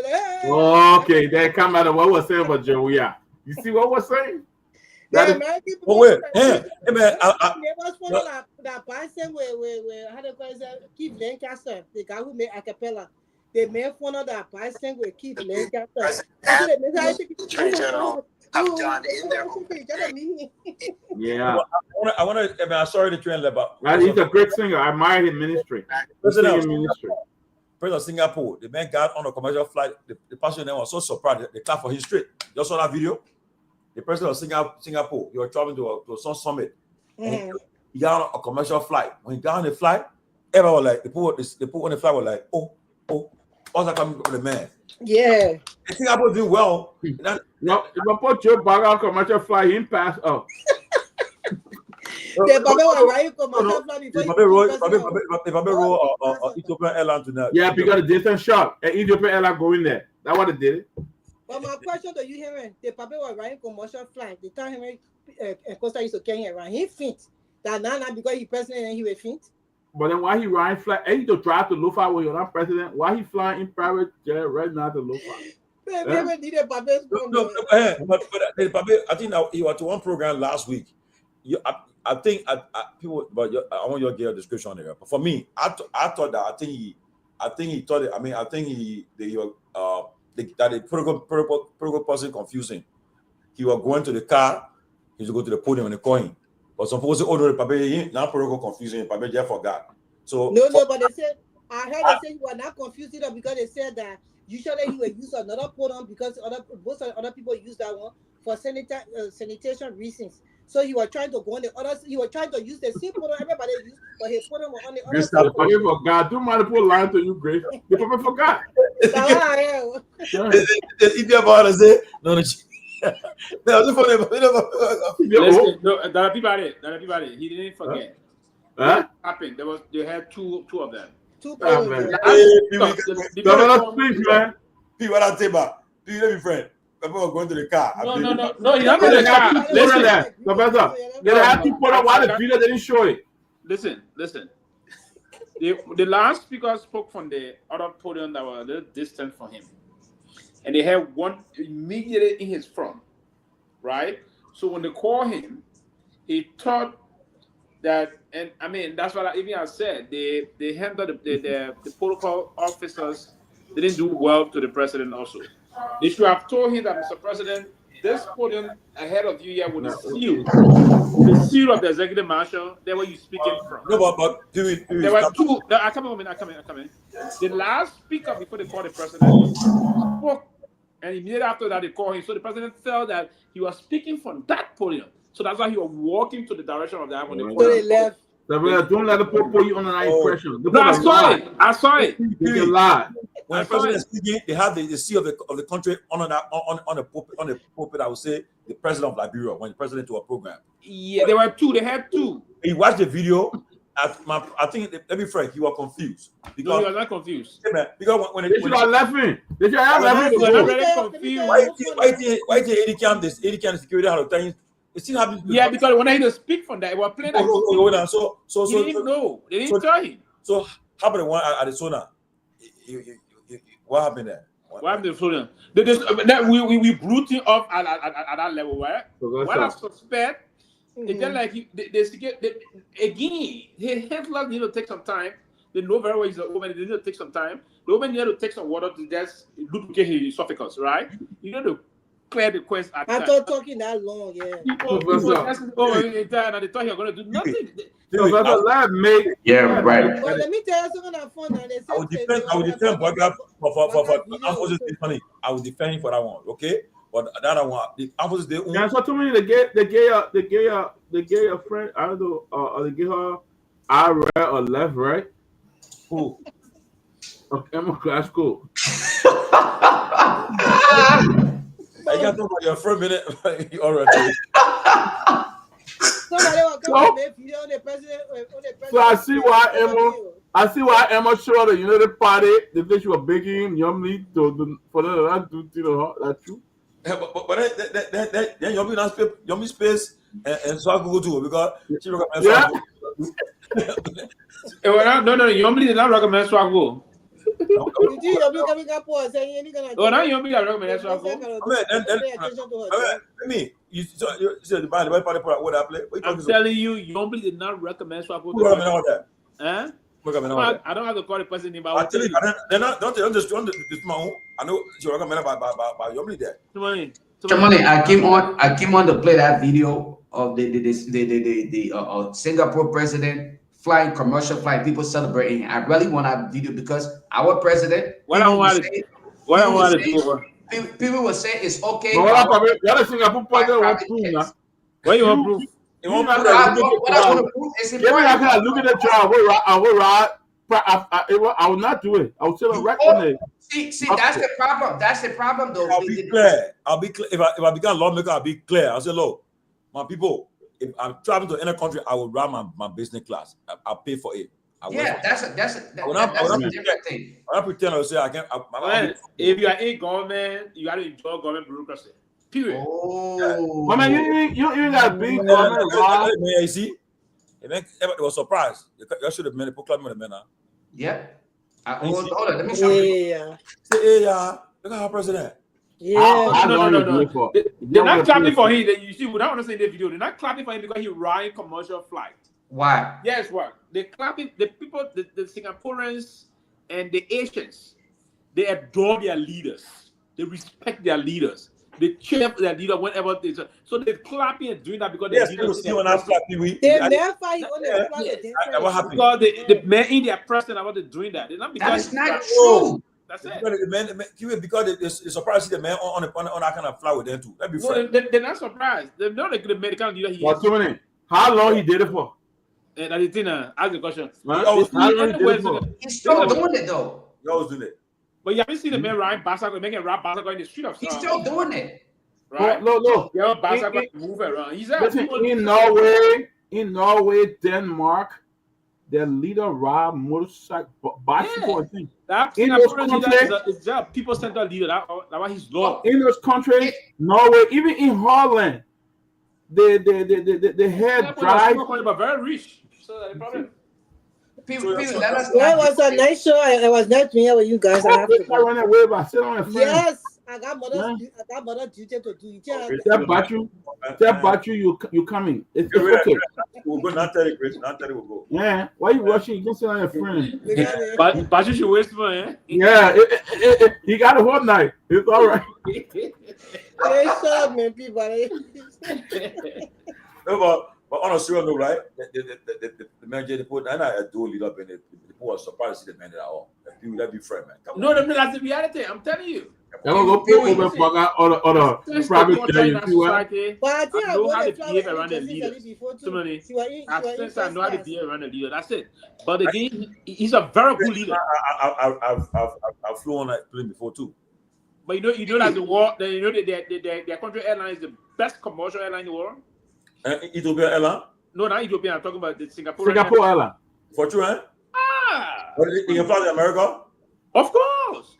They have a flight. They have a flight. They have a flight from Singapore. It's a direct in 3 destinations in the US here. They got a flight from Hong Kong here. They got a flight. But they got one of the cleanest. They got one of the cleanest country right now. I haven't gotten on the business class or first class, but if you flew the business or first class, Jesus, you. I think the Liberia government should engage and say we fly from that plane quickly. Tony, but at the point when I brought a commercial team where you. Well, how many students? How many people you got to fly? Where you can take back and house and the whole living room. They fly beautiful. Yeah. I see why people can fly business class. Business class is very comfortable. Let me ask you a question. The first class. Why is it that? No, I could not have go first class without business class. Why is it that? No, you can afford it, brother. It's cheap. Why when we are discussing our leader, we talk about business class international is awesome. My man, business class, you can even simple miles. You save up. You can use your credit card miles, travel miles. You can fly business for little nothing. What if I say? Well, I'm coming everything. My question I was asking. Yeah, go ahead, Lofa. We were talking about the decision for this president to fly, commercial, and the people were celebrating. I'm trying to make the comparison to why people always talk about how humble our leaders are. Sometimes, you can't be laying down in your bed. We know what you're doing and be talking on the phone. Why we sitting down here? He probably that was Donald Trump said, "Oh, you'll go back to work because I put a be in a pajama and be talking on, they be working on Zoom call." No, but you know, that's a good point. One joke. During COVID, somebody called like, bro, he said, "Tommy, my sister said she working. She said she doing working from home, but I had to say she's sending work from home." I said, maybe she a lot. Everybody was saying that away from home. When I call it, I'm working from home. Everybody was saying it. But certain job, you don't get away from home. Yeah, see it, get away from home. But I still working from home though. I said certain job. Everybody's different now. You see, for me, and my Valentine started though. I want to put your web there on fire. You're more kidding. My Valentine started last week. Last week I was in Vegas. This weekend I went somewhere and my Valentine is lit. You don't let it sit down and just ride. You don't let it get your Valentine person. There's more Valentine between me and woman. If you give, when a man is supposed to get a woman, give more Valentine and showing love to your wife. Please. I just would like to clarify that. All your women there, they're supposed to collect gift tomorrow.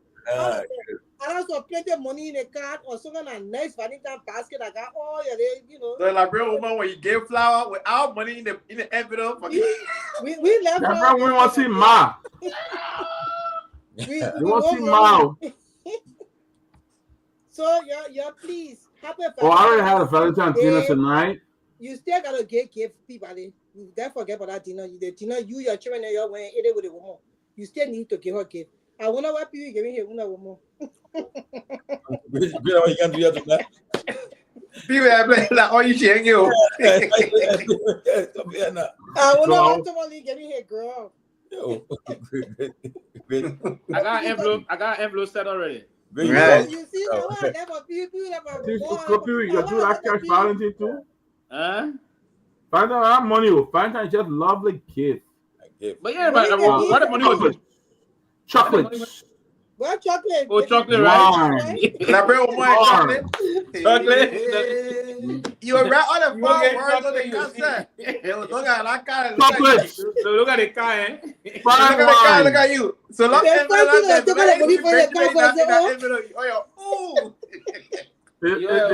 the flower, everything for the entrance of the house all the way to the bedroom. So long money night. I said to Money, why you getting a girl? What? Massage envy. You know what I got massage envy, right? So you giving her a card to the massage envy? Massage envy. So she going for massage? Well, great, but I want to spend it now. Massage envy, yet about it. I said, my brother, they're 2-7 last, so they're 2-7. I don't know what kind of woman for dinner. Yeah, they go sit down, they eat the food again. And we went for dinner. You better get out there. I gave her chocolates. I gave her some beautiful chocolate as we ride tomorrow to the airport. To the airport. Some beautiful chocolates, and she'll love it with some flowers. Eat a chocolate with her. Huh? Yeah, but you don't eat it. Like, we'll be here last week. You buy these nice chocolate, we think they will not eat it. There's nothing, that chocolate be saying how to eat this kind of head of food soup. But I eating my okra sauce tomorrow, palawa sauce. It was that time. All I have funny thing. Look at that. Okra sauce, and from Liberia too. Real Liberian okra sauce, palawa sauce. They imagine the kind of sacrifice she made to cook you all that woman. You gotta give us a beautiful present for Valentine's Day. And what you giving your woman kid? This is Anthony kid. Anthony look like tight. Yeah, you know that you mean. Now you know that. But then you don't know me. Wow. You don't know me. You don't know me. Tight is not me. Wait, Anthony. Good, eh? Anthony, I did want to pick up dinner. I hope one to that day. No, I'm out. Me and No, Dan. I'm place. My way up, but I'm on place. Oh, really? Me and Hey, Dan. Anthony. Anthony, that male. Anthony, that male. You got something good for the girl tomorrow, eh, Anthony? I don't think carry the one to. But she get it, you got something good for her tomorrow, eh? I'm not married. You got girlfriend? I'm divorced. But Grace, wait, You have a woman. Grace, the man. Ah, Grace, Greg, I can't get on people. The man, I get cool, yeah, man. Why you married? You want to Anthony inside today? Somebody watching the man tonight. The man not make it. Anthony, you got woman. Too many. The man Anthony saying it. We slow motion. The tell Anthony. Guess what? I'm divorced. But you got girlfriend right now. You did. Hey, my Grace. We don't do that to the man. You see? Somebody wet man. Okay, 2 minutes. Got 8 more minutes. Go. Let's go. Watching the man. Listen. You see, Anthony taking a time to say the team, man. Then they told him, man, I want to let's check it.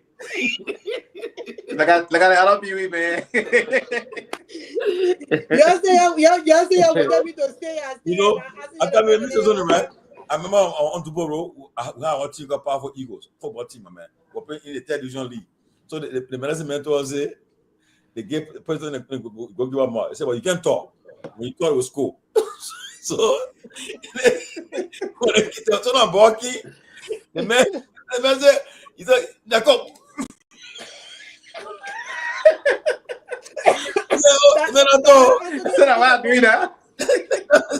When the man said, man, keep the ball, he said, oh, say that. No, I said, I breathe. I play basketball, you can talk. I go back and talk. You should be the targeting the wall, targeting the defense. And you get talk. For person, I so flat. I'm flat for one person there. When I bring with the football, a minute, I got to move. So, Anthony, you single? Hey, Grace. I can first go stop, man. Anthony, you single? I'm single, but I'm not looking. You're not looking? You know why you looking? And me, got somebody. Great, you better put you are supposed Anthony, you better do that. Why Lofa, you ran away? Why Lofa? Jesse asked me a question. I gotta answer. Happy belated birthday, Jesse. We sang your song here the other night. But let me tell you, I am not gonna give my husband anything for Valentine's Day. No, I thought I was gonna get something in return though. I'll show you again. Give me 10. I don't Okay. give my husband anything for Valentine's Day. I gave him something for his birthday, and I gave him something for Father's Day. Valentine's Day, I don't give him anything. Christmas, I tried to give him something. What kind of tower is this? Is it Anthony and Shara talking? But Patty, I think you start another one now. What have I done wrong to you, my brother? Patty, too funny. What have I done to you? I gave you one show before you leave. Patty, boy, I can't tell you. I pray for you in Australia. Nobody will be ready to you know what Patty is saying there? I can go after the UP people that hide. No, but Patty, I see this here. Patty, I see this. Eh? Patty, I see this man. Oh, but Patty, no, long time I've been planning citizen. Okay, let me answer Chelsea's question now. The Bible said we have a pastor on the platform. The Bible said the man is the head of the home.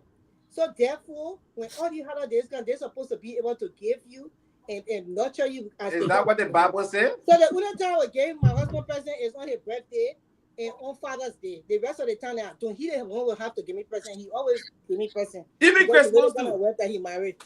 Even Christmas.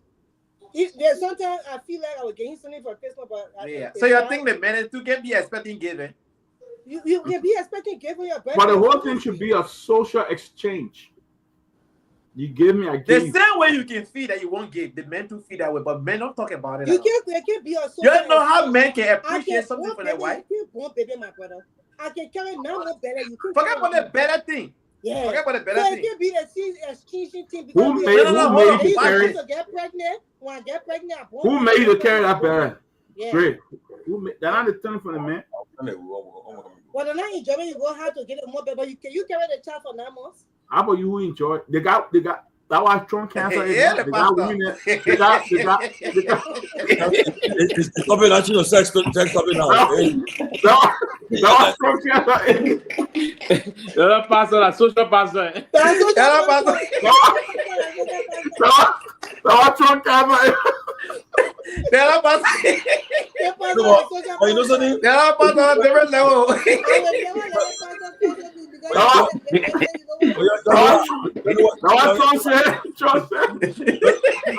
You know, I noticed, right? You know, Sir John told that thing in his speech. We don't have the see some video on Facebook. I see all laws. Oh yeah, I'm gonna say. And say me, I'm this, I'm that. That one all call. They all disappear. Even at work, they don't even voice it out no more. But even on the phone today, I went in a shell.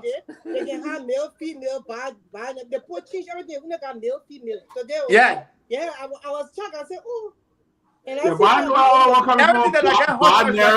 Everything they posted no. I said, "Una man, female." They put it there like that. Don't fall. I particularly TV that like. That'll be male and female. No, there'll be a man or woman. Nobody else. The one I used to get to be. You look at a real dude. They say he identify as she. You. And you know they had it in the passport too. They call it up now. You know, call it up. And the guy in the form, when you fill out some form there, the guy how you. Yeah, we identify ourselves. Yeah. You say, as of today's date, the in America, a man and a woman. I said, they get to a travel. No, but somebody needed to do that. It was just too much. Even the cartoon character that on TV. Oh, are you kidding me? Yeah, we're traveling from Liberia and coming up to the US, but we're using Accra. So we go and we don't know one other guy. What going that guy here that day? And then when he dressed that kind of chick, and you're traveling with two other girls. I saw he got on the flight at Ghana Airways. I mean, Kenya Airways. The flight was backward. On our way headed to Accra, then we're getting on Delta for the US. I saw he get on Kenya Airways that day. All the Liberian guy in the city around, the guy that started to hit that man. He left his seat. He came to one of the flight. How do you call it? The flight attendant. Yeah. One of the guy, he told the guy, I said he wants to sit down with the guy. What the guy like, I saw when we were sitting there, when I turn around, I look at myself, bust out laugh. Yeah, man. I did a CRT in the blue. I let go better. The ball won't go there now. I gotta clap for you. Yeah. That one girl helping. They got to swap seat with some people. In order for when it's. Yeah, you get a day, mommy. Guna, papa. So go to the all the men that been here now, all of them are seen in the lost. They can't disappear. Somebody, you can see how many the people say on Facebook. The people got right. No, they got say that if we there, how you call it? He can say be doing it. He can be doing dancing with man, go say and he got fan base. No, but I think it was getting too bad. It was just getting too much, man. You know, why I couldn't stand at me, man. Look at you, but the people I couldn't stand that thing. I don't have a problem with that. Poor choice. That choice. I don't get a problem. Exactly. I don't want them for that. Well, but that a choice. No, Timothy. For them to tell you to call and she. My man. That's a choice. A choice, my man. If the person is one of your person you love, your child or somebody you close, you can't take tomorrow and say, what you do? You do, yeah. Reject them? No, Tomalin, that's not what we're talking about here. If the person born a male, they shouldn't partake in a woman's sports while women participating in it. It's not fair to the women. But what about a child that is 7, 8, 9, 10 years old, 11-year-old child? The child is 11 and you're changing the child, private part to be the gender. Yeah. I mean, that child can't make that kind of decision on her own until they reach a certain age. Oh, man. The man of fools and do that thing, man. They put me that own decision. They'll not change the child when the child born. Come on, don't miss the poor back. You might do that thing. How you do that with somebody? You force. So doing Will's son. He was 11 when he did it. No, my man, where you get that news from? Stop it. No, how old was he? He was. No, but not a parent forcing to do it. Yeah, but at that age, can he make that decision? Oh, man, the man say he want the man. Ah. I don't have a problem with it. Surely, I put choice. Choice, you want to live that way, up to you. But I don't have a problem. Yeah. Listen, Tony. You know, I don't like to criticize parents and stuff like that. The best we can do, let's just pray for our own. That's right, because the children can grow up and just turn. You never know what can happen. So I don't criticize other people's children. Nothing about it. Yeah, I don't criticize other people's children. I don't do it because you don't know why your own going to turn out to be. They can grow up. You can do everything you want to do for them.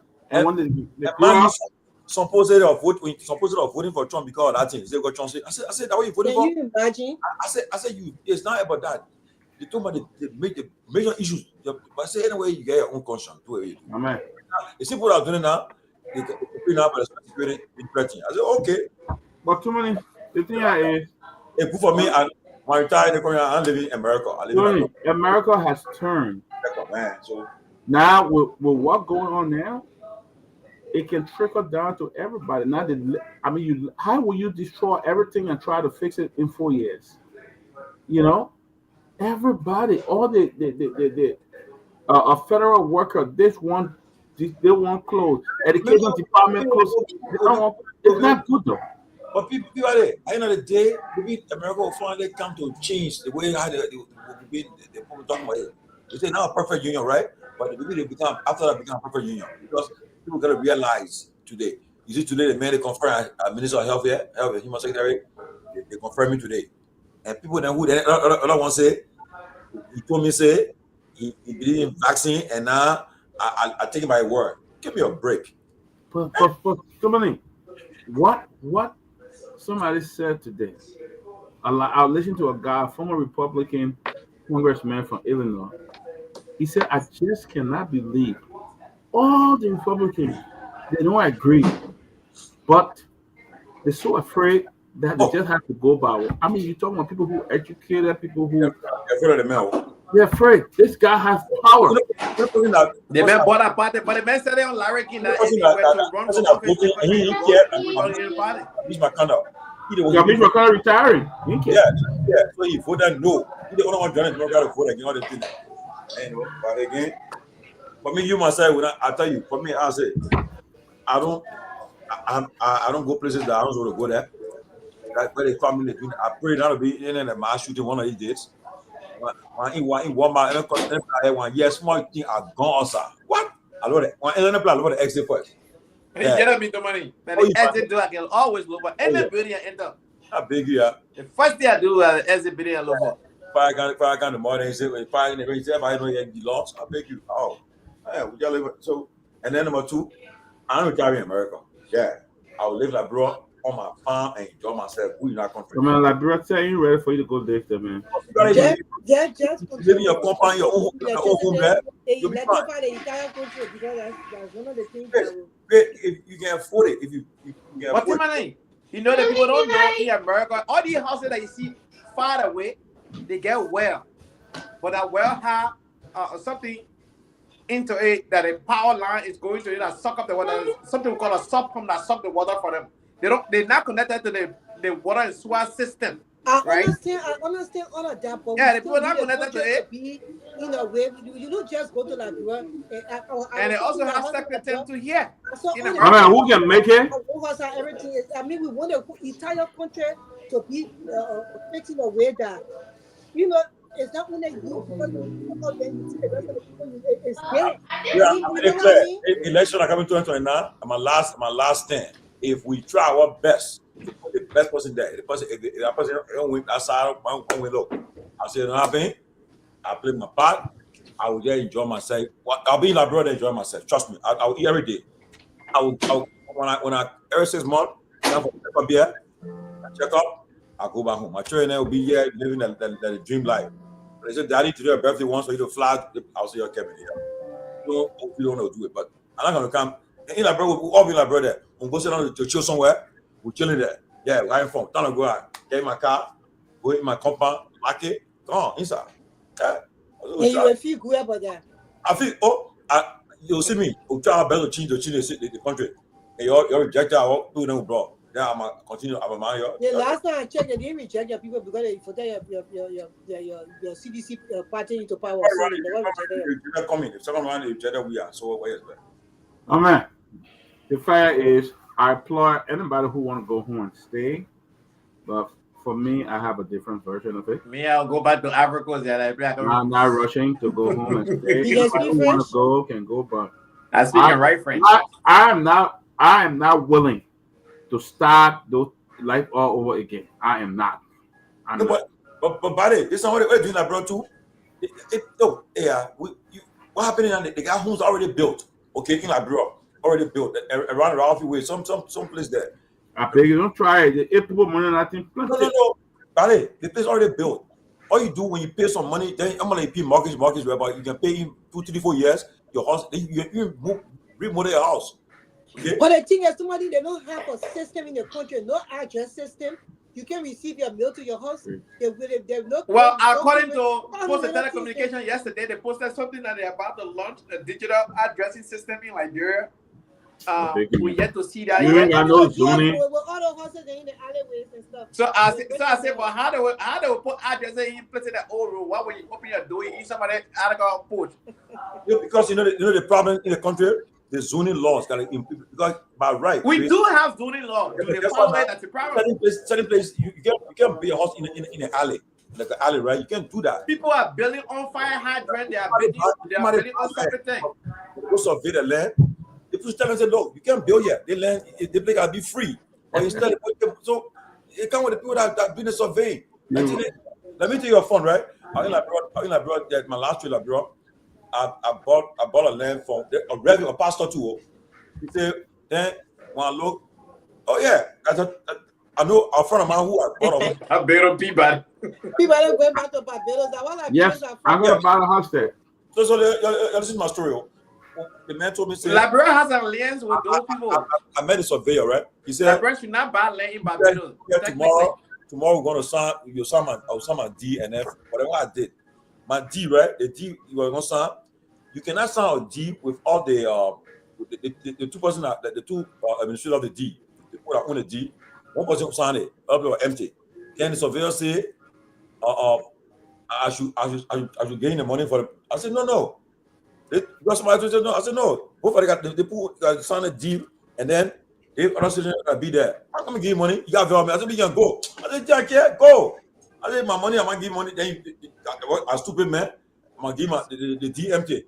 Nothing was on the D. When you sign the D, I'm gonna sign and give money. I said, you can go. I said, I'm you one, I'm pay your way, you go. I'm pay your way, sir. So Tiffany, there should be no such thing called land dispute in Liberia because of GPS coordinates, right? GPS works in Liberia, right? Yeah. So that thing what they call all people disputing on land, it should never ever happen in Liberia because only one person can own a plot on land in Liberia because of the GPS coordinates. Simple. You don't have to fight that. I don't know why people fighting on land in the village and all. Amen. I dream. I'm just telling you. Right? That's what I'm saying. That's what I'm saying. On your smartphone, you can. That's what I'm saying. And pinpoint your location where you are at that particular. That's what I'm saying. I'm not ready to start left all over. Because the satellite will nobody eating my money, and I'll be going back and it will even measure it for you. I know a lot of friends that bought a place in Barbados. They bought a place in what place? Liberia technically should not buy land in Barbados because we have an alliance with them. Yeah. That's really a proper healthcare. So now this time they can encroach on your land. You take them to court, nothing happened. That play I won't let to start left all over again. I bought my land. Yeah, I mean, when you have GPS, why should two persons own a land in Liberia? I don't understand that. I bought a land 3 different times. I had to pay 3 different times for that one land. $3,000, $3,500 until I was able to own the land. That's what the people they are evil in our country when it comes to land. A lot of other things. 3 different times. They want to get your money that the people can pay off for you. That want to eat your money. That want to don't. And they do poor job. The corruption oh my God. The construction crew in Liberia, I mean, only very few houses are built to stand up. Most of the houses are, oh my God. And when they get, everybody had to get out that thing, you know. They I don't know, design it, but what is all that? Me, the 2029, the election will determine where I will retire. You want to see houses? After go on your food right now. And get to that community. You see how houses are built. Good quality homes. Yeah, people can only run to Ghana because of language barrier. But Africa is developing in Ghana. I tell you. I agree. Africa is well laid out, beautiful in Ghana. But Liberia only flock to Ghana because of the language barrier. That's it. We so bad off. Africans have more streets all the way in the forest, in the villages than Ghana. I live in Africa, so I know what you're talking about. Why Liberia is so bad off until we go into the very neighbor then to be our part of Europe and these things. Can you imagine? Oh man, that's shameful. I see Liberian. You have over 2 million Ghanaians that live in Africa. You will not find 2 million Africans living in Ghana. No. Yeah, but that Africa, the people very, at least the Ghanaians. They either do it. Africa, the people that have to do it at Ghanaian. Ghanaian can get anything free. They was on this one, they park home. They make that Liberian made Africa like that. When we went to Africa, there was no such thing as even refugee camp. We live among the people who live in the same area they live. I mean, Africa was sweet. That Liberian boy, but being in the Liberian put that in there against them. Whatever. I'm telling you. Guys, you have a good night. I gotta be up by 5. I grew up in the country. I was a kid when I went to Africa. I was when I was a young adult. Okay. See you guys. Great to see you, everybody. Once we get Jana, but we'll tell us tomorrow. Once we get breaking news. What political fight. Well, what happened to Emma? Why did that? Emma, the boss said she was involved in corruption. But then the ombudsman said she left Kosi. That's why he wrote and said. Somebody say Abraham wicked. No, Abraham are good people, man. Abraham good people that Abraham may not play bad. Ghanaian are more hospitable. Live among Ghanaian, then you know whether they hospitable or not. Just live among them. Let some other live there. Who the Ivorians? Ghanaian. They're not correct, eh? They're not. No, they're not. They are way 10 times better than Ghanaian. I live in the 2 countries, I can tell you. They want to kid out of you when you got to live mad. Oh, that one part of it. Kiss you, whatever it is. Gentlemen. I'll see you tomorrow, man. Okay. God bless. I'll see you. I told him, man, you living right. I don't even see you in PA, man. What's your problem? I'm in Delaware now. Oh, you Delaware? Yeah. What about I'm 1 Delaware? zip code away from Joe Biden's house. Joe Biden not president, you. At least you got Secret Service anyway. Oh yeah. All right, gentlemen. I'm gonna see you tomorrow. God bless me. All right. God bless.